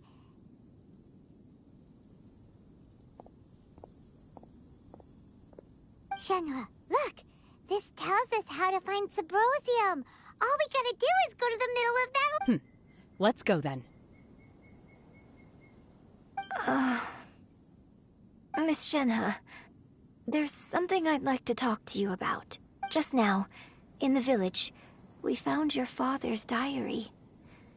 It turns out that many of the details in the Divine Damsel of Devastation are not true to the facts. Why? I know I say that opera always deviates from the truth, but now that the main character is standing right here in front of me, I cannot simply dismiss your lived experience. It's okay. I like your version. But, My master once said that the day I learn how to use my strength for the good of others is the day that I can truly become part of human society. So, I hope that one day I might be brave enough to stand up and protect others, just like the girl in the opera. But I've never thought this way before, and I wonder whether I will continue to think in this way. Don't worry. I believe you will. In fact, I think maybe you've already started to become the person you aspire to be. You just haven't had the opportunity to see it for yourself yet. Shenhe! Yunjin! Cut the chit-chat! Let's go! We can't let someone else beat us to it!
That's everything we need! Let's head back and report in!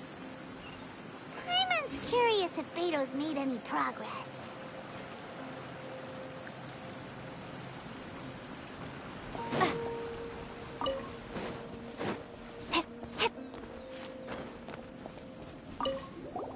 What brings you here? Have they found a solution to the danger in the sea? Ningguang didn't tell you. Something has happened in Guyan Stone Forest. According to the... But these things can be unpredictable. I have a contingency plan of my own. Only a single mountain lies between here and Liyue Harbor. If things get out of control, I will defend this place myself.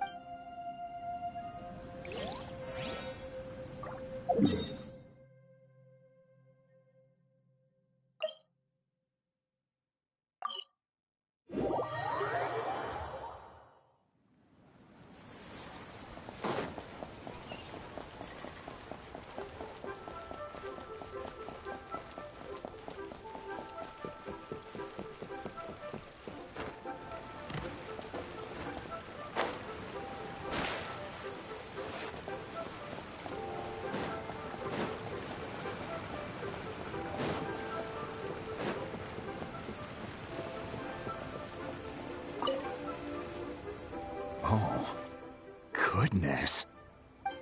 So, are they okay? This is some top quality ore you found. I think I'll get a good end product out of these. Guess now it's my time to shine. Hey everyone, how's the A-team doing?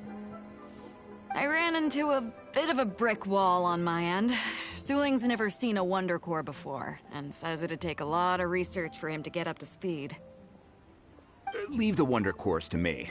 I'll work on them while you go about your business. Don't worry. It won't take me too long. Much obliged, Master Zhang. We should look into the Adepti sigils next, but where should we find items relating to the Adepti? I'll sort that out. Oh? You got this then? Yes. I have been training with the Adepti for years. I know a thing or two about making sigils. When we first met, I told you I came for the Jade Chamber, not the contest. In fact, I came specifically to deliver Adepti sigils. Master heard that Ningguang was planning to rebuild the Jade Chamber, so she sent me to deliver some Adepti sigils. Master also said she hoped that I can take this opportunity to rejoin human society. But now that I'm here, I wonder if I've been removed from the world for too long. There's so much basic knowledge that I lack. Maybe it won't work for me to stay here after all. But either way, I'm very glad to have met you. And I'll take care of those Adepti sigils. Without knowing the ins and outs of your situation, I can't say whether you should stay or not. But now that our paths have crossed, we'll always have a connection. So if you're ever feeling down, come find me on my ship. There'll be a drink waiting for you. Thank you. So, Master Zhang, I'll need to use your facilities to make the sigils. Fine by me. I'm actually curious to see how the Adepti arts work. Maybe I'll learn something.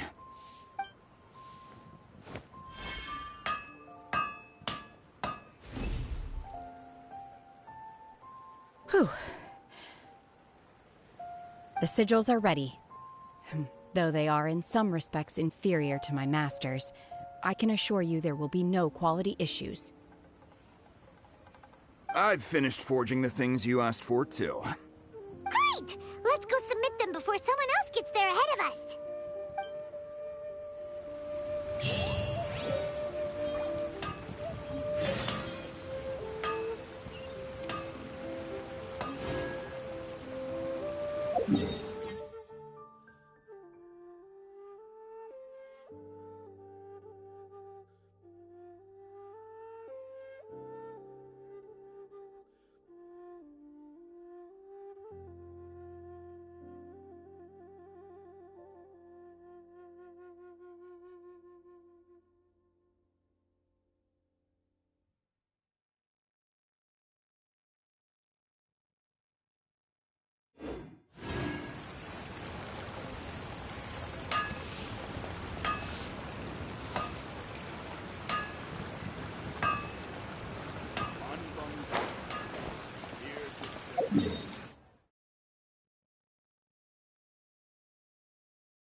Ningguang's little secretary. We found all the materials.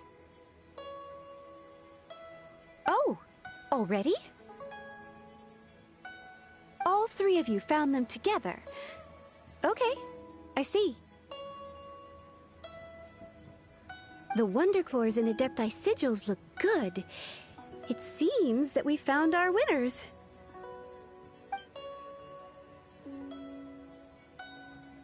I hereby announce that the winners of this material procurement contest are the Traveler, Yunjin, and Beidou. What? It's over already? I haven't even found the plustrate yet! Oh, I can't believe it. So close, but so far.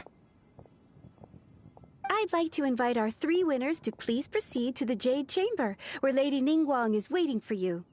Huh? Where's Beidou? She was right here! Captain Beidou has some business to attend to. She will join later. Please come with me for now. Alright then, guess we'll head on up to the Jade Chamber first. This has been a long time coming. The last time we went up to the Jade Chamber was ages ago.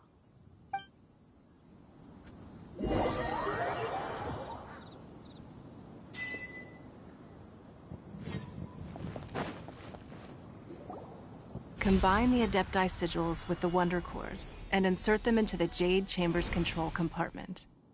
The construction of the new Jade Chamber is now officially complete. Once the tethers are released, it will soar into the sky. Thank you all for your work. Now it is time for me to fulfill my promise. Yeah! Miss Yun, I've already heard something about the reason for your involvement. You are looking for a venue for your new opera, aren't you? That's right. Lady Ningguang, I would like to hear your opinion. The unveiling of Miss Yun's grand new opera surely requires a venue of equal grandeur. So what would you say if I proposed that we stage your first performance right here, in the newly built Jade Chamber? The Jade Chamber offers a splendid panoramic view of the mountains and the bustling city.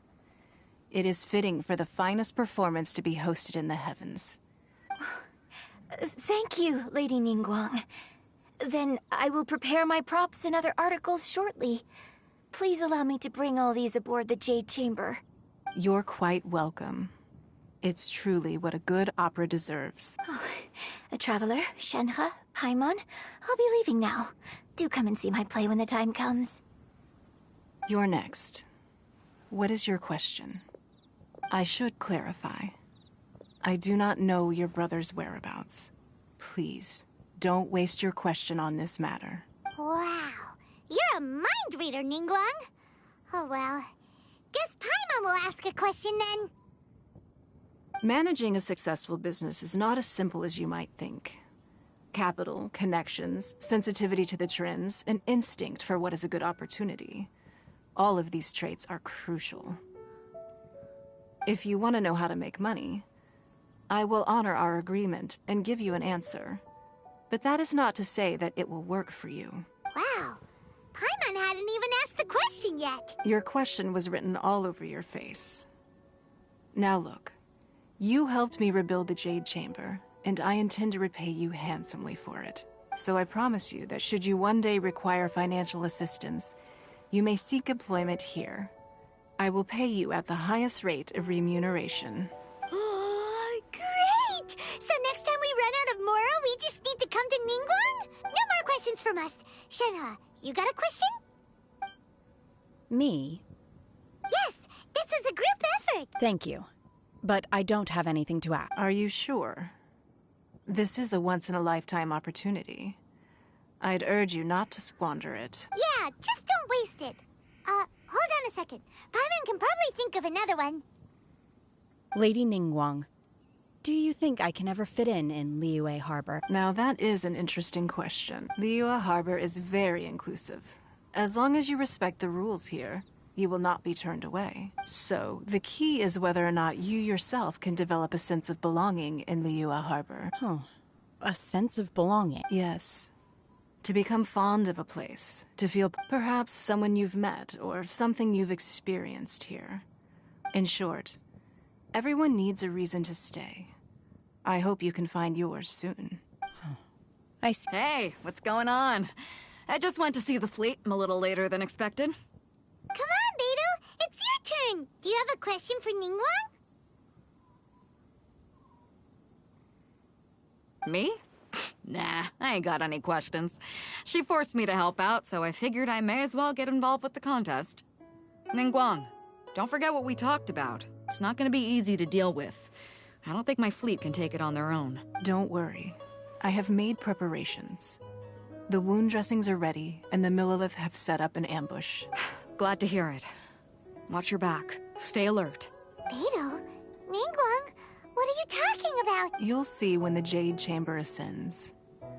However, it's not the most pleasant topic of conversation. Maybe it's better that you don't know.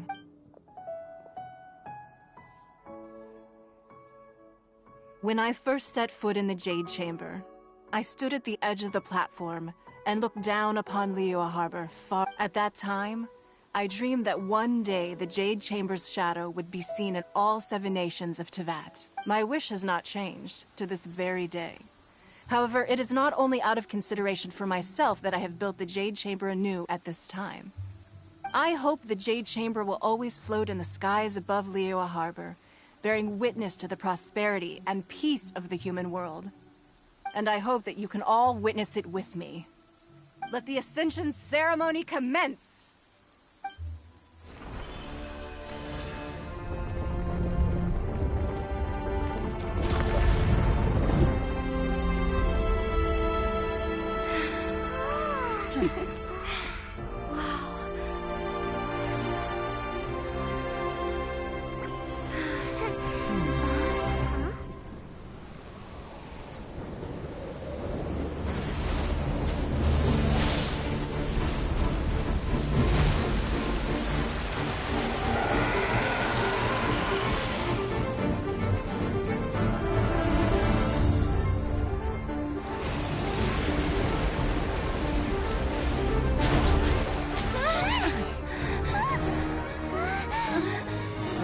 Q, the Avenger of the Vortex, Beisht. Who is that?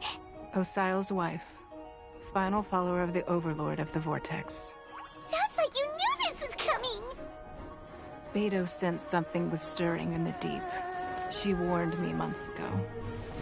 Knowing she harbors hatred toward the Jade Chamber, I chose to rebuild it now as a way of drawing her out. Got it. Well, let's go fetch the Adepti. No. Huh? In this human age, the people of Liyue must find a way to overcome this crisis on our strength alone!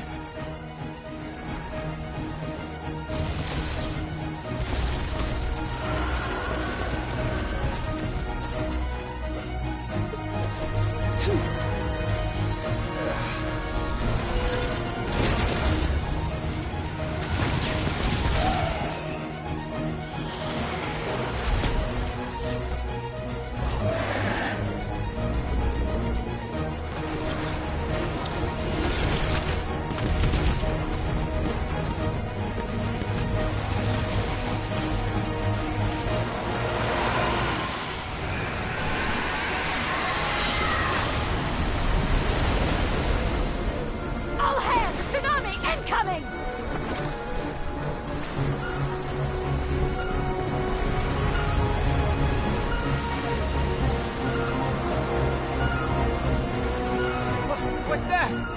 Wait! A giant wave!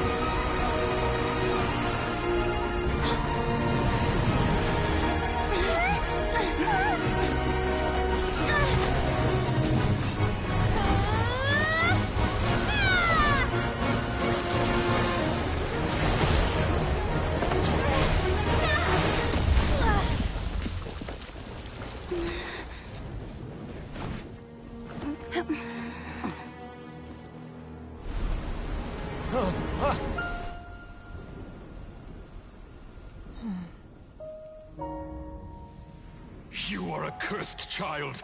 Your life brings nothing but disaster to us all. At least if you die, I can bring her back.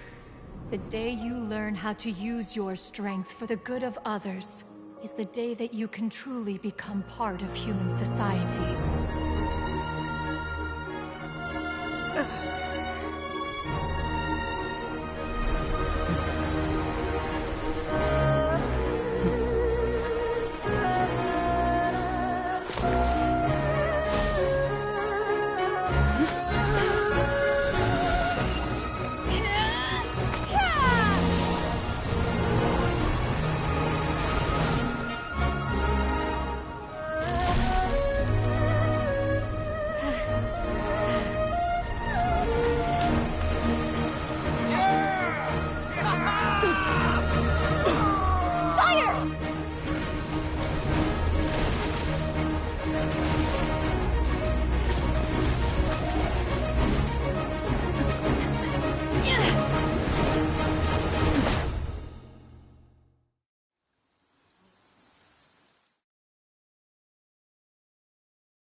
What are you doing here?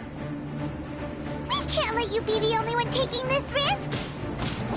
I hardly see this as a great risk. The people of Liyue Harbor are well prepared, and she is already badly injured. Only sheer willpower is keeping her alive. I may be nearing the end of my stamina, but in a fight to the death, I think I have the upper hand. We'll help too!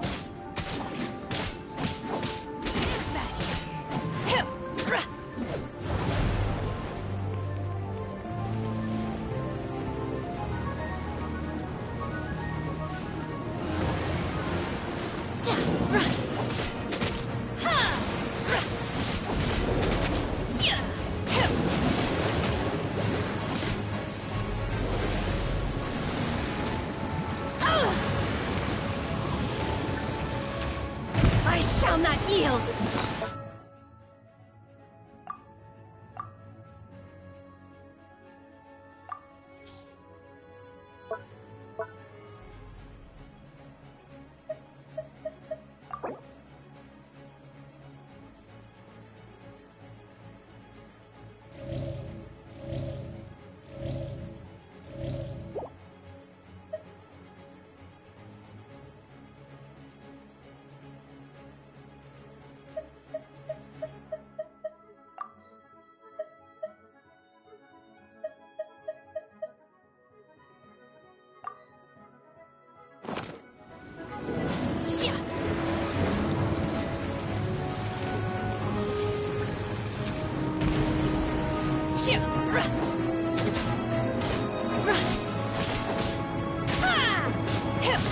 Obey!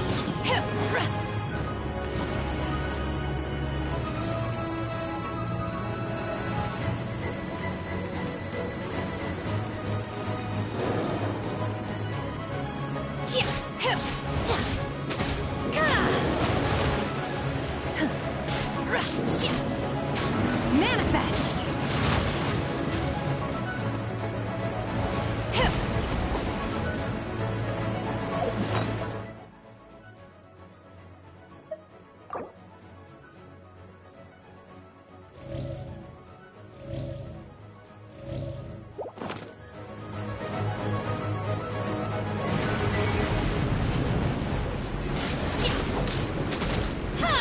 You will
Unleash!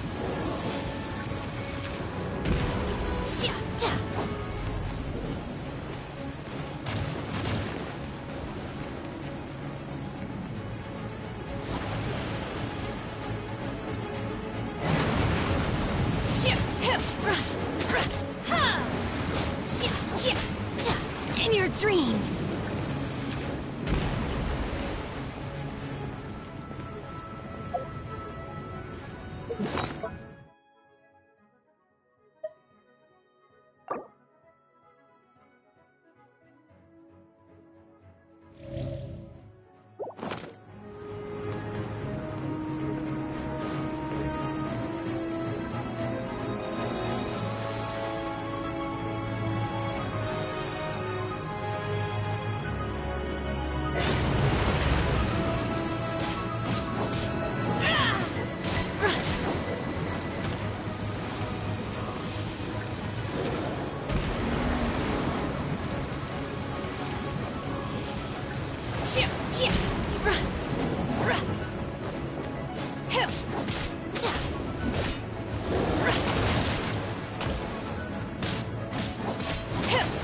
Manifest!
What's the hurry? Freeze! She's getting away! Shouldn't we go after her? This place is unstable. It is too risky to continue pursuing her. If the place collapsed, the consequences would be disastrous. Let's head back.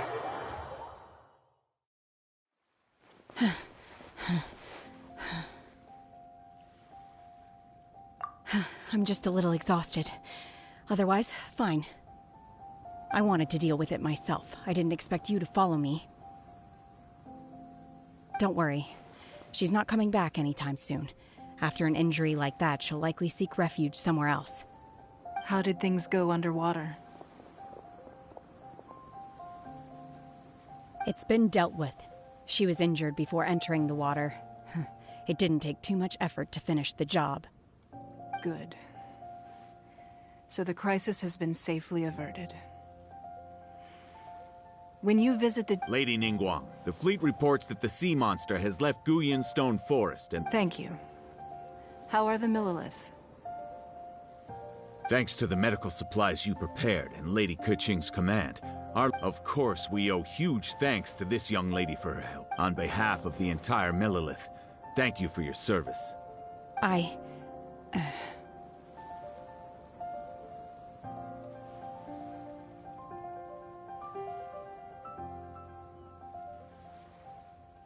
Great. Then next time I watch Miss Yun's opera, I'll be able to take the compliments. I wasn't trying to be a hero, though. I just wanted to protect you. Let the soldiers recuperate, but don't let your guard down. If she returns with a vengeance, we must be prepared. Yes, ma'am. You've been monitoring us for some time now. I trust you've reached a conclusion. You wish to hear one's opinion. Well, things would have hardly gone so smoothly had it not been for Shenhe. That I do not deny. However, final victory was always going to be ours, even had things been a little more arduous. If it came to it, I could always destroy another Jade Chamber. One has observed your adaptation of the Guizhong Ballista, and find oneself compelled to admit that you have evidenced some degree of novel thinking. You have learned from past failures and prepared for this crisis in advance. This is considerable progress compared to the last time. Hence, on balance, one finds your performance during this trial satisfactory enough. But there will no doubt be further trials to come in the future. Do not suppose that one will not continue observing you hereafter. While the position of Tianquan remains mine, I will always ensure Liyue's safety. Shenhe, one saw you secretly venture out from the mountains a few years ago, and noticed the air of dejection in which you returned. Hopefully this trip to Liyue Harbor has been a different experience. Yes. I can't explain it, but I feel happier than I expected. Good. Traveler, please take good care of Shenhe. She is a dear child. In fact, one has many fond memories of Shenhe's childhood that she may be interested to hear about. There'll be no need for that. Oh. They are all like this. Fine. Since you care not to listen, one shan't be telling you. One shall be going homeward now. Please, have a good rest. Come to the Jade Chamber when you have recovered your energy. We must celebrate both the completion of the Jade Chamber and the fact that Liyue has weathered another crisis.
An answer from this world?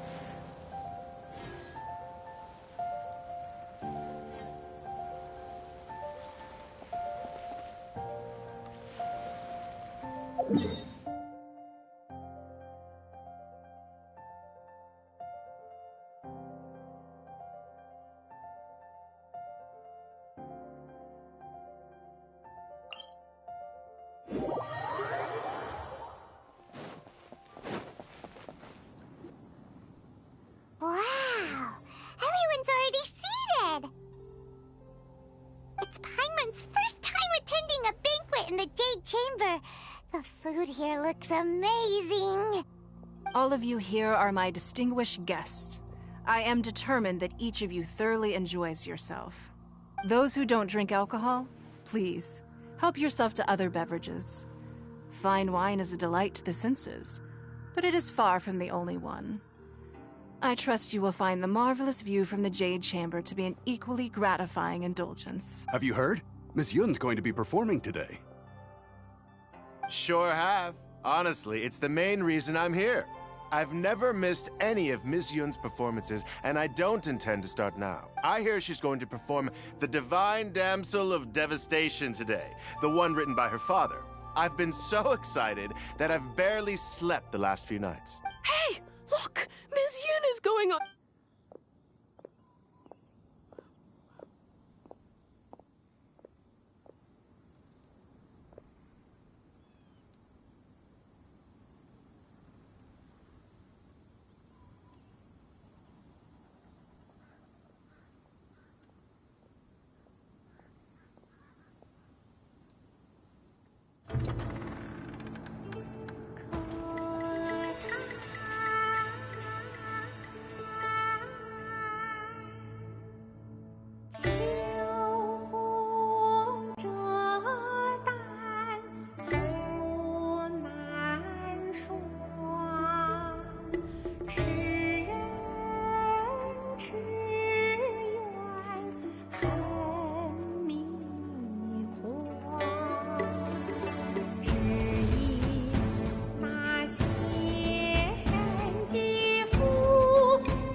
神女披冠到这里本该接近尾声，但今日我再添一笔，唱与诸位听。知道为敌人不是，自有知音和情思。红缨烈烈见了心，只知不操心。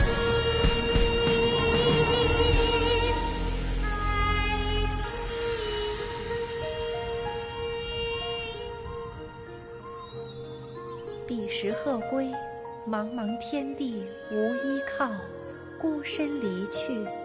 今日再会，新朋旧友坐满堂，共聚此时。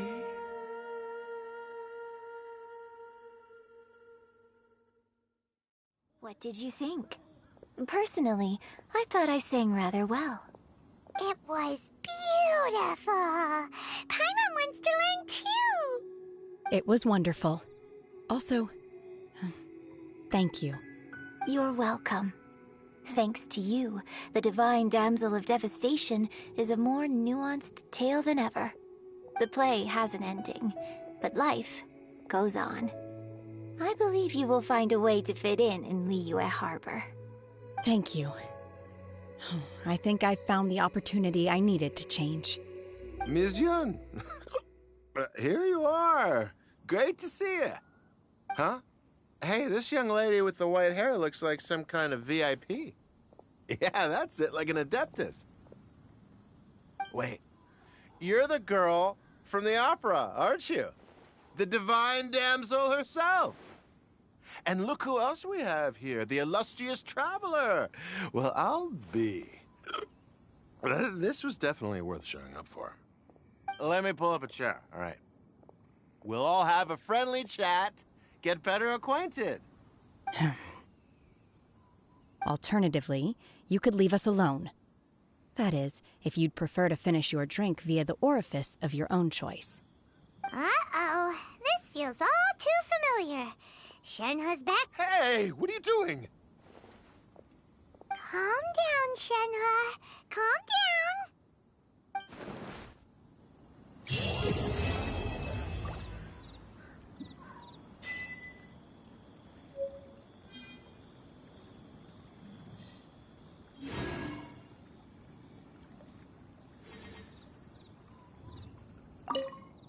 To act, one must first feel. After our trip to Mount Tianheng together, I felt much more in touch with the character today. I believe I was able to deliver a more profound performance because of it. Next time I have a new opera, may we study the character together again.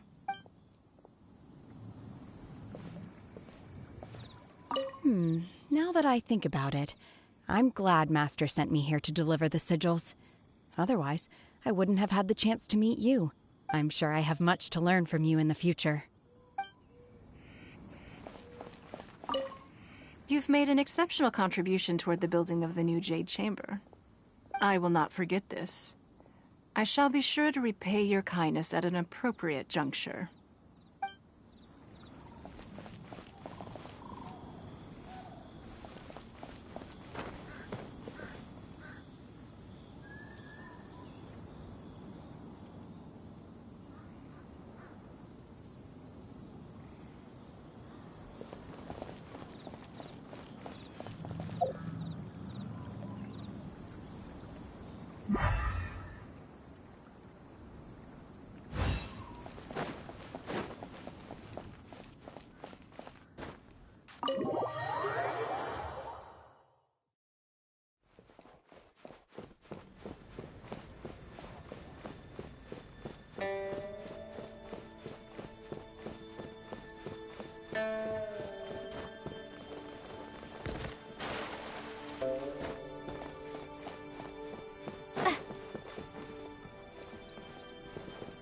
Sorry.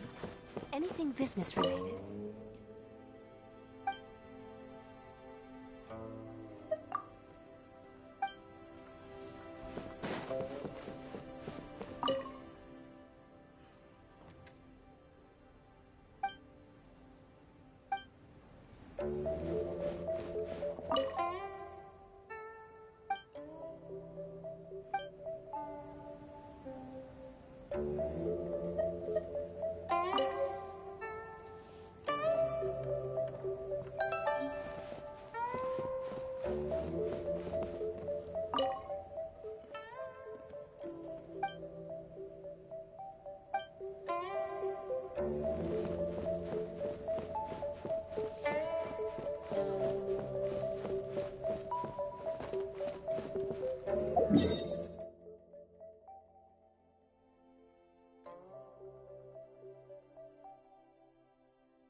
from Chelsea Village.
So, Sucrose, the package you mentioned that you received before, it's not dangerous, is it?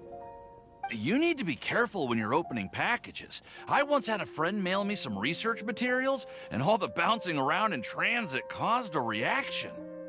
Once I opened it, it let out a stench that could wake the dead. No, this package didn't contain any hazardous materials. Hey, Timaeus! What are you chatting about? And who might this be? Oh, hello, you two. This is Sucrose. Hi. I'm Sucrose, Albedo's assistant. If you have any alchemy-related queries, you could always ask me. I'd, do my best to help. Huh? Do I look nervous? My apologies. I don't get out too often. I'm usually in the laboratory, where there aren't many others to talk to. That's okay. You don't have to force yourself. I'm sure that once we get to know each other better, we'll become really good friends. Hey, aren't you the legendary traveler? The one who repelled Storm Terror? I've heard so many stories about you. Always wanted an opportunity to research you up close. What do you mean, research? Sorry. Don't mind me. No, never mind. So, what were you two talking about just now? Sucrose received a strange package recently. A strange package? Yes. I believe it's from a Sumeru scholar who came to study here in Mondstadt. It's most likely a thank you gift for collaborating on some research together. Huh? A package from an academia scholar? Oh, then there could be anything inside. There wasn't anything dangerous inside. Just a bunch of strange cards. I think I've seen Timaeus with some similar-looking cards before. So I came to ask him about what they might be. You've seen me with some cards? No, they didn't look like test cards. Here, have a look.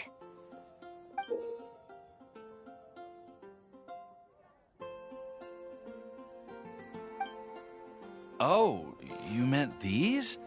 Huh. Sucrose, have you really never seen these before?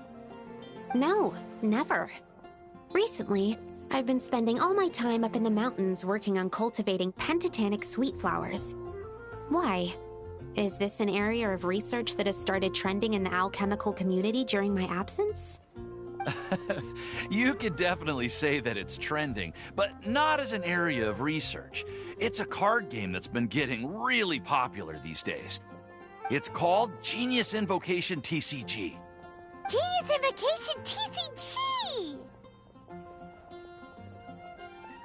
Yeah, we've been hearing about this game all over the place, but this is the first time we've ever actually seen any of the cards. We didn't know it had made it all the way to Mondstadt. Must be pretty popular, huh? That's right. The game's been catching on lately. The Yae publishing house in Inazuma has even published a series of light novels based on the game. The story is really good. It starts with a young guy in Sumeru who finds an ancient casket of tomes in the attic. He opens it and discovers that the soul of an ancient TCG player called the Crocodile King has been captured inside. It turns out, after being unexpected... Huh? What's wrong, Sucrose? If you're interested in how the story... No, I was... Oh? Wow. Oh, right! Okay, fine, although... But, if you'd like to learn the... Yep, that's trying to learn the... Understood. To be honest... Well, what do we win?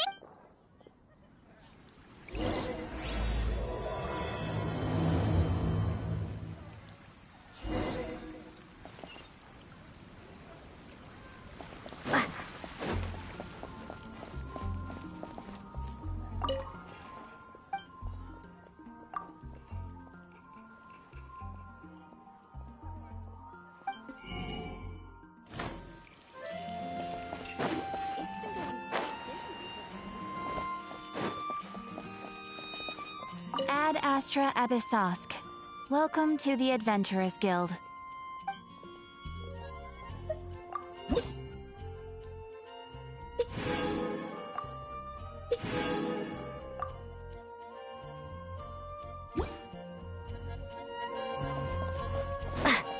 Haven't you heard?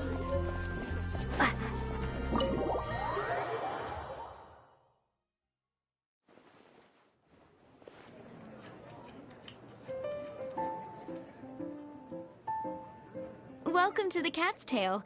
Ah, it's the Traveler and Paimon. What a nice surprise. Oh, and Sucrose the Alchemist. It's been a while, hasn't it? I'm afraid I've already told you before. Fur from the Cat's Tail staff is not for sale, no matter how much Mora you offer. Don't worry, Margaret. We're not here for that research project I told you about last time.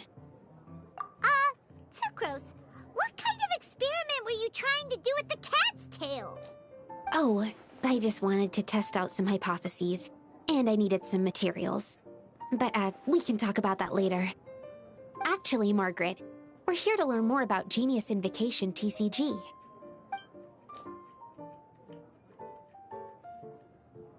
Genius Invocation. You see, more and more... Allow... My mistake. So it seems I haven't introduced... I'm afraid I must correct you there, ma'am. Only Prince, the strongest and most formidable... The average player is incapable of grasping the subtlety and sheer genius behind Prince's every play. And he has no choice but to rely on me to Wow! Another... How can you use such a crude word as animal to describe the one and... Oh? What's that? It seems he really... Seriously, how can he get all of that from a simple It was the duels of Genius Invocation TCG that allowed our hearts to bond. So, playing Genius Somehow Paimon doubts that. Anyway, if you'd like to know anything about Genius though I'd love to explain more myself, it's time for my daily walk. Just as a seasoned warrior can foresee the path of his opponent's sword. That's what Prince said. Oh, Prince doesn't want to play with us, huh? I'm sorry, but from the day I met the mighty cardmaster Prince, I swore an oath that... If Prince is unwilling to play, then I guess we should look for an alternative. How about this? Diona! Yeah, blah, blah, blah. What is it? I'm pretty... Why is it that every player that sets foot in here to play Genius Invocation TCG has to have a drink? Seriously, games and drinks don't... What can I say? As the tavern owner, I can't help but feel happy to hear this. Anyway, I see you've been working hard, so I thought you could use a break. So why not come over here and teach these customers the rules of Ha! Oh, why are we letting all... if drink sales keep going up... My dear, Prince speaks the truth, Diona. Not only is the spread of Genius Invocation... Could it really? Sure, why not? Alrighty. Shuyan. Oh, okay. Ooh, all right.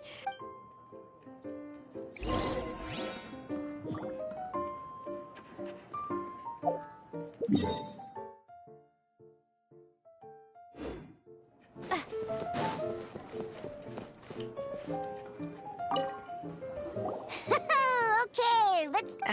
Deck? Yes? What's with the blank stares?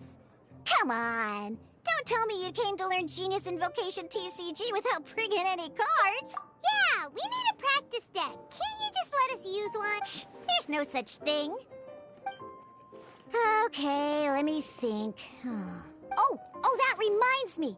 A few days ago when I was closing up for the night... Are you sure that's okay?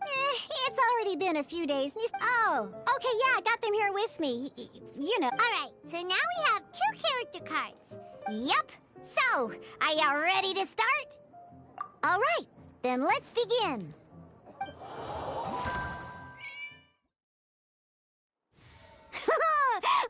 Welcome to the world of Genius Invocation TCG.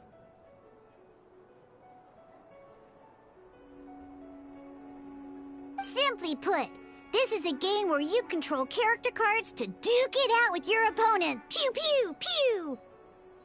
Once you've defeated all of your opponent's character cards, victory shall be yours. Now then, you're gonna need a character on the field to start with.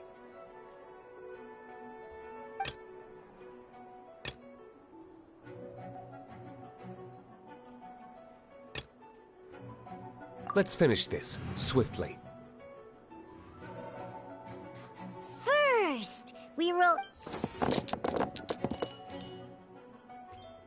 These dice correspond to elemental energy. We'll be spending these dice to perform actions.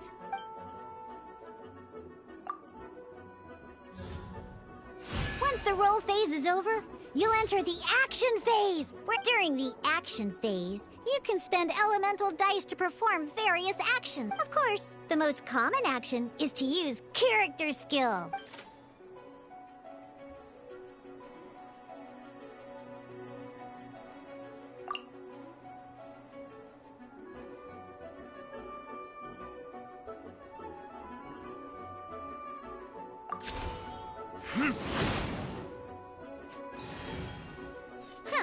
Not bad. You just made your first attack. During the action phase, both sides will take turns making their moves. After you use a skill to attack your opponent, it's their turn to attack. And as you can see, once the...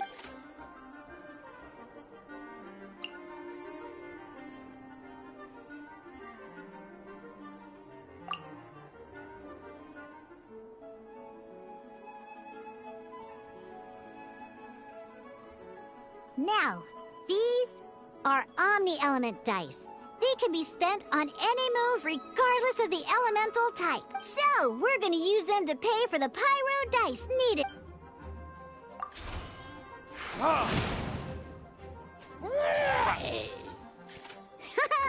That was pretty good. That's one opponent down for the count. Bam! But the game has only...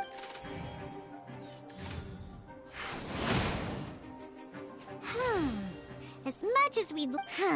After you end round, you won't be able to do anything else this round. And once everyone...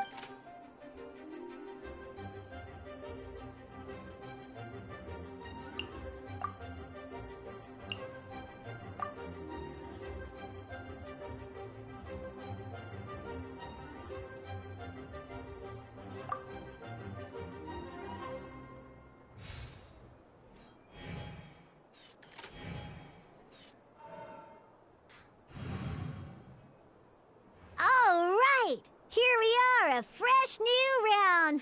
And a fresh...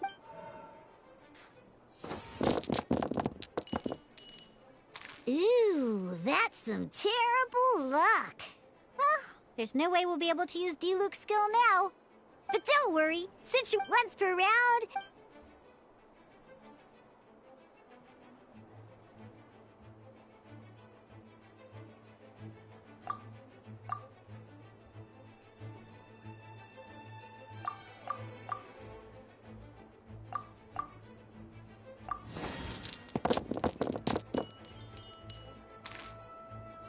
When the action phase begins, the player who first chose end round in the previous round takes their turn first.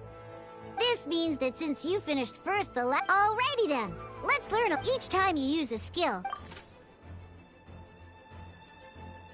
Once Diluc's energy is full, he can use a powerful elemental burst. Never mind, let's start with the normal attack and...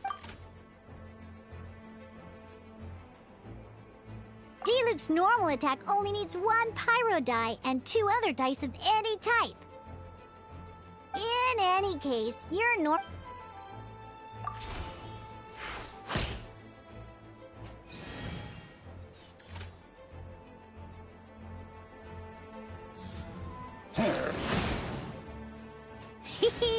Now we have 3 energy plus. It's time to...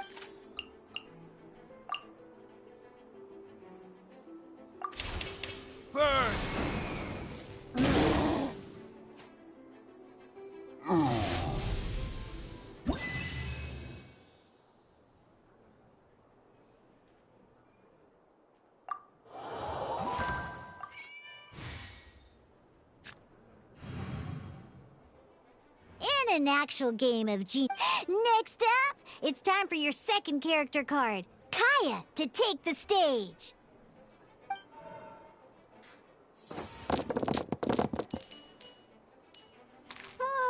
It seems like any move by Kaya is gonna cost quite a lot of cryo dice.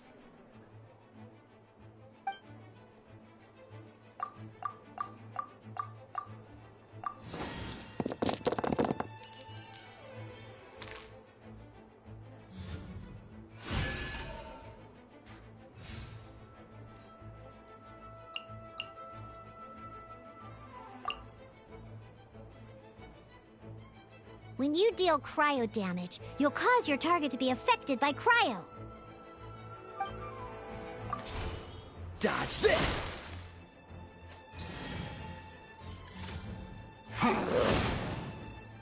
Good! Now our opponent is affected by cryo.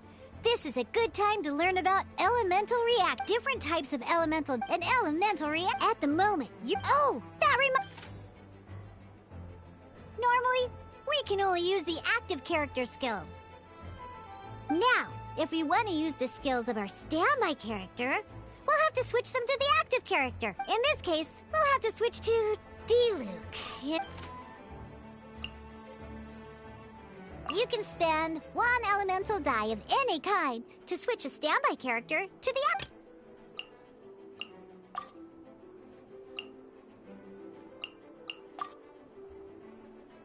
Let's finish this, swiftly. Switching characters isn't... Most skills can only target the active character. Alright then, now that Diluc is our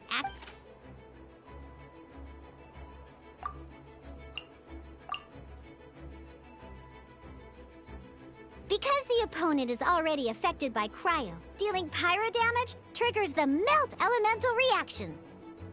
When triggered, Melt increases damage dealt by 2. This will allow you to deal loads of damage in...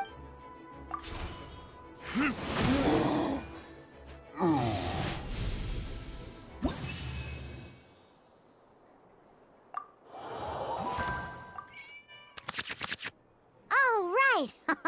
Next up, let's learn how to use cards. These cards are all known as each time a match starts...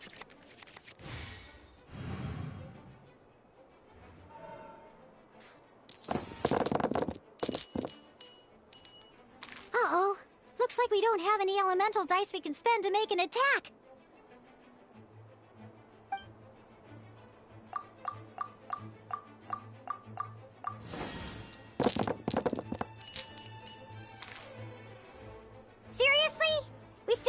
any usable dice even after that reroll? Well, never mind. Even in cases like this, we can still attack. We don't underestimate...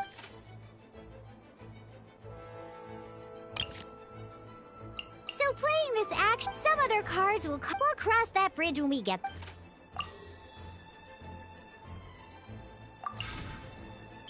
So, playing an action card from your hand is a form of fast action. Fast actions do not end your current turn.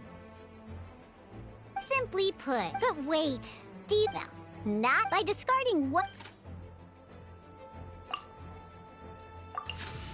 Sometimes, you won't be able to perform any actions you want to, because ingenious invocation. In this case, just like playing cards. Come on, hurry up! Use element...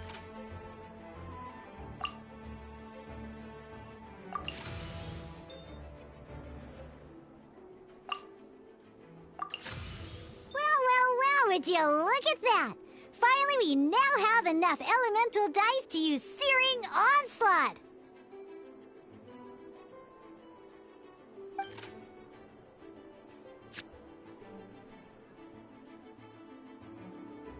Because you have the White Iron Greatsword equipped, Searing Onslaught will deal 1 extra damage!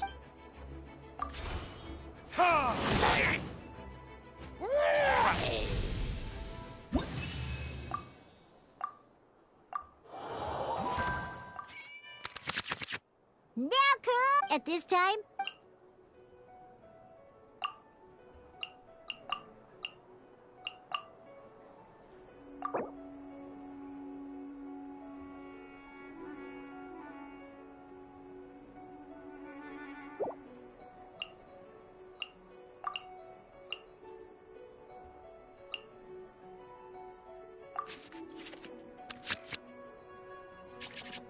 Once you have confirmed any adjustments you wish to make to your starting... Let's see how you do this time.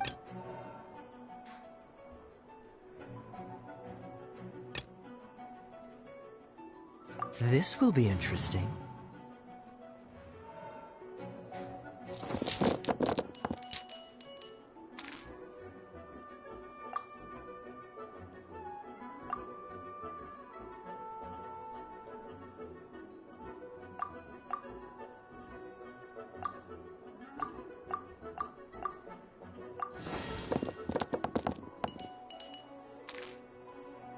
Hey, look at you! You sure are getting the hang of these rolls. Now let me teach... You can preview your opponent's actions. I mean, that is to say, you... Check it out! So here's where you can see all your opponent's intentions for this round. All your opponent's intended actions for the round will be listed here in order. Reference this to come up with effective countermeasures and well then, that's the end of the tutorial. You're on your own from here. Maybe...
Let's go.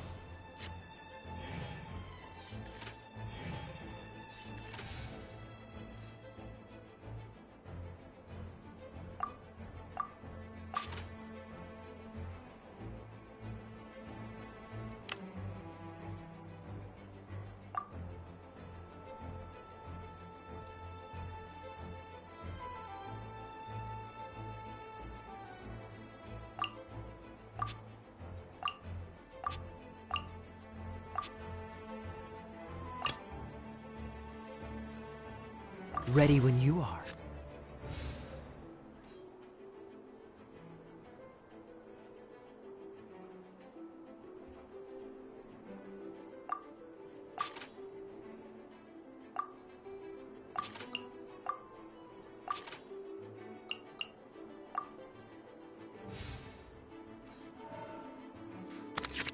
Wait. There's one more thing I almost forgot. Every time you hit an end phase, you get to draw 2 cards from your action cards pile. Remember, you have to make use of both your elemental dice and your action cards to win.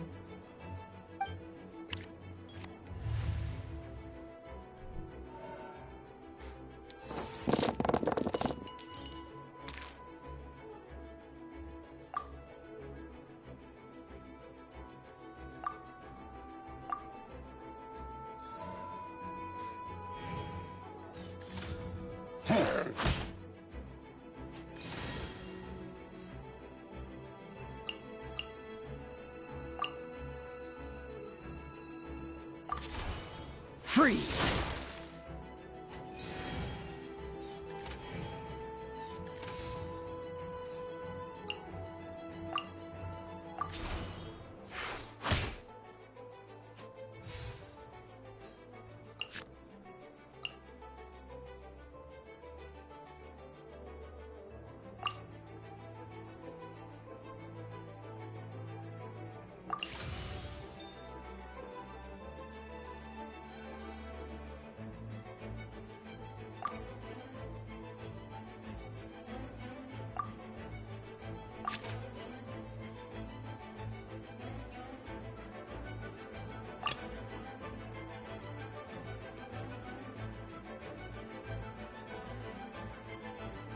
Let's finish this, swiftly.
Ready when you are.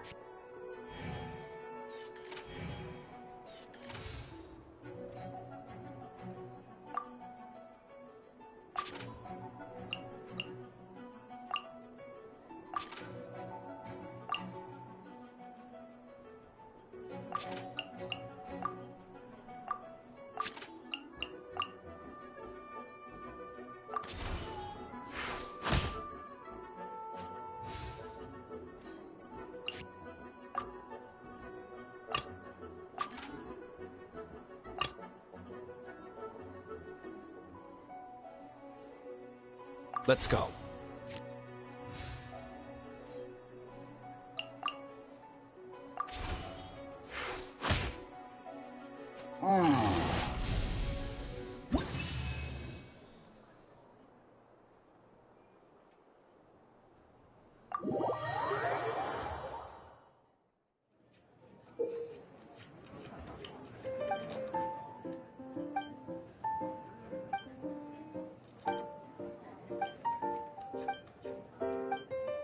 All right, cool. Those are the basics. Did you get all that? What we just played was an adventure challenge designed specially for new players.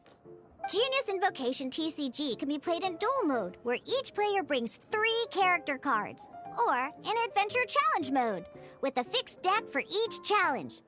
But the rules are all the same. As long as you understand the basics, then you should be able to take on any of those rowdy booze hounds.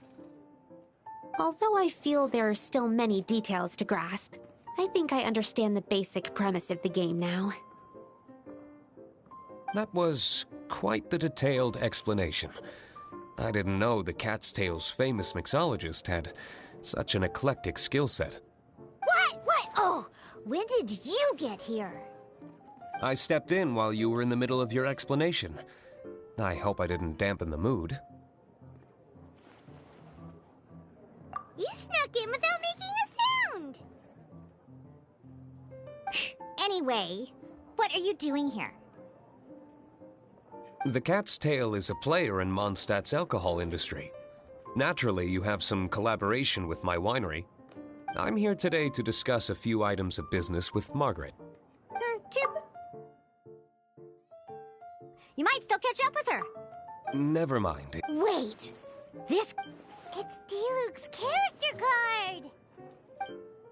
Although I have some degree of experience with Genius Invocation TCG, seeing this particular card is a first for me. A customer left it behind a few days ago, but he wasn't even playing the game while he was here. Oh? And what sort of a customer was he? He wasn't wearing an eye patch, okay? He had a light complexion and a super serious look on his face. He wasn't much of a talker and looked like he was just drinking his worries away. Never seen him around here before. Eye patch, you say? Gah! I was trying to give the opposite description, but I just ended up giving it away. Don't worry. Somehow, I don't think he'll be giving you any trouble over it. So, what about the Diluc character card? I don't mind. It's just a card with my image on it. I didn't expect Diluc to be familiar with Genius Invocation. The game has been catching on late. I was hoping we could play a game. It's getting late, and someone has some explaining to do. Good. Then I'll take my leave. You know where the door is. Uh-oh. Guard captain. I hope Kaya will be well. Now that we are familiar with the rules. Ooh, 2 new players, but in order to play an official duel, remember, a complete deck. Then let's use my cards. These were mixed in with all the others. Now, it looks like we each have the Kaya, Diluc, and Sucrose character cards. So take your time. I look forward to our first duel.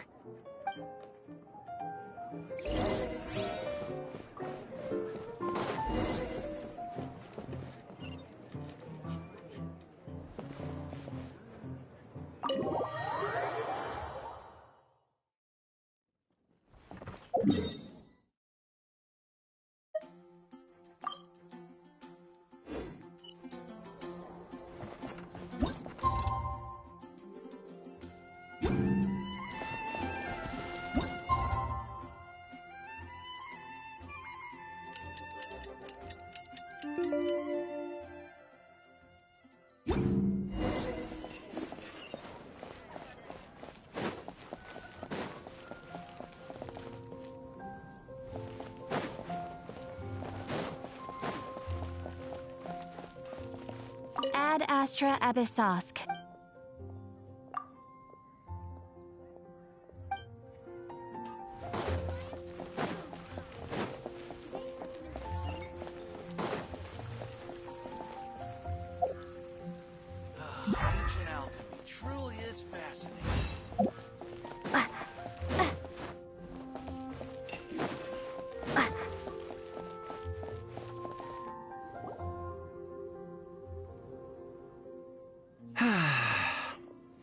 Shame I only get to listen in from the other side of the window and don't get to join in the debate. I'd love to give my 2 cents. Say what? What's up? What's up? Paimon wants in. Recently, all the customers at the tavern have been debating the exact same topic. Who is the strongest fighter in Mondstadt? The strongest fighter? Must be someone who can floor a whole gang of hilly churls. Wow! Then it really must be tough to become the strongest of all. But anyway, is there like a general agreement in the city on who it is, or...? Expecting people to come to a swift and straightforward consensus in the City of Freedom is like expecting fisherman's toast to drop out of the sky. Everyone's got their own opinion, backed up by a unique set of cherry-picked information. But let's be honest. That's what mainstream opinion is polarized, with most people supporting one of 2 candidates. One is the Dandelion Knight. The other is the Dark Knight Hero. Ooh! Paimon votes for you! But let's go into the tavern and talk to the patrons. Maybe we'll pick up some juicy... Oh, I do envy your life, but don't mind me if...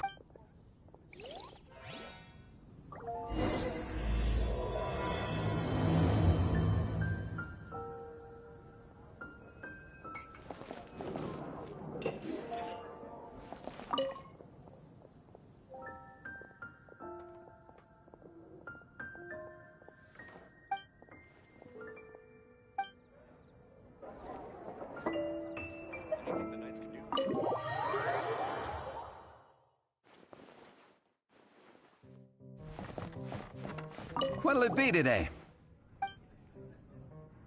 The strongest fighter? I don't pay much attention to that sort of thing. Huh. Paimon thought bartenders had some kind of special information sources. Exactly! That's what Paimon was getting at. I have no involvement in any intelligence-gathering operation. But if you made me pick someone, it would be the Dark Knight Hero. I've heard some stories about him. Apparently, he once rescued a city dweller from the Abyss Order. There it is! The barman's top. Speaking of the Abyss... Hi!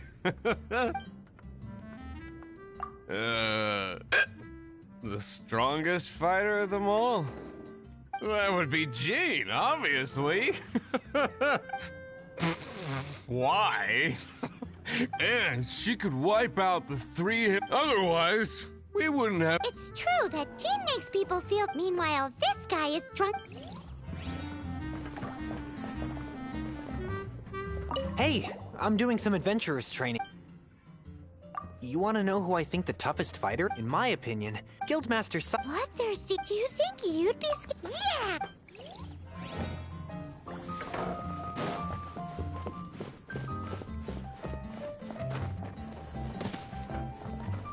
Hey, amigo, do you want to hear my late... Huh? She's a little girlie who wears red. That's right. Guess what happened? What happened? I witnessed... I'm telling you. Holy... I was hiding behind... You want to maybe even... Did you say... Did Paimon... It's just... How can you say... So... Hey. But thanks for your... Patton was right about one thing. If everyone's... can't be persuaded, how are we at... Strongest fighter? Eureka! Let's go see what bet the knights have got on a... Come on!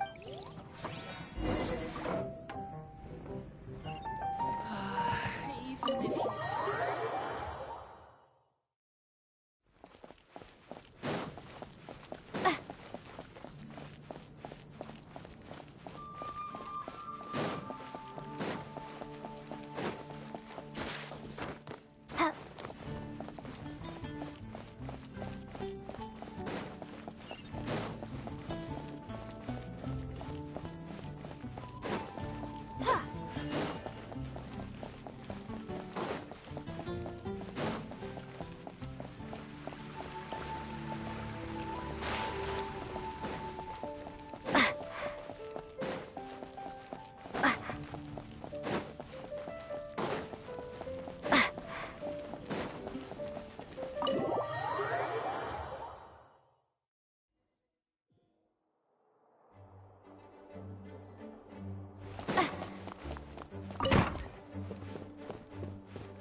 you. We're collecting intel on the strongest fighter in Mondstadt. Do you have, one of those official Knights of Favonius verified ranking tables? Strongest fighter in Mondstadt? Huh. I am sorry, but I cannot help. I do not have any relevant documentation on that topic. Oh, well that sucks. Paimon was hoping she would at least make the top 5. Well, although I do not have the data to make such an assessment, I will say that my faith in our honorary knight's abilities has never wavered. Which reminds me, recently one of the Abyss Order's mages has been active near the city, although he is keeping a low profile. If you are staying around Mondstadt, please be on the lookout for danger. Given your, well, high-ranking fighting strength, I trust you will be able to help keep the area safe. Awesome! After she beats the Abyss Order, she'll climb up that ranking table faster than she climbs up all those cliffs. Well, either way, smashing the Abyss Order to bits is the right thing to do. I like your enthusiasm. It is infectious. But be careful out there.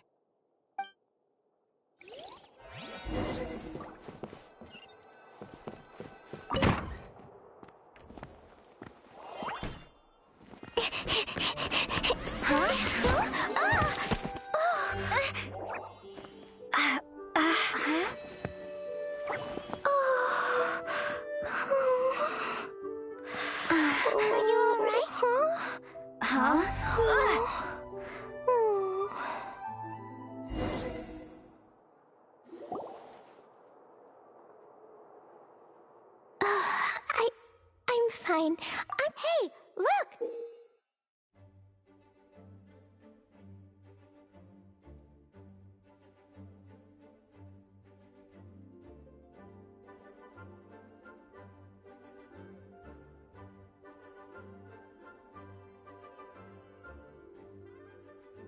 There's some writing on here.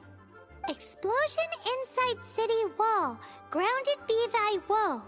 Explosions can hurt people. Jean can be dreadful. Mondstadt be bombed. Klee be doomed? Yikes!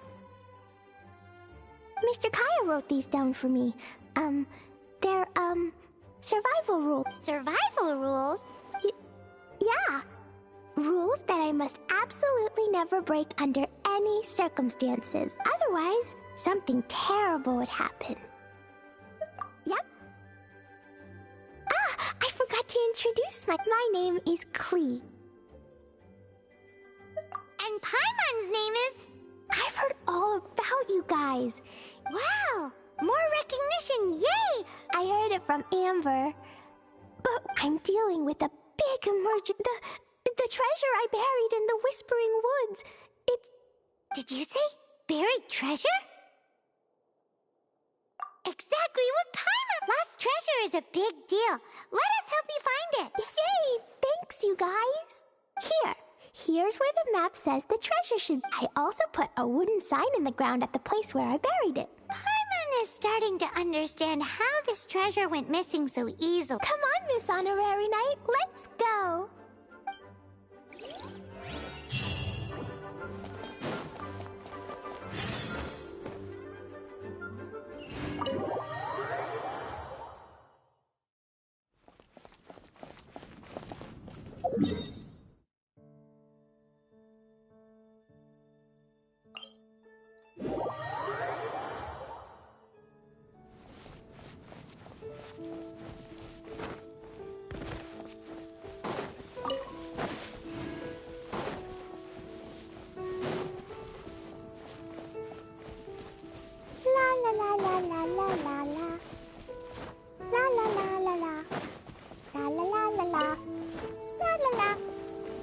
Your treasure's gone, but you seem oddly happy. Well, Fraser and Albedo seem really busy recently. So Klee must not disturb them. But now Klee has new friends. I never thought I'd have a new big sister to help me. I'm so happy.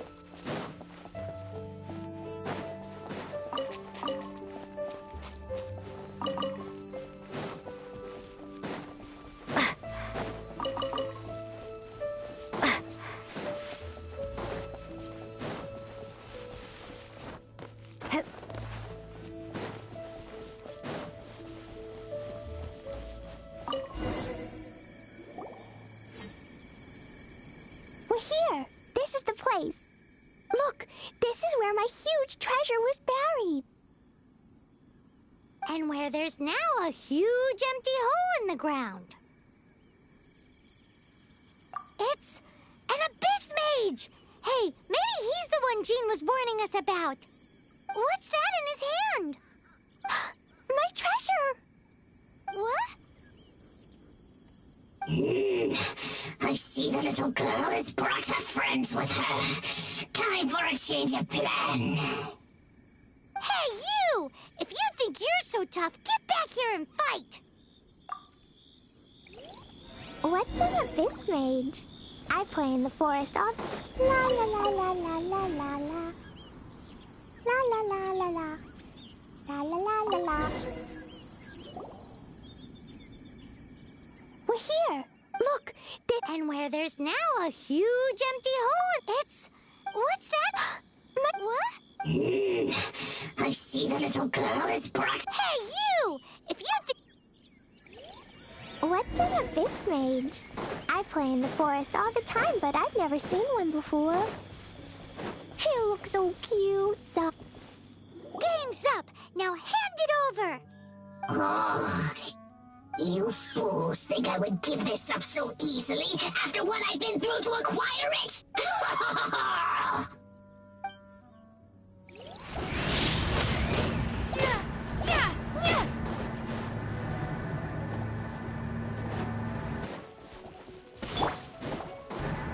Dodge this!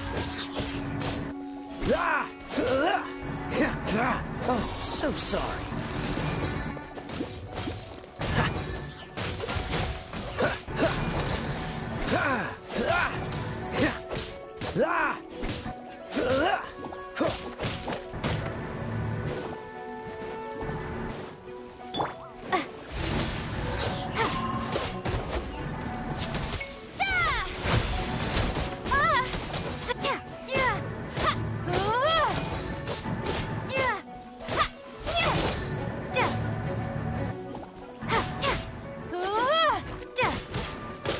Careful, Klee. Don't be drawn in by it. Abyss mages are the bad guys.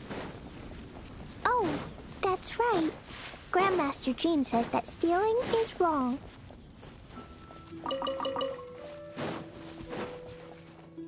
Freeze! That girl's lucky she didn't come alone. Otherwise, I...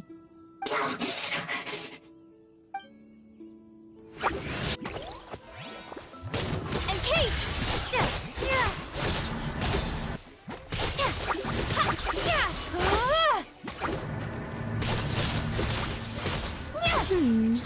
But if we could just get him to give it back...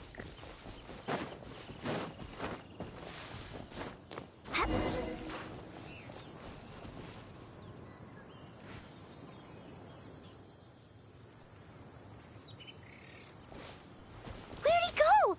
The Abyss Mage. He just disappeared. What's going on?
A gateway to a domain! The Abyss Mage must have snuck inside!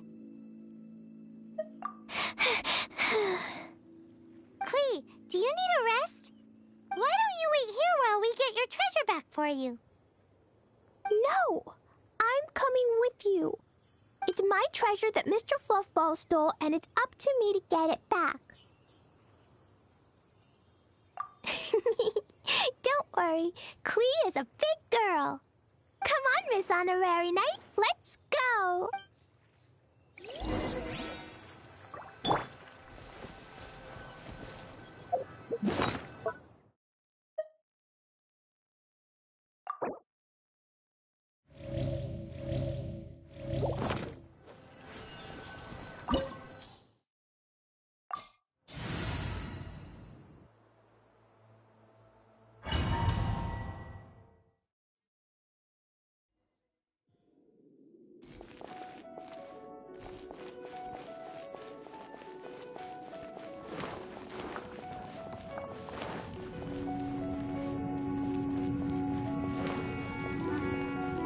La la la. Ah, da da da.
Jumpy Dumpty go!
La la la.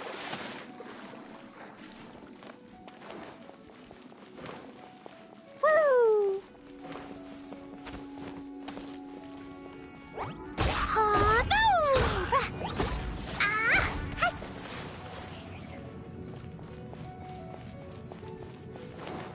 Da da da. La la la. Da da da. Woo!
La la la.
You followed me.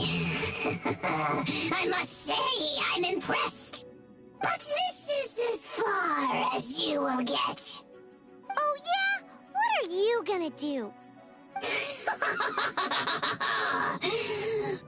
Oh, the human proclivity to gossip has provided us with everything we need. We learned that your little red friend had in her possession the most powerful treasure in all of Mondstadt. That treasure is now in my hands. Now your precious treasure shall be your undoing. No, wait! Don't touch it! Now, what have we here? A flame symbol.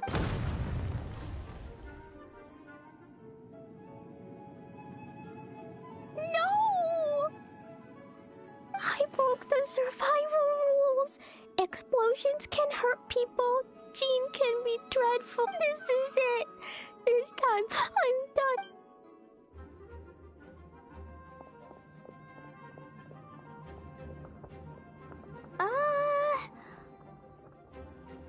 Wait!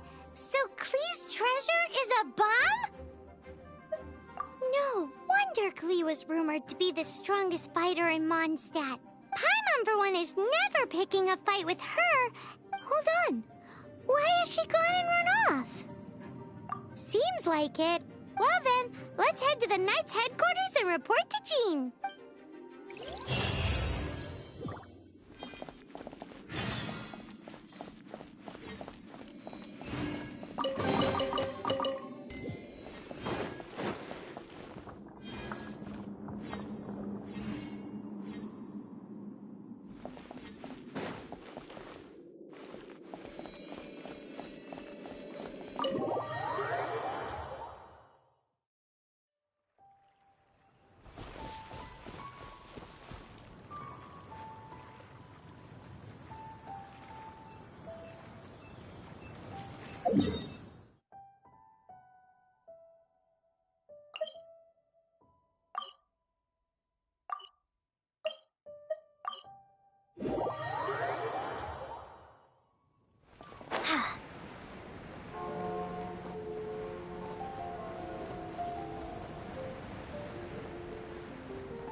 You're here too?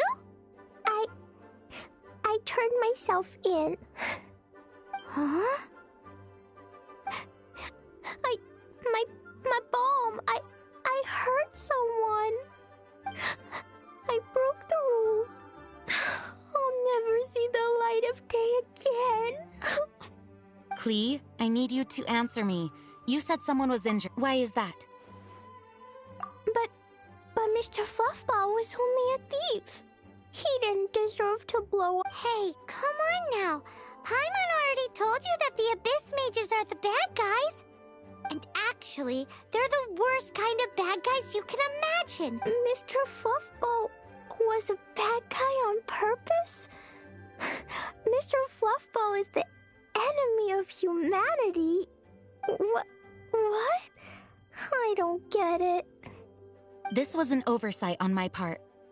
I did not tell you these things before because you are still young. In fact, the Abyss Order is a hostile force in Mondstadt, which has been unusually active lately. Aha! That's it!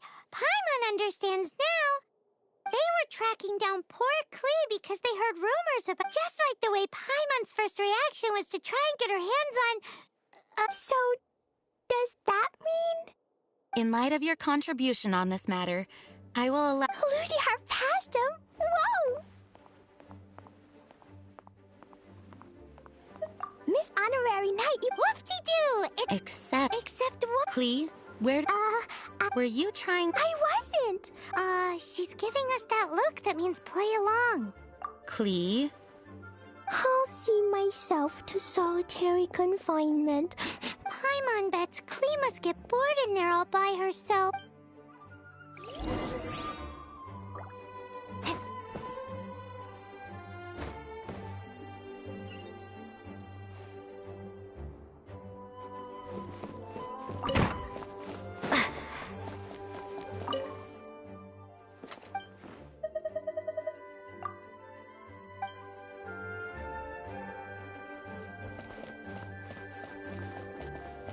Hello.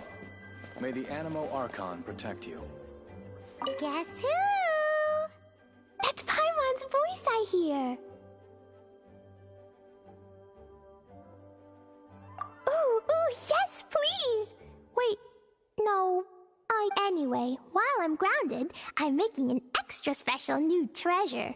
The Ludiar Pastum version. When you say I made it into the shape of a harpastum and everything. Just wait for Ludiar Pastum. Oh yeah, they're gonna love it. Yeesh, if Jean was listening to this, Klee might find herself grounded for an awful lot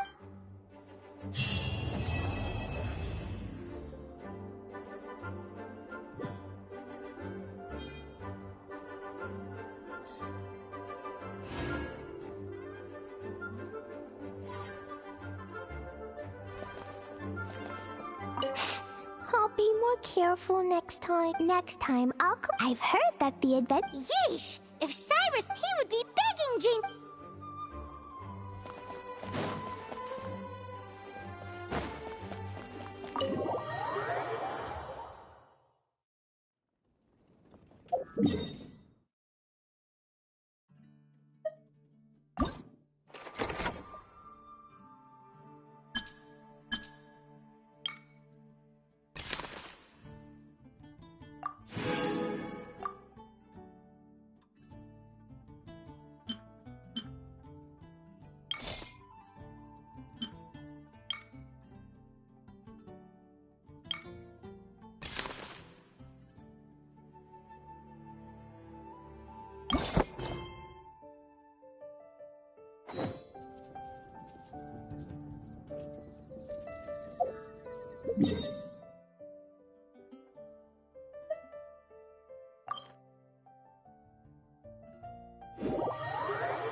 Ay.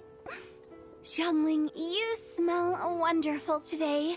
Let me have another whiff, would you? Smells great, doesn't it? This is the first of Yingar's new batch. She sent me a small box of samples. Oh, hey, Traveler! Come over! Give this scent a try. What do you think?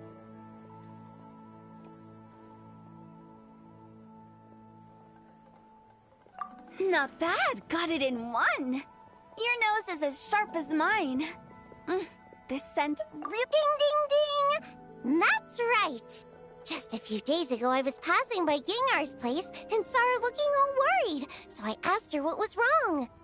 She told me that she wanted to make some new perfumes that would be really appealing, but that she'd been racking her. So, she asked me if I could think of a scent that would be So I said to her, yeah, fun is right, but there's just one teeny little problem.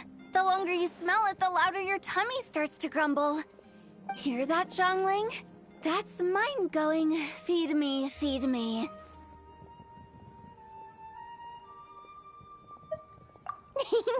All right, no problem. Come on in. I'll have 2 plates of almond tofu ready for you in no time. Ooh, this perfume sure packs a punch.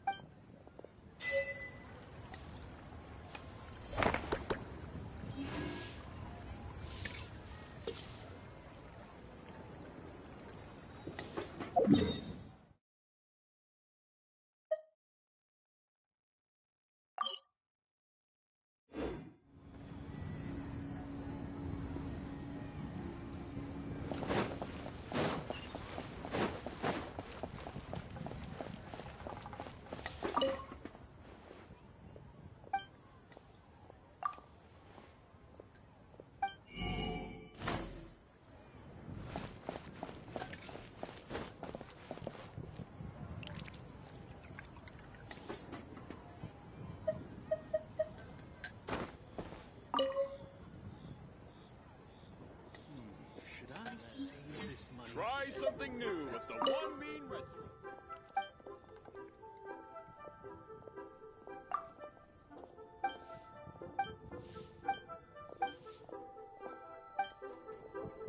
Cheap and tasty Oh, chop I suey! think I may have overeaten. Ugh.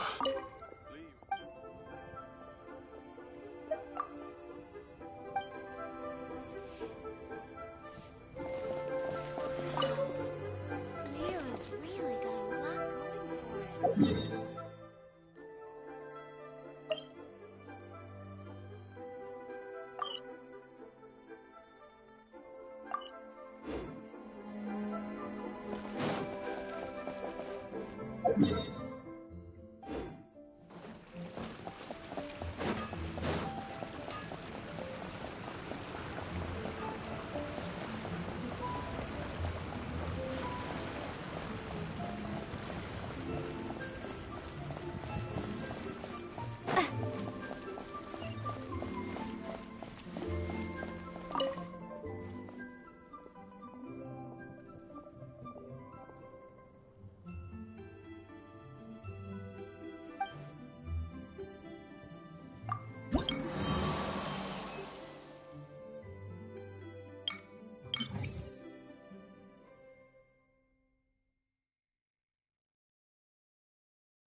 All tasks have been...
Show me what you've got. Taste my fists.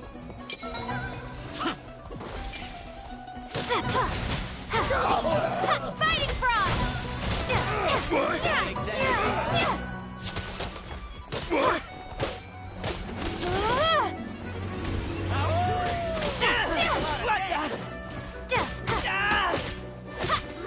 What the? Firestorm! Having second thoughts? Get a load of this! What the?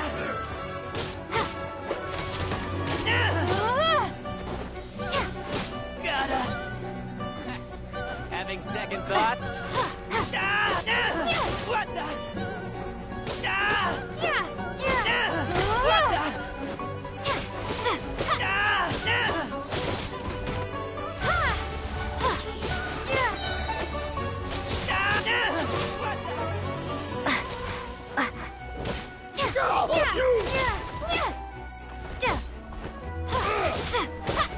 But curse you! But curse you! Free!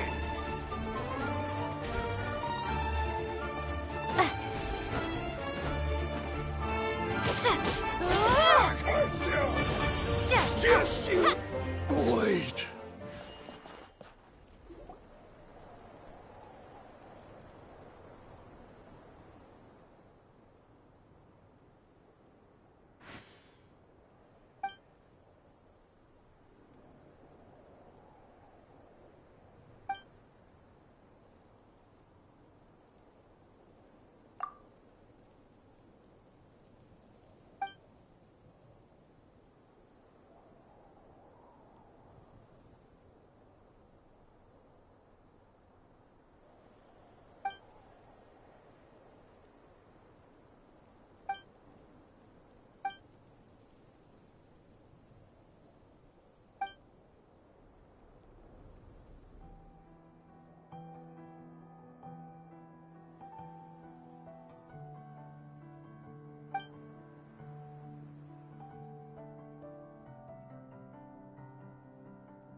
I'll keep this close.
reward on the road.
I'll keep this close.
Bet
you can't keep up with me!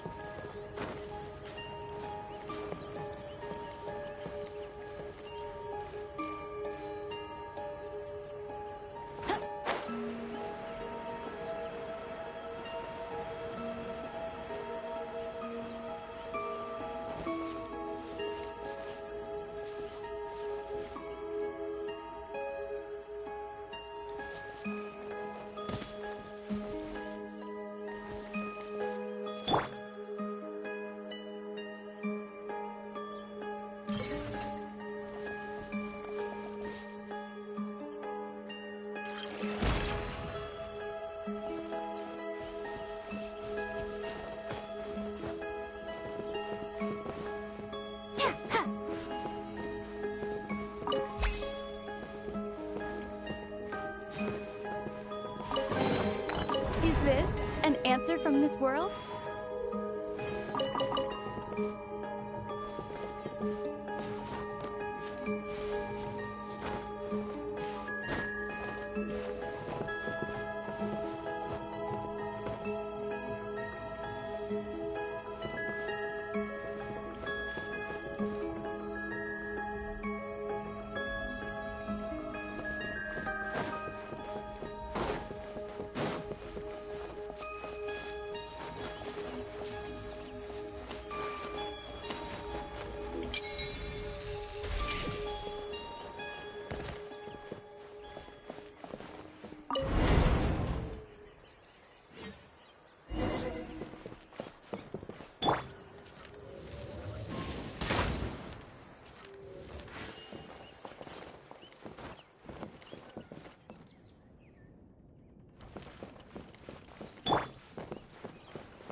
Pretty good haul.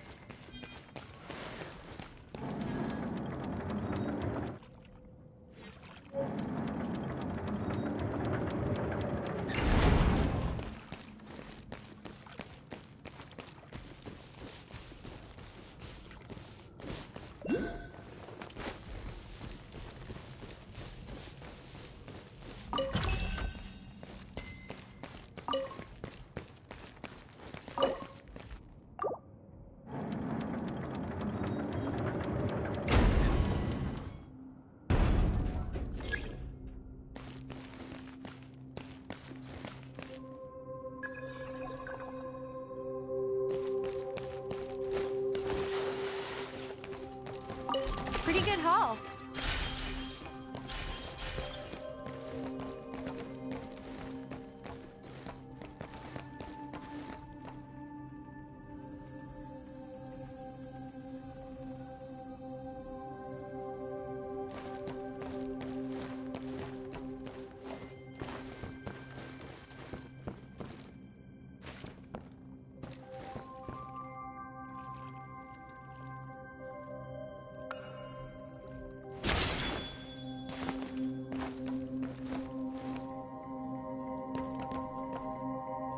Need a refill.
Should be worth holding on to.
good haul. Pretty good haul.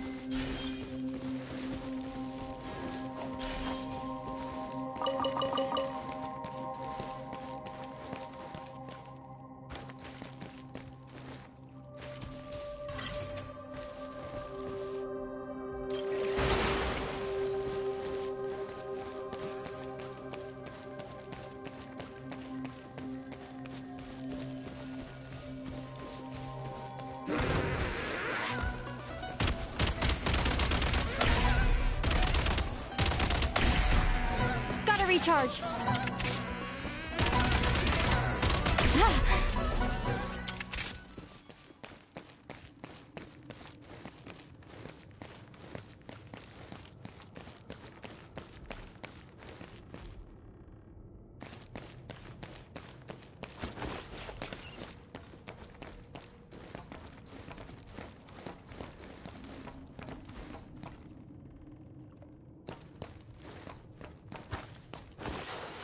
Pretty good haul.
Recharge.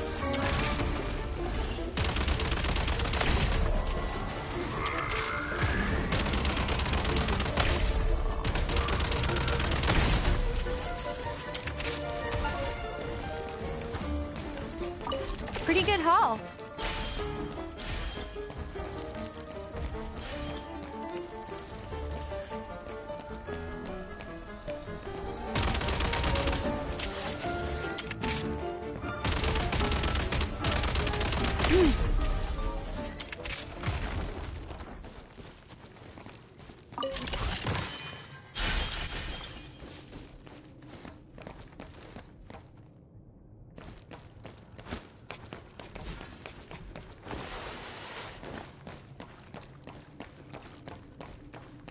Nice.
worth holding on to.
Should be worth holding on to.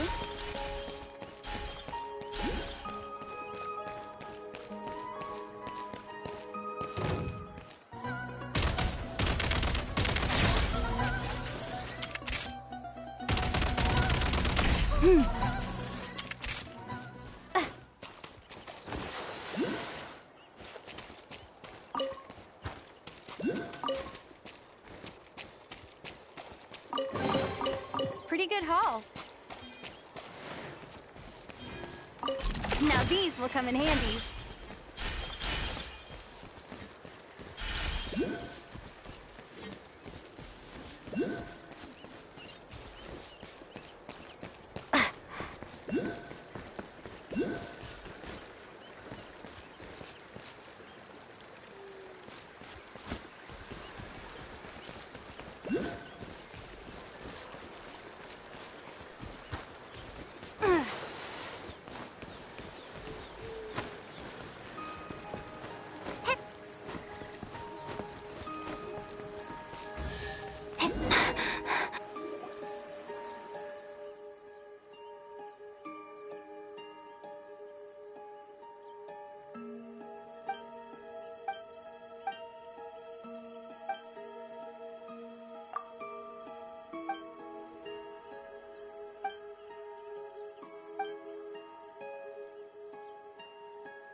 Now these will come in handy.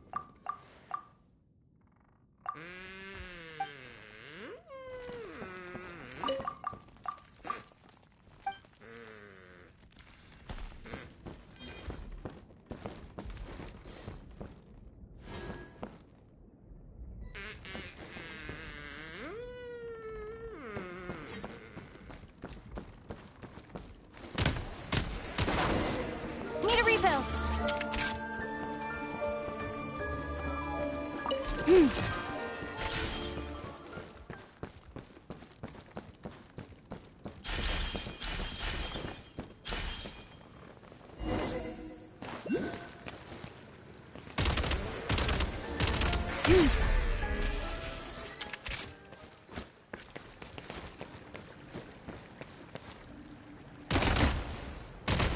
Gotta recharge.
Pretty good haul.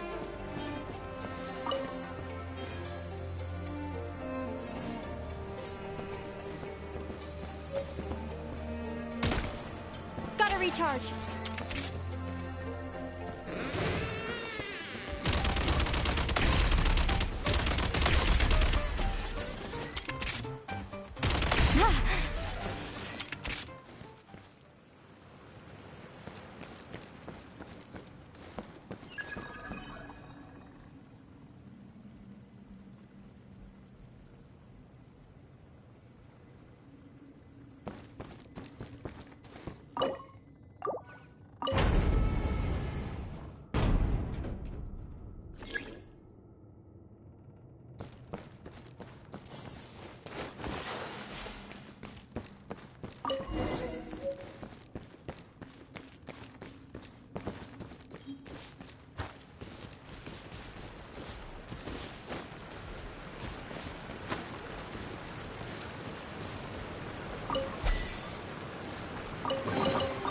Should be worth holding on to.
Now these will come in handy.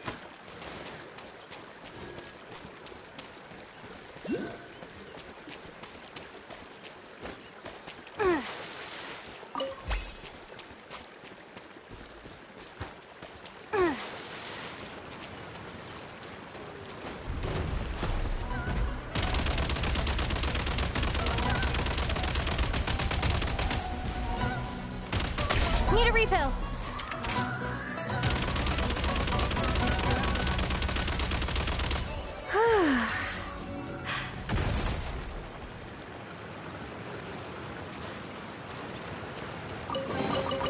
Now these will come in handy.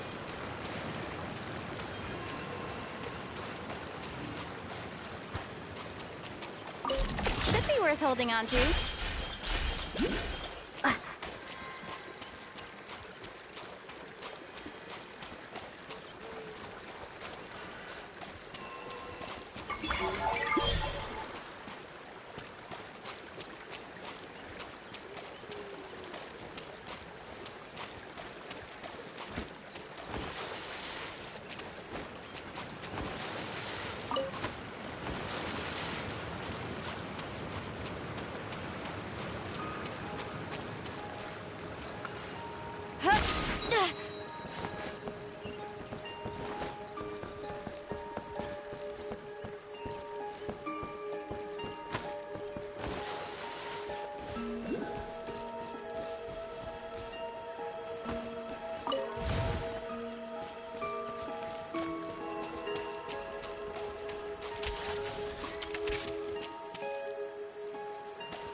Should be worth holding on to.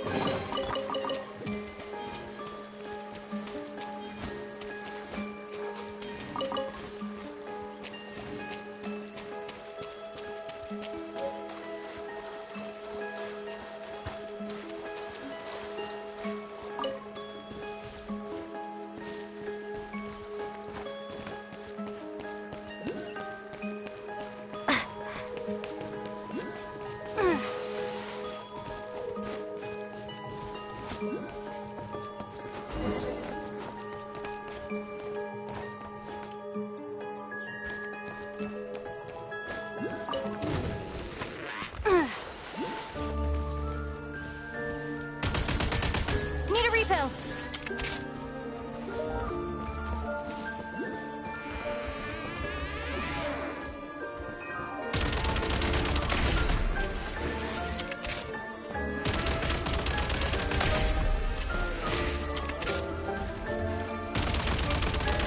Gotta recharge.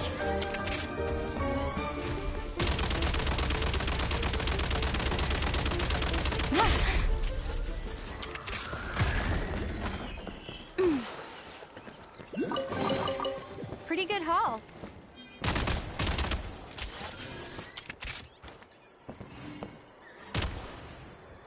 Gotta recharge. Time to catch my breath. Now these will come in handy.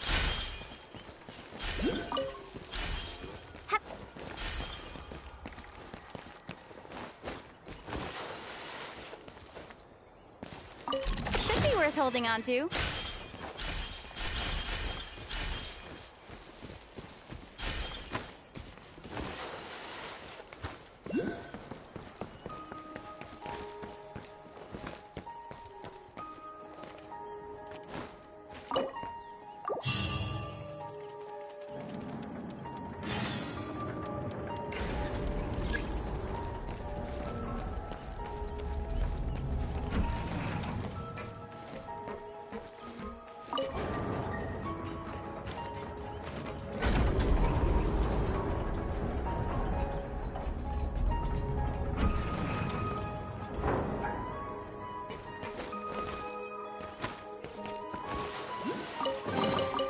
Now these will come in handy.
time to catch my breath.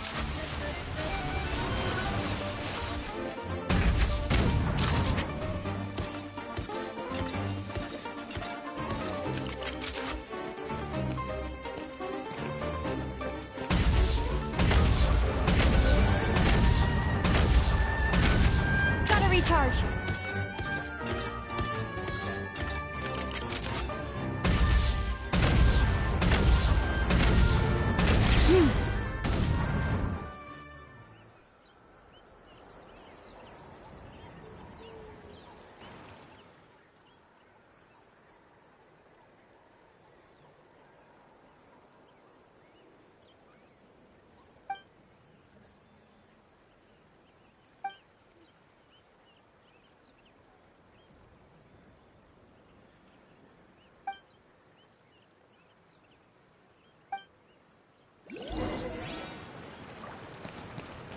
Reload!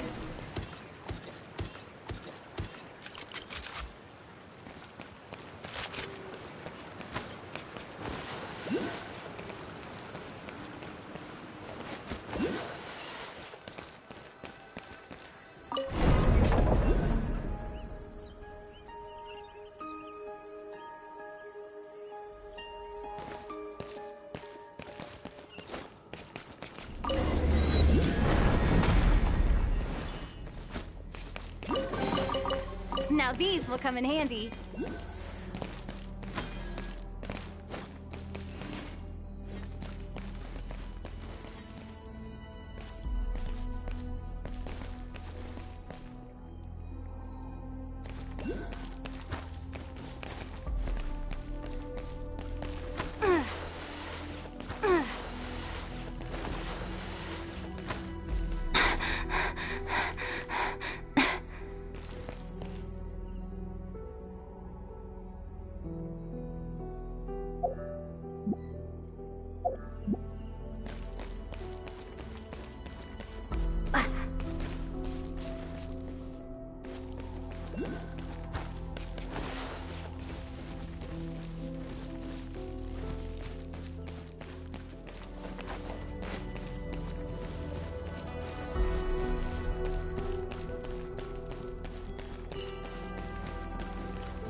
Now these will come in handy.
Now these will come in handy.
Pretty good haul.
Gotta recharge.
Now these will come in handy.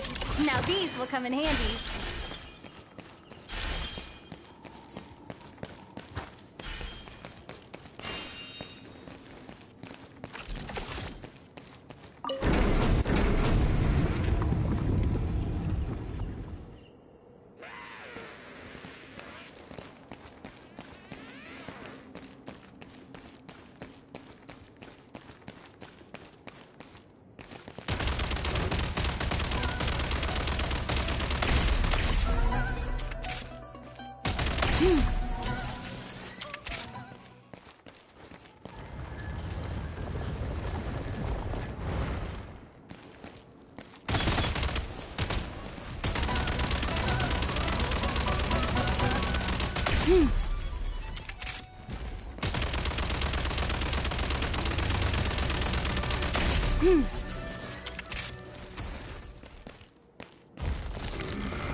Reload!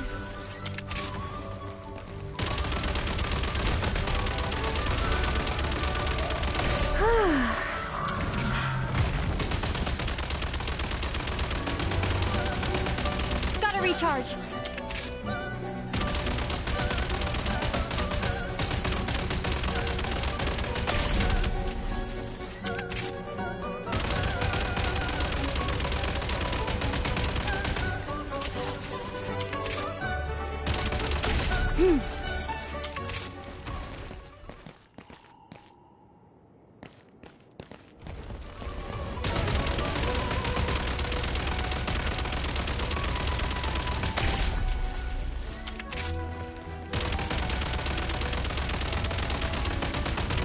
Need a refill.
Nice.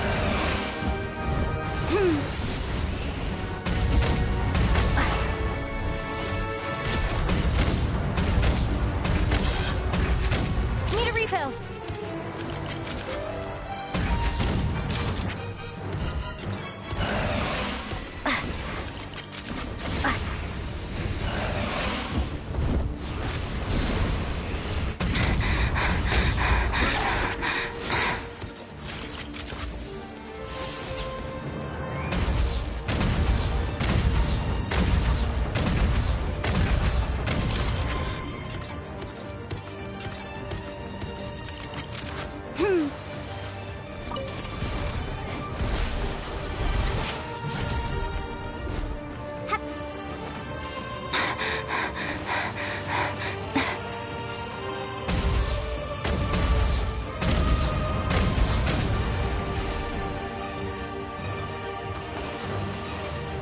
Should be worth holding on to.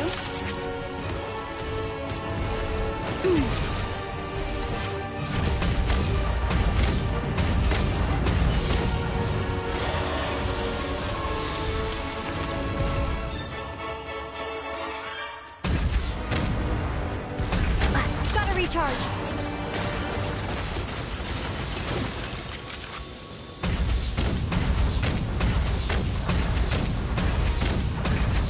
Gotta recharge.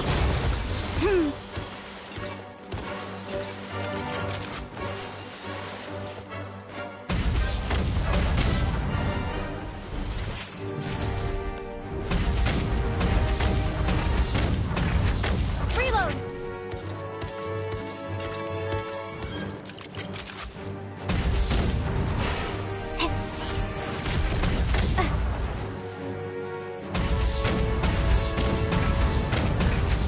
Reload.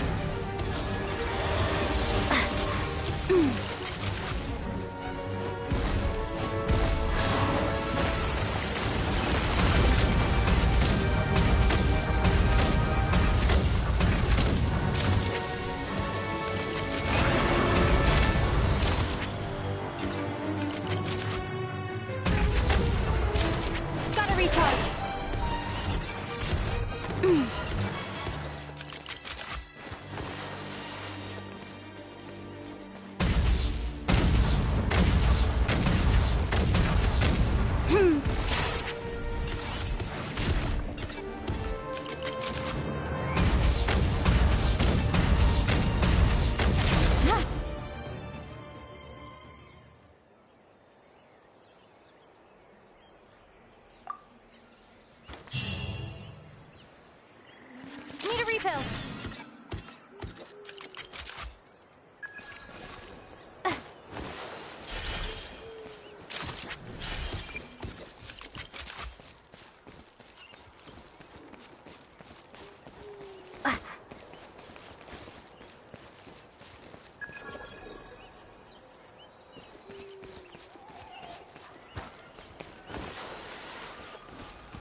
Ad Astra Abyssa.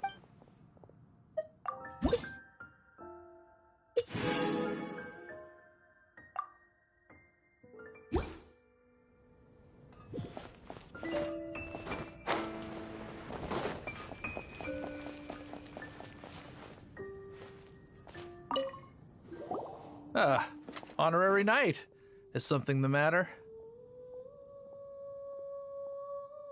A stranger with an eye patch. Let me think. Oh yeah, I remember seeing someone like that. A blonde stranger dressed in unusual garb. He was wandering all over Mondstadt at first, which I found rather suspicious. So I decided to keep an eye on him for a while. I lost him pretty quickly. Still, I didn't think that this was such a huge matter that we needed our outrider to pursue him by air.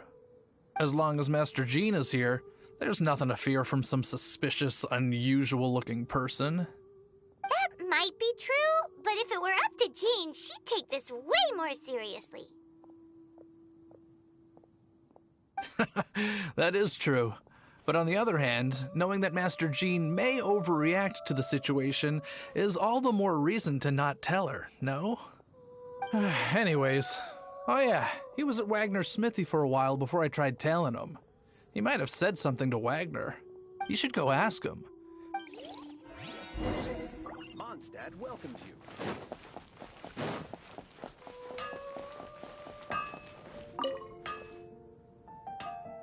What? You need something? Here, I remember him. He showed up a few days ago asking to buy a bunch of forging materials. Can't say I've heard of any of the materials he mentioned, though. He then had a look at the weapons in my shop before leaving. I've heard that he can be found drinking at the Angel's Share. If the Knights of the Guild want to get hold of him, that's the only place to be. The Angel's Share? Well, Master Diluc probably has his eye on that stranger too, then. Anyway, let's go to the Angel's Share and have a look.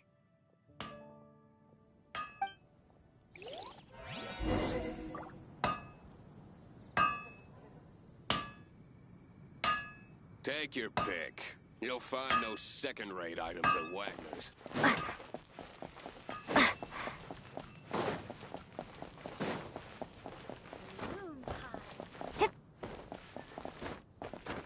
Jules from Leo. Come take a look.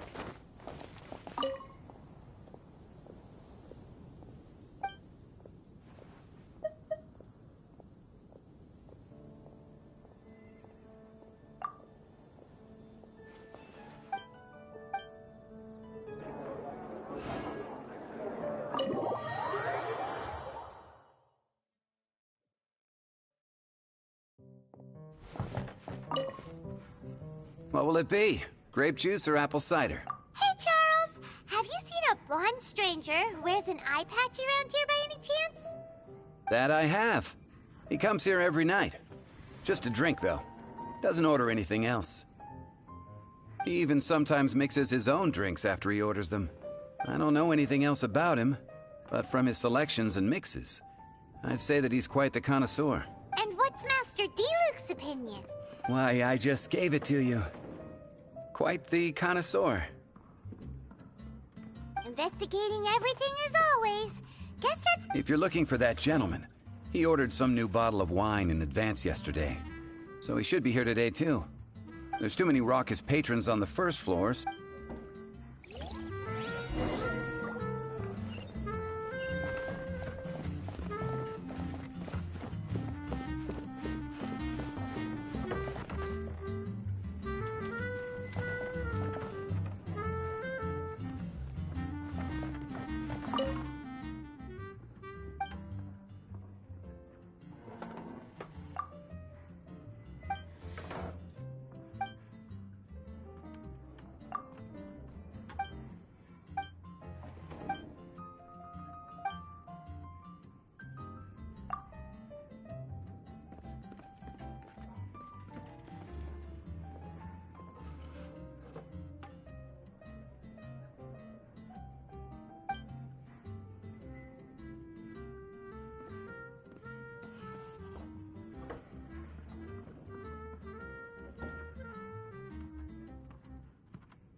Another... I need to learn to handle my booze better. Even if you are a close friend, you can't give up.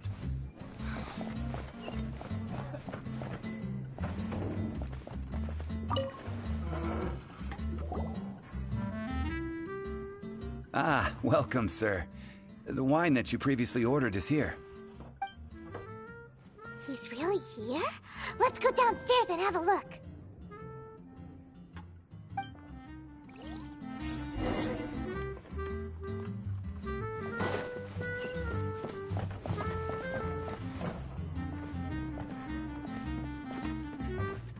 I need to learn to handle my booze better.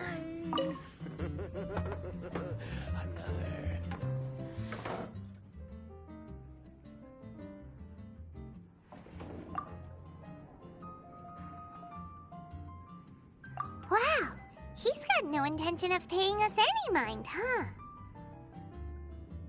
A traveler, you say? Why are you traveling?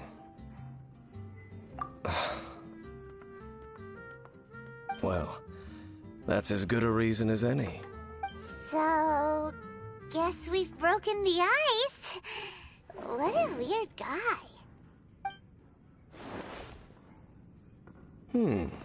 That little one beside you. That's not true, and you know it. It's indeed a good thing. My name's Dainsleif. I suppose you have some business with me? Sure. And He was so cold just a moment before. Paimon's got a bad feeling. But I will require advance payment. 500 mora, and 3 answered questions. The 500 is a one-time fee, and that's it. Well, now Paimon's got a really bad feeling. That kind of compensation can't be... Ah, thank you. Now as for my questions, I'd like you to answer them here and now. The answer to a question says nothing about right and wrong, only about differences in attitude. I only wish to know what your choices are. Question 1. The crisis Mondstadt faced was resolved by an alliance between yourself and that Animo Archon who calls himself Venti. Who, in your view, was the key to ending that crisis? I know everything that I should. Well, answer the question. Is that your answer? Question number 2. Rex Lapis, who has defended Liyue Harbor for millennia on end, used his gnosis to lay down a contract to end all contracts, of which the stipulations are still unknown. Who do you think will defend Liyue Harbor in the future, now that they've lost their deity? So that's your answer? Now for my final question. This world has people who gained visions, and those who did not. Which of the two do you think hold more importance in the eyes of the gods? So, this is your answer then. As I thought, you really are similar to him. I'll take that 500 mora. And now I also understand your views on this world.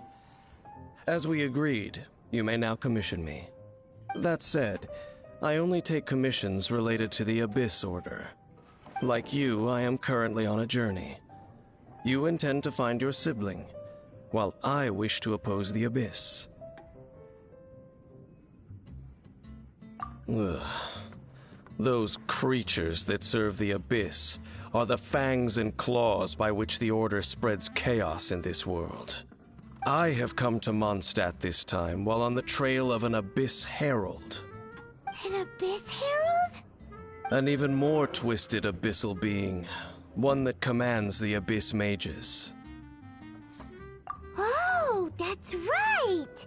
We've just been fighting against the Fatui and Liyue, who are human. We haven't encountered the non- There's some reason behind that. It's possible that... Oh, that does sound pretty dangerous. Uh-huh! We're super-duper strong! That manner... It's... Well then, let's go see for ourselves, shall we? Let's meet up at the temple.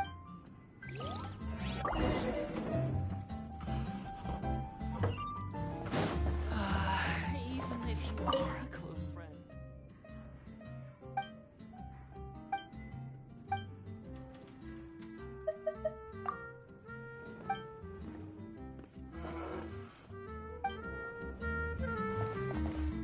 I can't give up.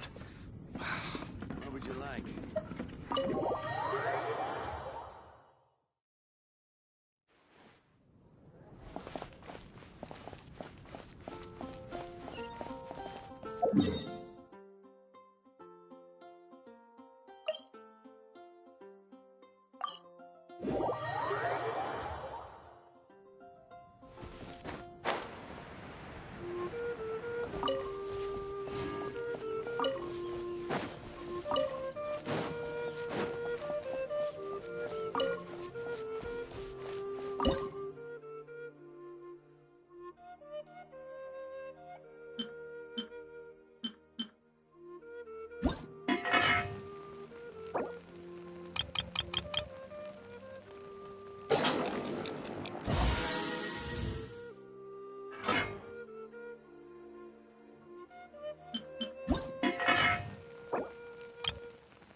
This abandoned temple does bear some marks of the abyss.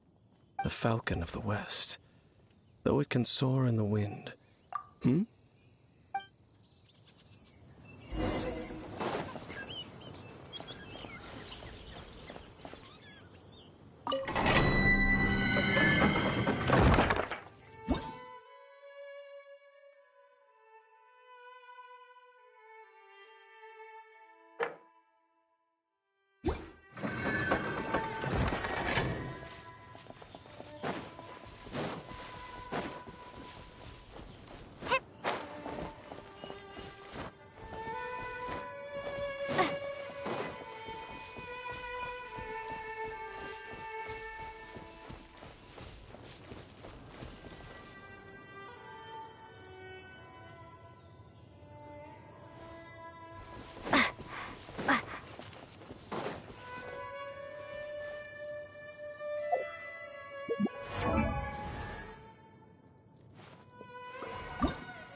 If you ever want to trade tactics, I'm always ready.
Why not keep me company for a while? There'll be plenty of time for work later.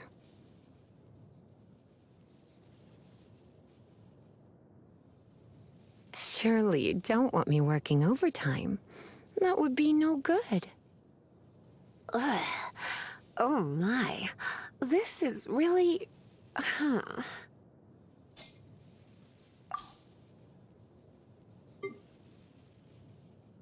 You're in for a little shock. Ooh, you're taking me out? Ooh, you...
Wow, this weather is awesome.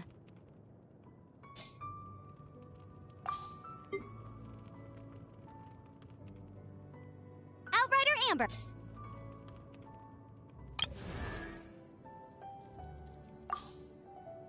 I've heard that if you give tavern owners a considerable tip, they'll be willing to share some information on the down low. You mean the angel share? But Master D-Luke seems like a very rich man. How big a tip is considerable anyway? Huh. Maybe I might have heard wrong. Out of all the common varieties...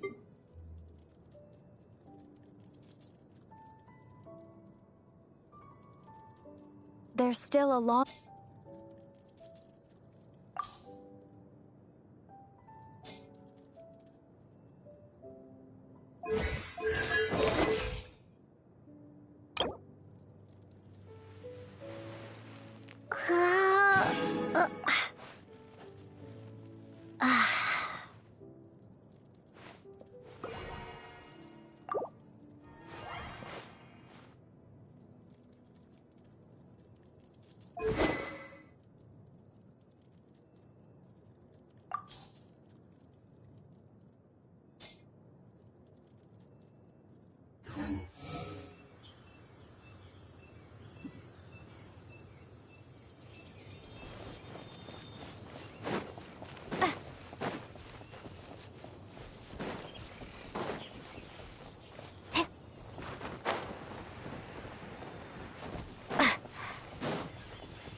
The sense of the abyss is getting stronger. It's not far now. Paimon wonders what the Abyss Heralds look like. Do they look something like the Abyss Mages? Let's head further in first. If we do see that creature, that'll spare me the explanation either way.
This is not the end.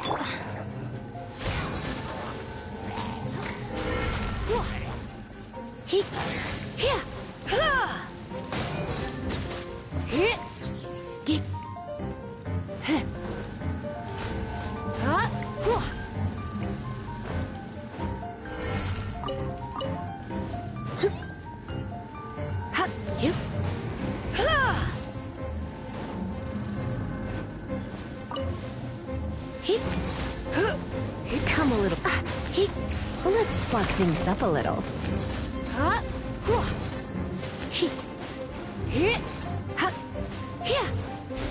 You're in for a little shock. Come a little closer. You're in for a little shock.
Freeze! Don't get frostbite.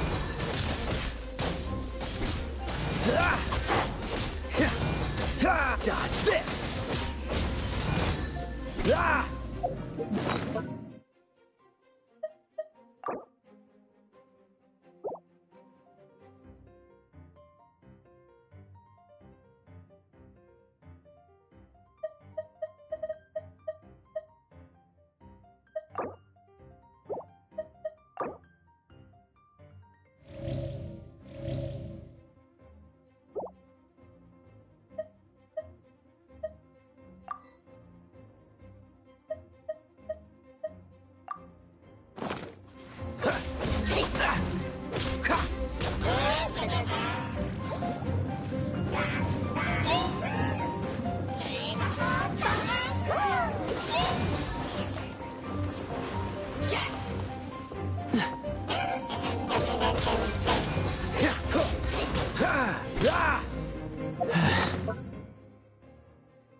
Urine going out is tiring.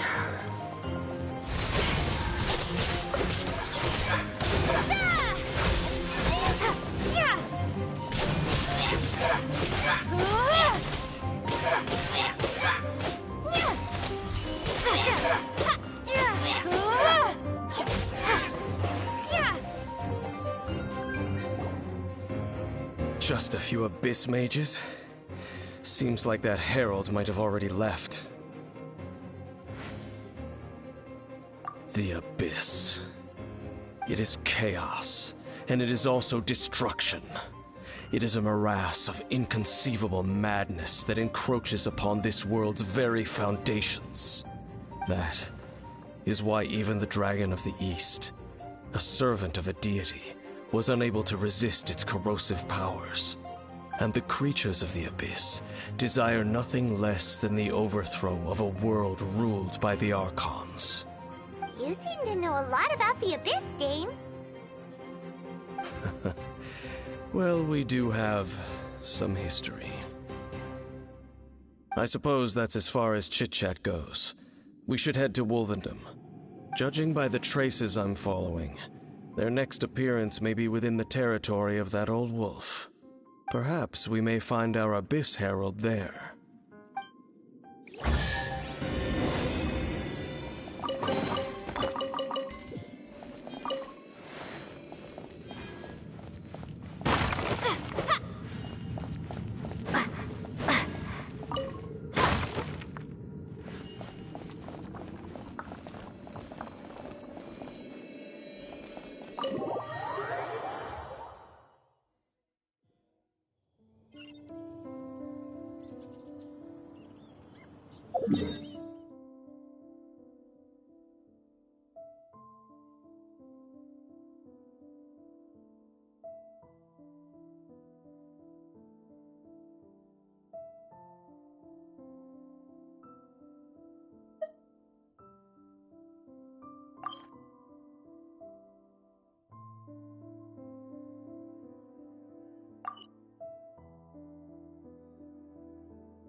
I'll keep this close.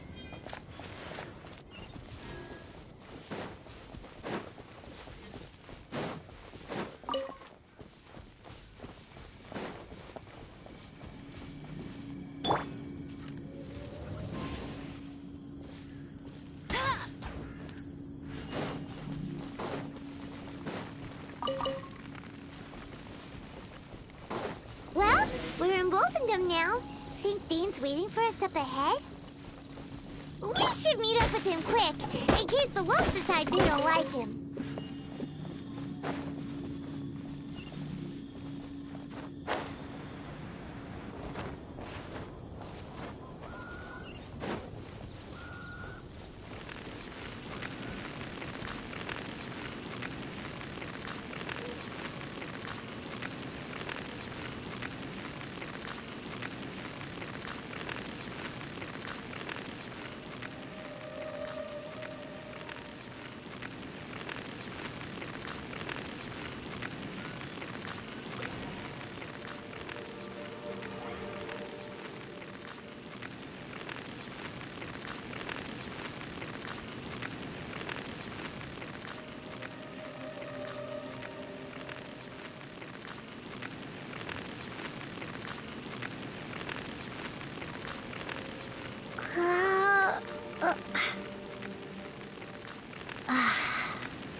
Lord of Wolvendom, great Wolf King of the North, sharp of fang and keen of claw, and yet dwelling here only.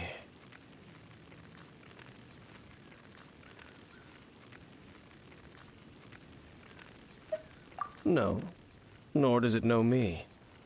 I only know these things because a previous traveling companion of mine once wanted to hear its story. All right, let's go see if that Abyss Herald has stopped by here. But where do we begin? Are you standing here because of these strange bonfires, Dane? Indeed. See that? Floating above the flames? It's an abyssal spell. Knowing what I do of the Order's habits, they've probably left similar marks behind elsewhere. Let's have a look nearby.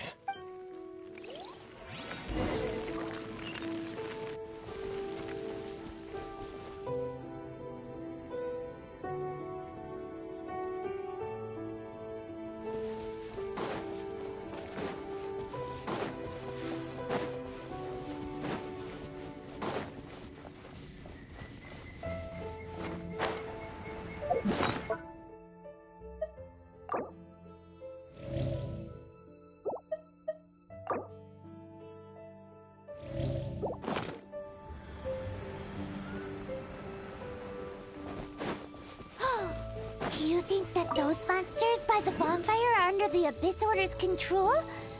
Looks kinda scary. Let's beat them up first.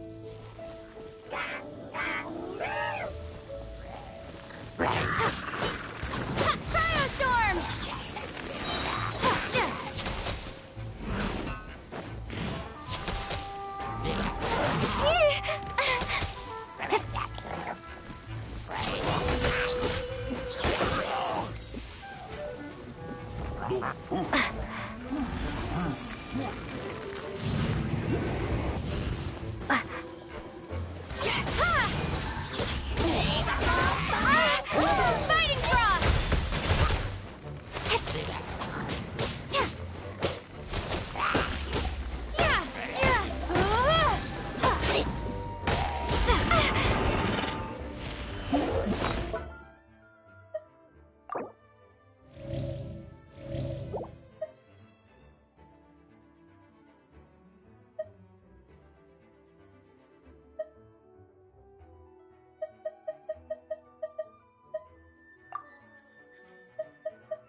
Encase!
Looks like this bonfire's also got something to do with the abyss.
Looks like the Abyss really has been around here. Yikes! Where did these monsters pop out from? Let's clear them out, and quick!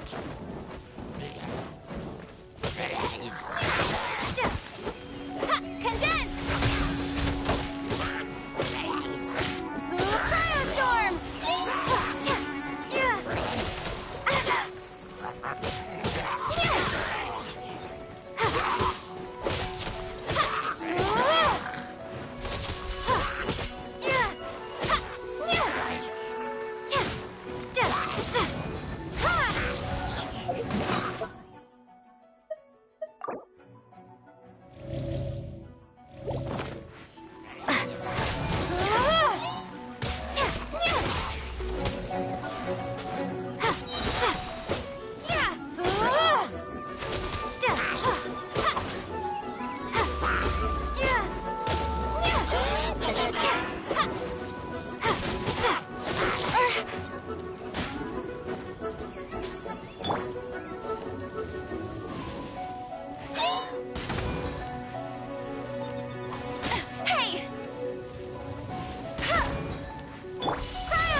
Have you finished searching? I searched around these parts and found some signs myself, but they were left behind by Abyss mages. It seems that even an Abyss Herald would not wish to make trouble with the Wolf King of the North. We should leave as well. If there's anything praiseworthy about that old wolf, it's his territorial nature. But now we're out of leads. Are we going to have to give up? No. There is one more place we can go. Let's get a move on then. I'll wait for you at Storm Terror's lair.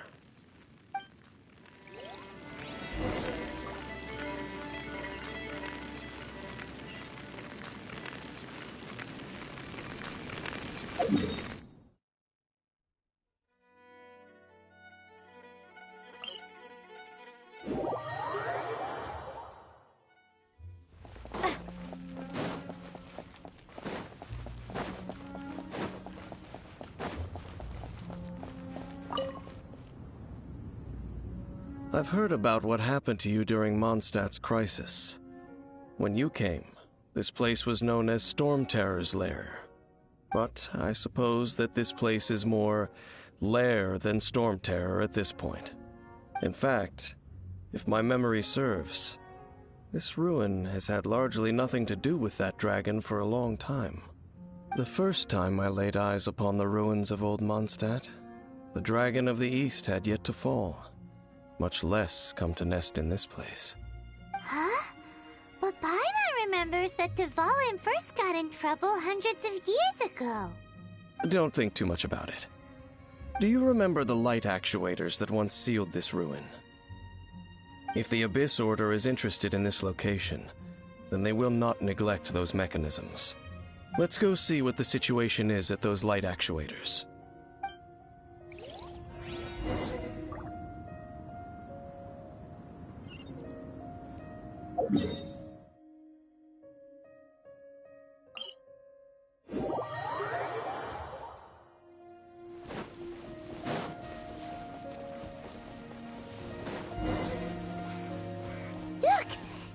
lots of monsters gathered over there.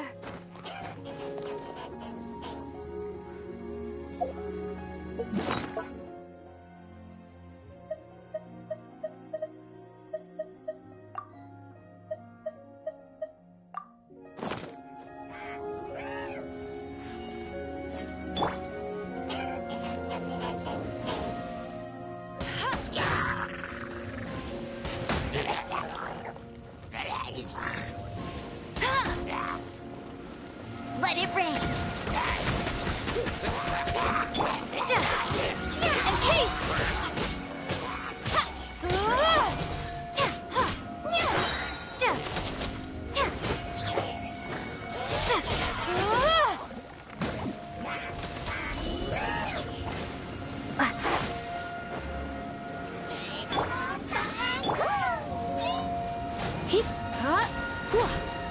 Try not to enjoy this too much.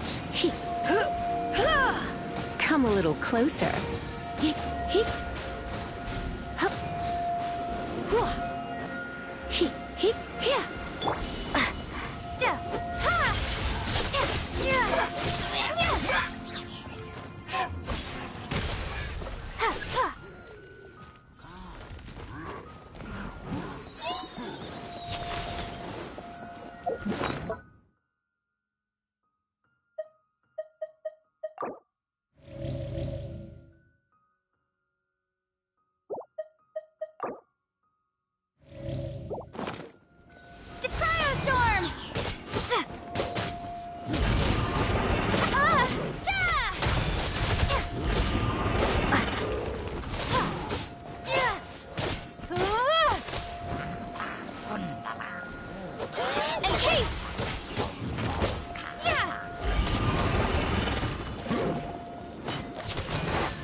Right, you're in for a little shock.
This moment will be frozen in time.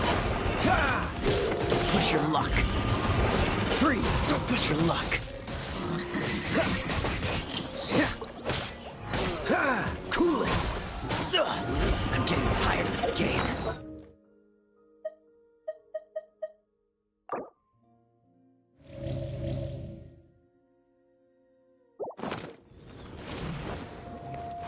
What's the hurry?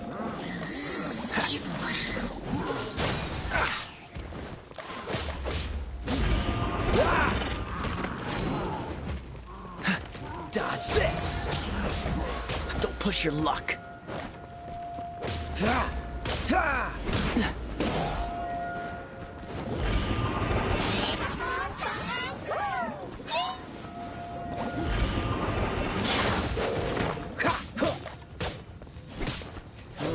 Cool it!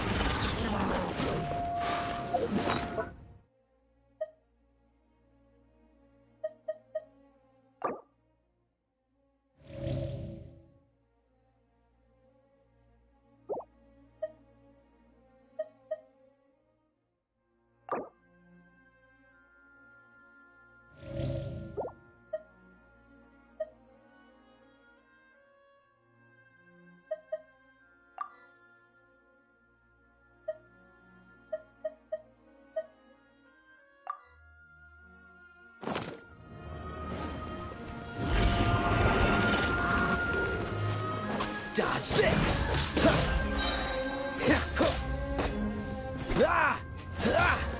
Cool it! Don't get frostbite!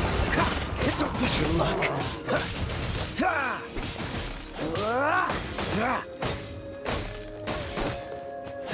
Dodge this!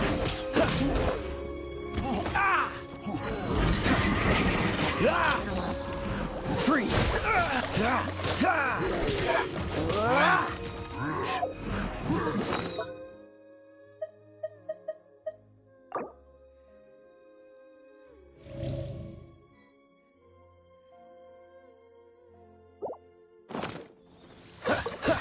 Dodge this!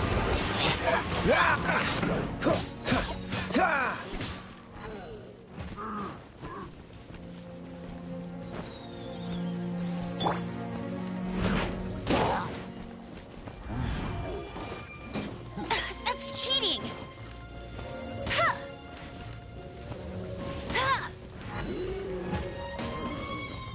Encase!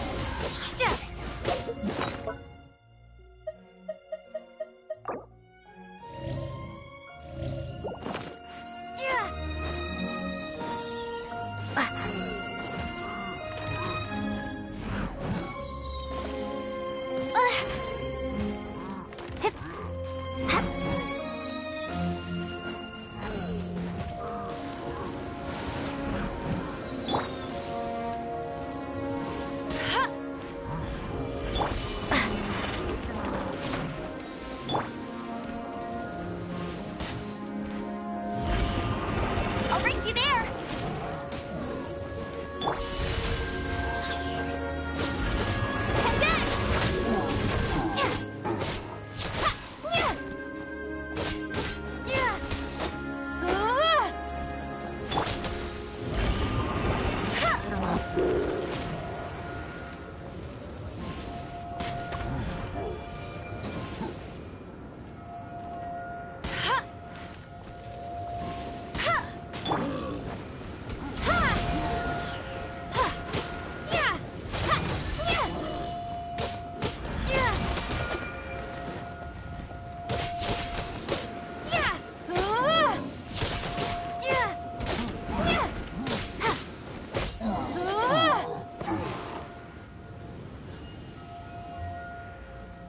So in the end, we still couldn't find that Abyss Herald.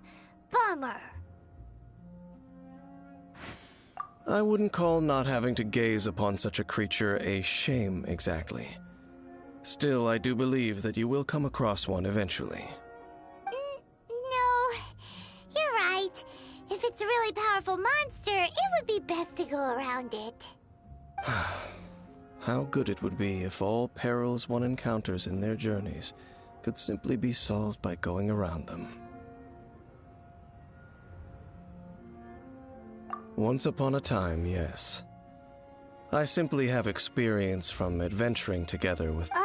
You know, Dane, you keep talking about that person this and that person that. Where are they now, anyway? He... no longer travels. I'm afraid that traveling can be too exhausting at times. Oh, is that how it is? I still have some things left unfinished. Yep, and it's good to have a home to come back to, isn't it? We camp out a lot when we travel. Hey, once you find your sibling, we should find a place to stay too, shouldn't we? Mondstadt's Fisherman's Toast is pretty tasty, but Liyue's one-man restaurant is great too. Either way, we should settle down in a place where there's good food. Home. Well, it won't be too late to think about where you stay once your journey reaches its end. While you're still traveling, you should...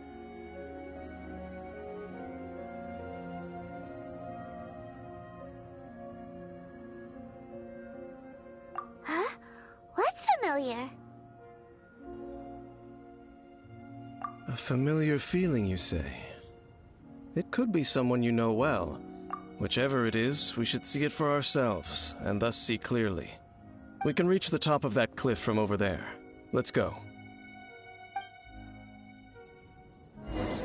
Whoa, Dane moves really fast, doesn't he? Let's use that wind current nearby to catch up.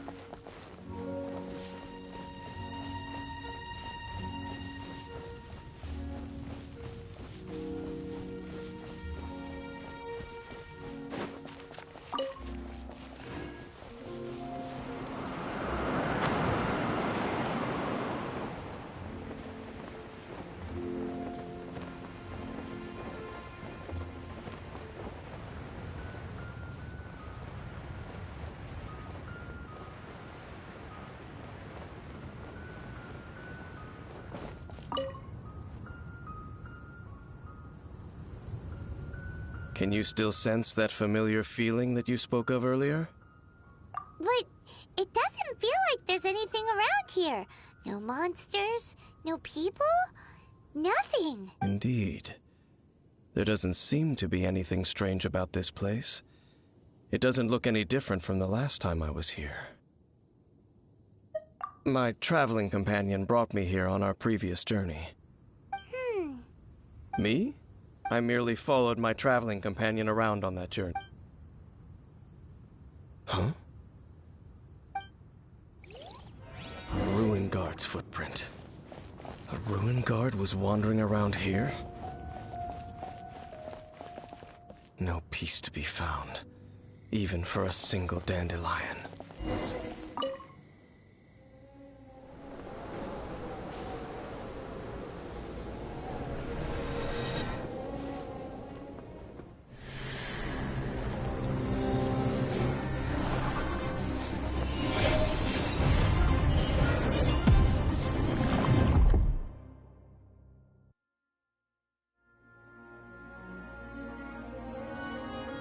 What's gotten into you? You were just spacing out.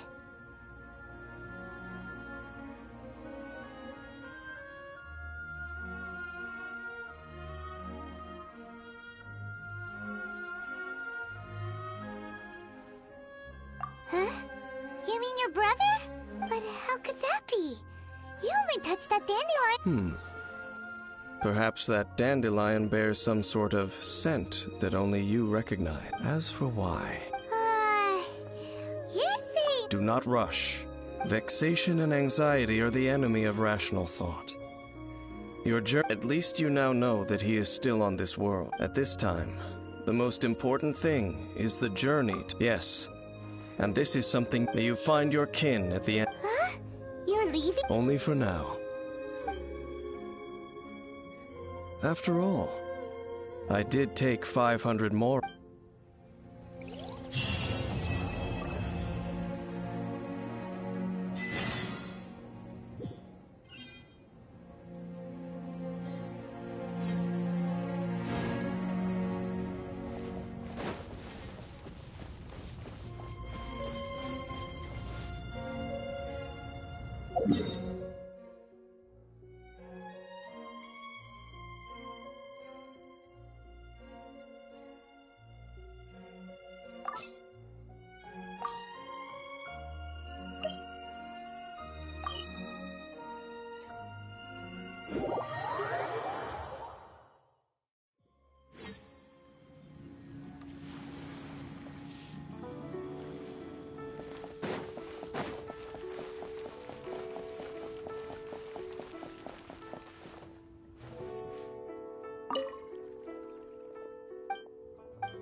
Yes! Yes! They have the audacity to go after anything! The 7 dragons, gods. No ancient artifact that relates can escape their greedy ambitions. Still, this time is different. Who do they think they are, going after the Abyss Order's treasures? Oh, Traveler, it's you. Huh? Ganyu, what are you doing here with Lon? Do you have a commission you need to post? Hello. We were just discussing the treasure hoarders. Yes. We were just saying how even the audacious treasure hoarders should know better than to mess with the Abyss. It's just too evil. But we recently received intel from the Ministry of Civil Affairs that 2 big-time treasure hoarders in Liyue and Mondstadt are planning some big joint operation. 2 big-time treasure hoarders? Yes. They're known as Big Sis of the South and Raptor of the North. Oh, Raptor! Paimon remembers he tried to run away from Amber in Mondstadt. But who is Big Sis of the South?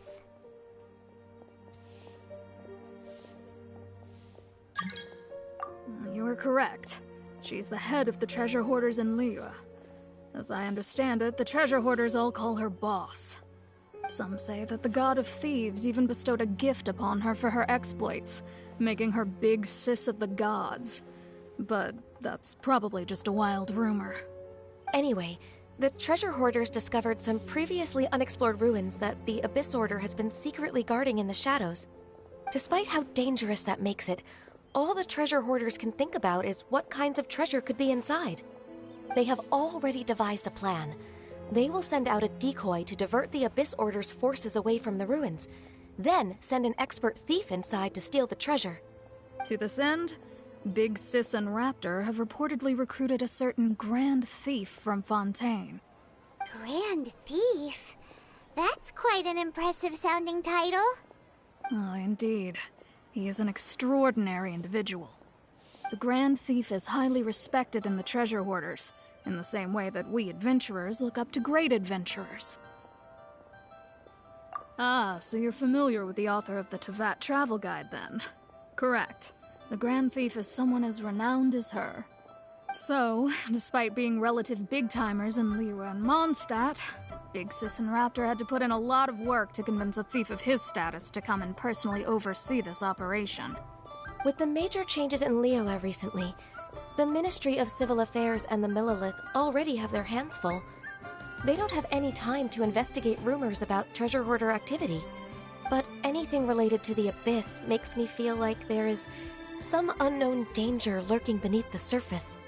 So I decided to come to the Adventurers Guild to post a commission.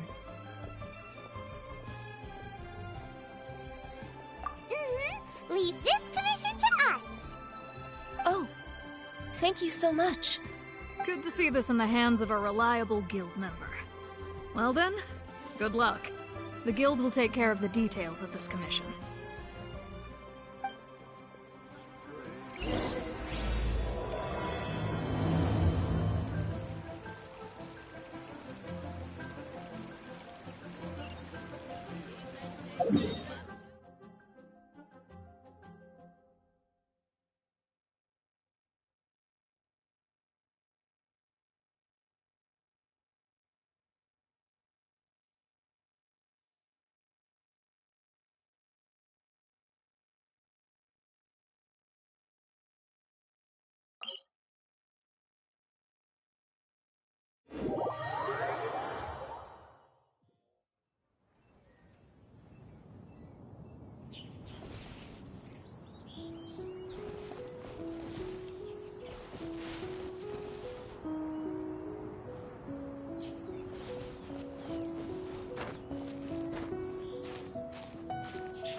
signs of treasure hoarder activity here. They must have come to these ruins. Let's go deeper inside. Paimon sure hopes Ganyu's information is reliable.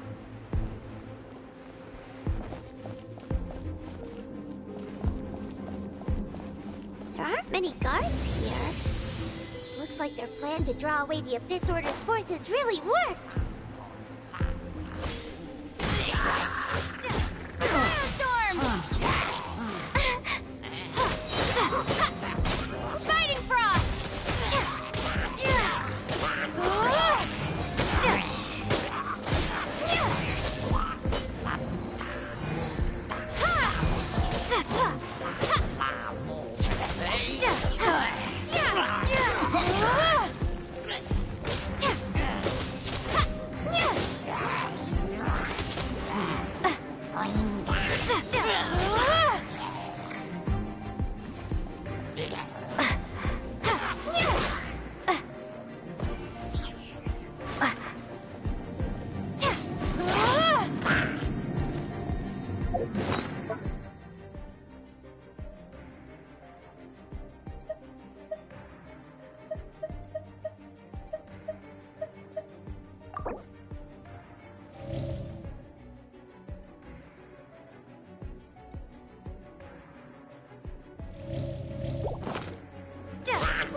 This should be the right direction. But why does it feel stranger and stranger as we make it deeper into these ruins? Be careful now. Paimon's right behind you.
This looks like a person.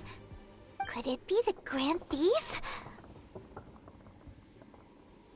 Why is he in that position? Is he praying to something? That's... Why is the statue of the Seven hanging upside down? And the statue's hands... Paimon remembers they're normally holding an orb, right? But this statue is holding... What is that? Paimon has a really bad feeling about this. And The Grand Thief hasn't moved an inch. Do you think he's... Hello? Are you okay, mister?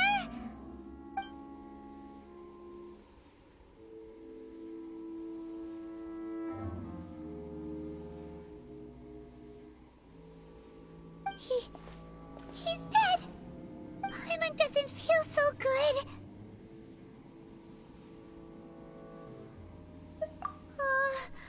Let's get out of here, and fast!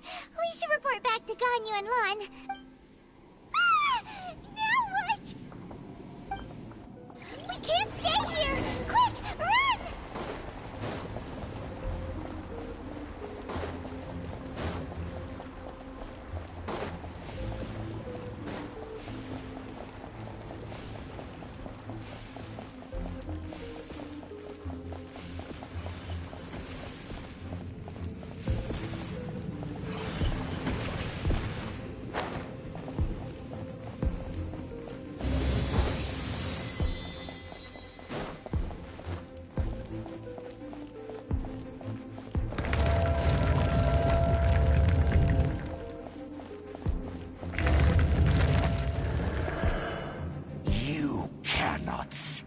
On the secrets of the Abyss. You have come here. You have seen our secrets. For this, you as a An Abyss Herald?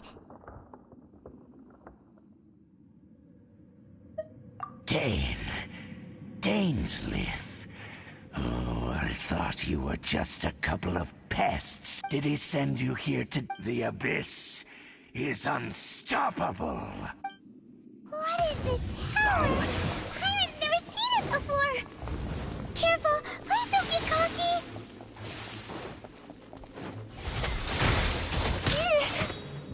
Ha!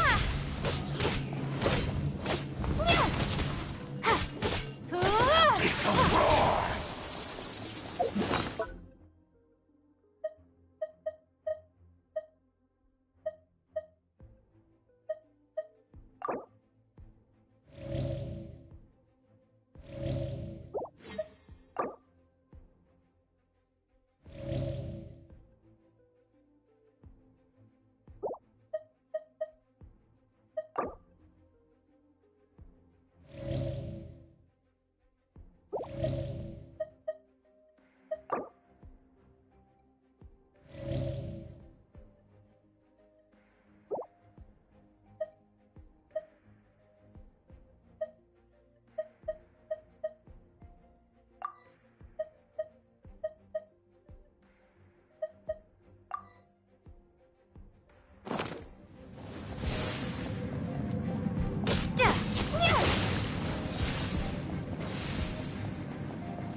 seems familiar.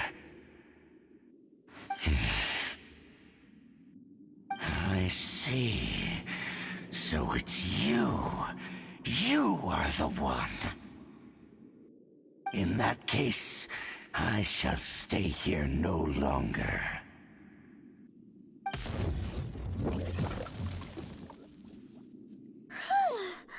What a tough battle! Are you okay? Oh, such a strong enemy.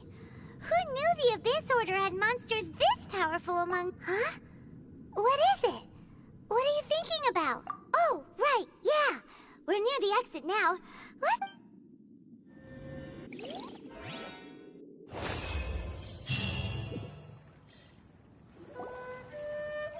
So, we meet again.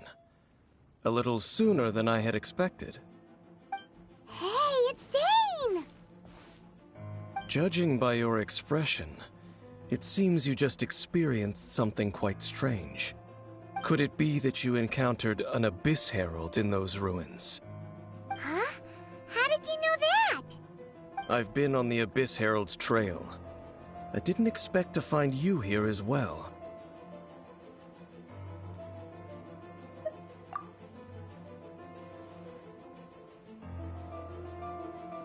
An inverted statue of the Seven, holding abyssal power in its hands.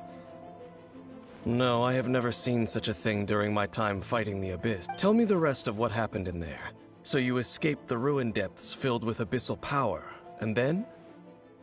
And then, as we got close to the exit, an Abyss Herald suddenly appeared and blocked our way! We fought a big battle with that thing. Maybe it hasn't gotten too far yet. Yes, this is a rare opportunity indeed. Come, let's catch up to it. Let's go! A rare opportunity with Dane helping out.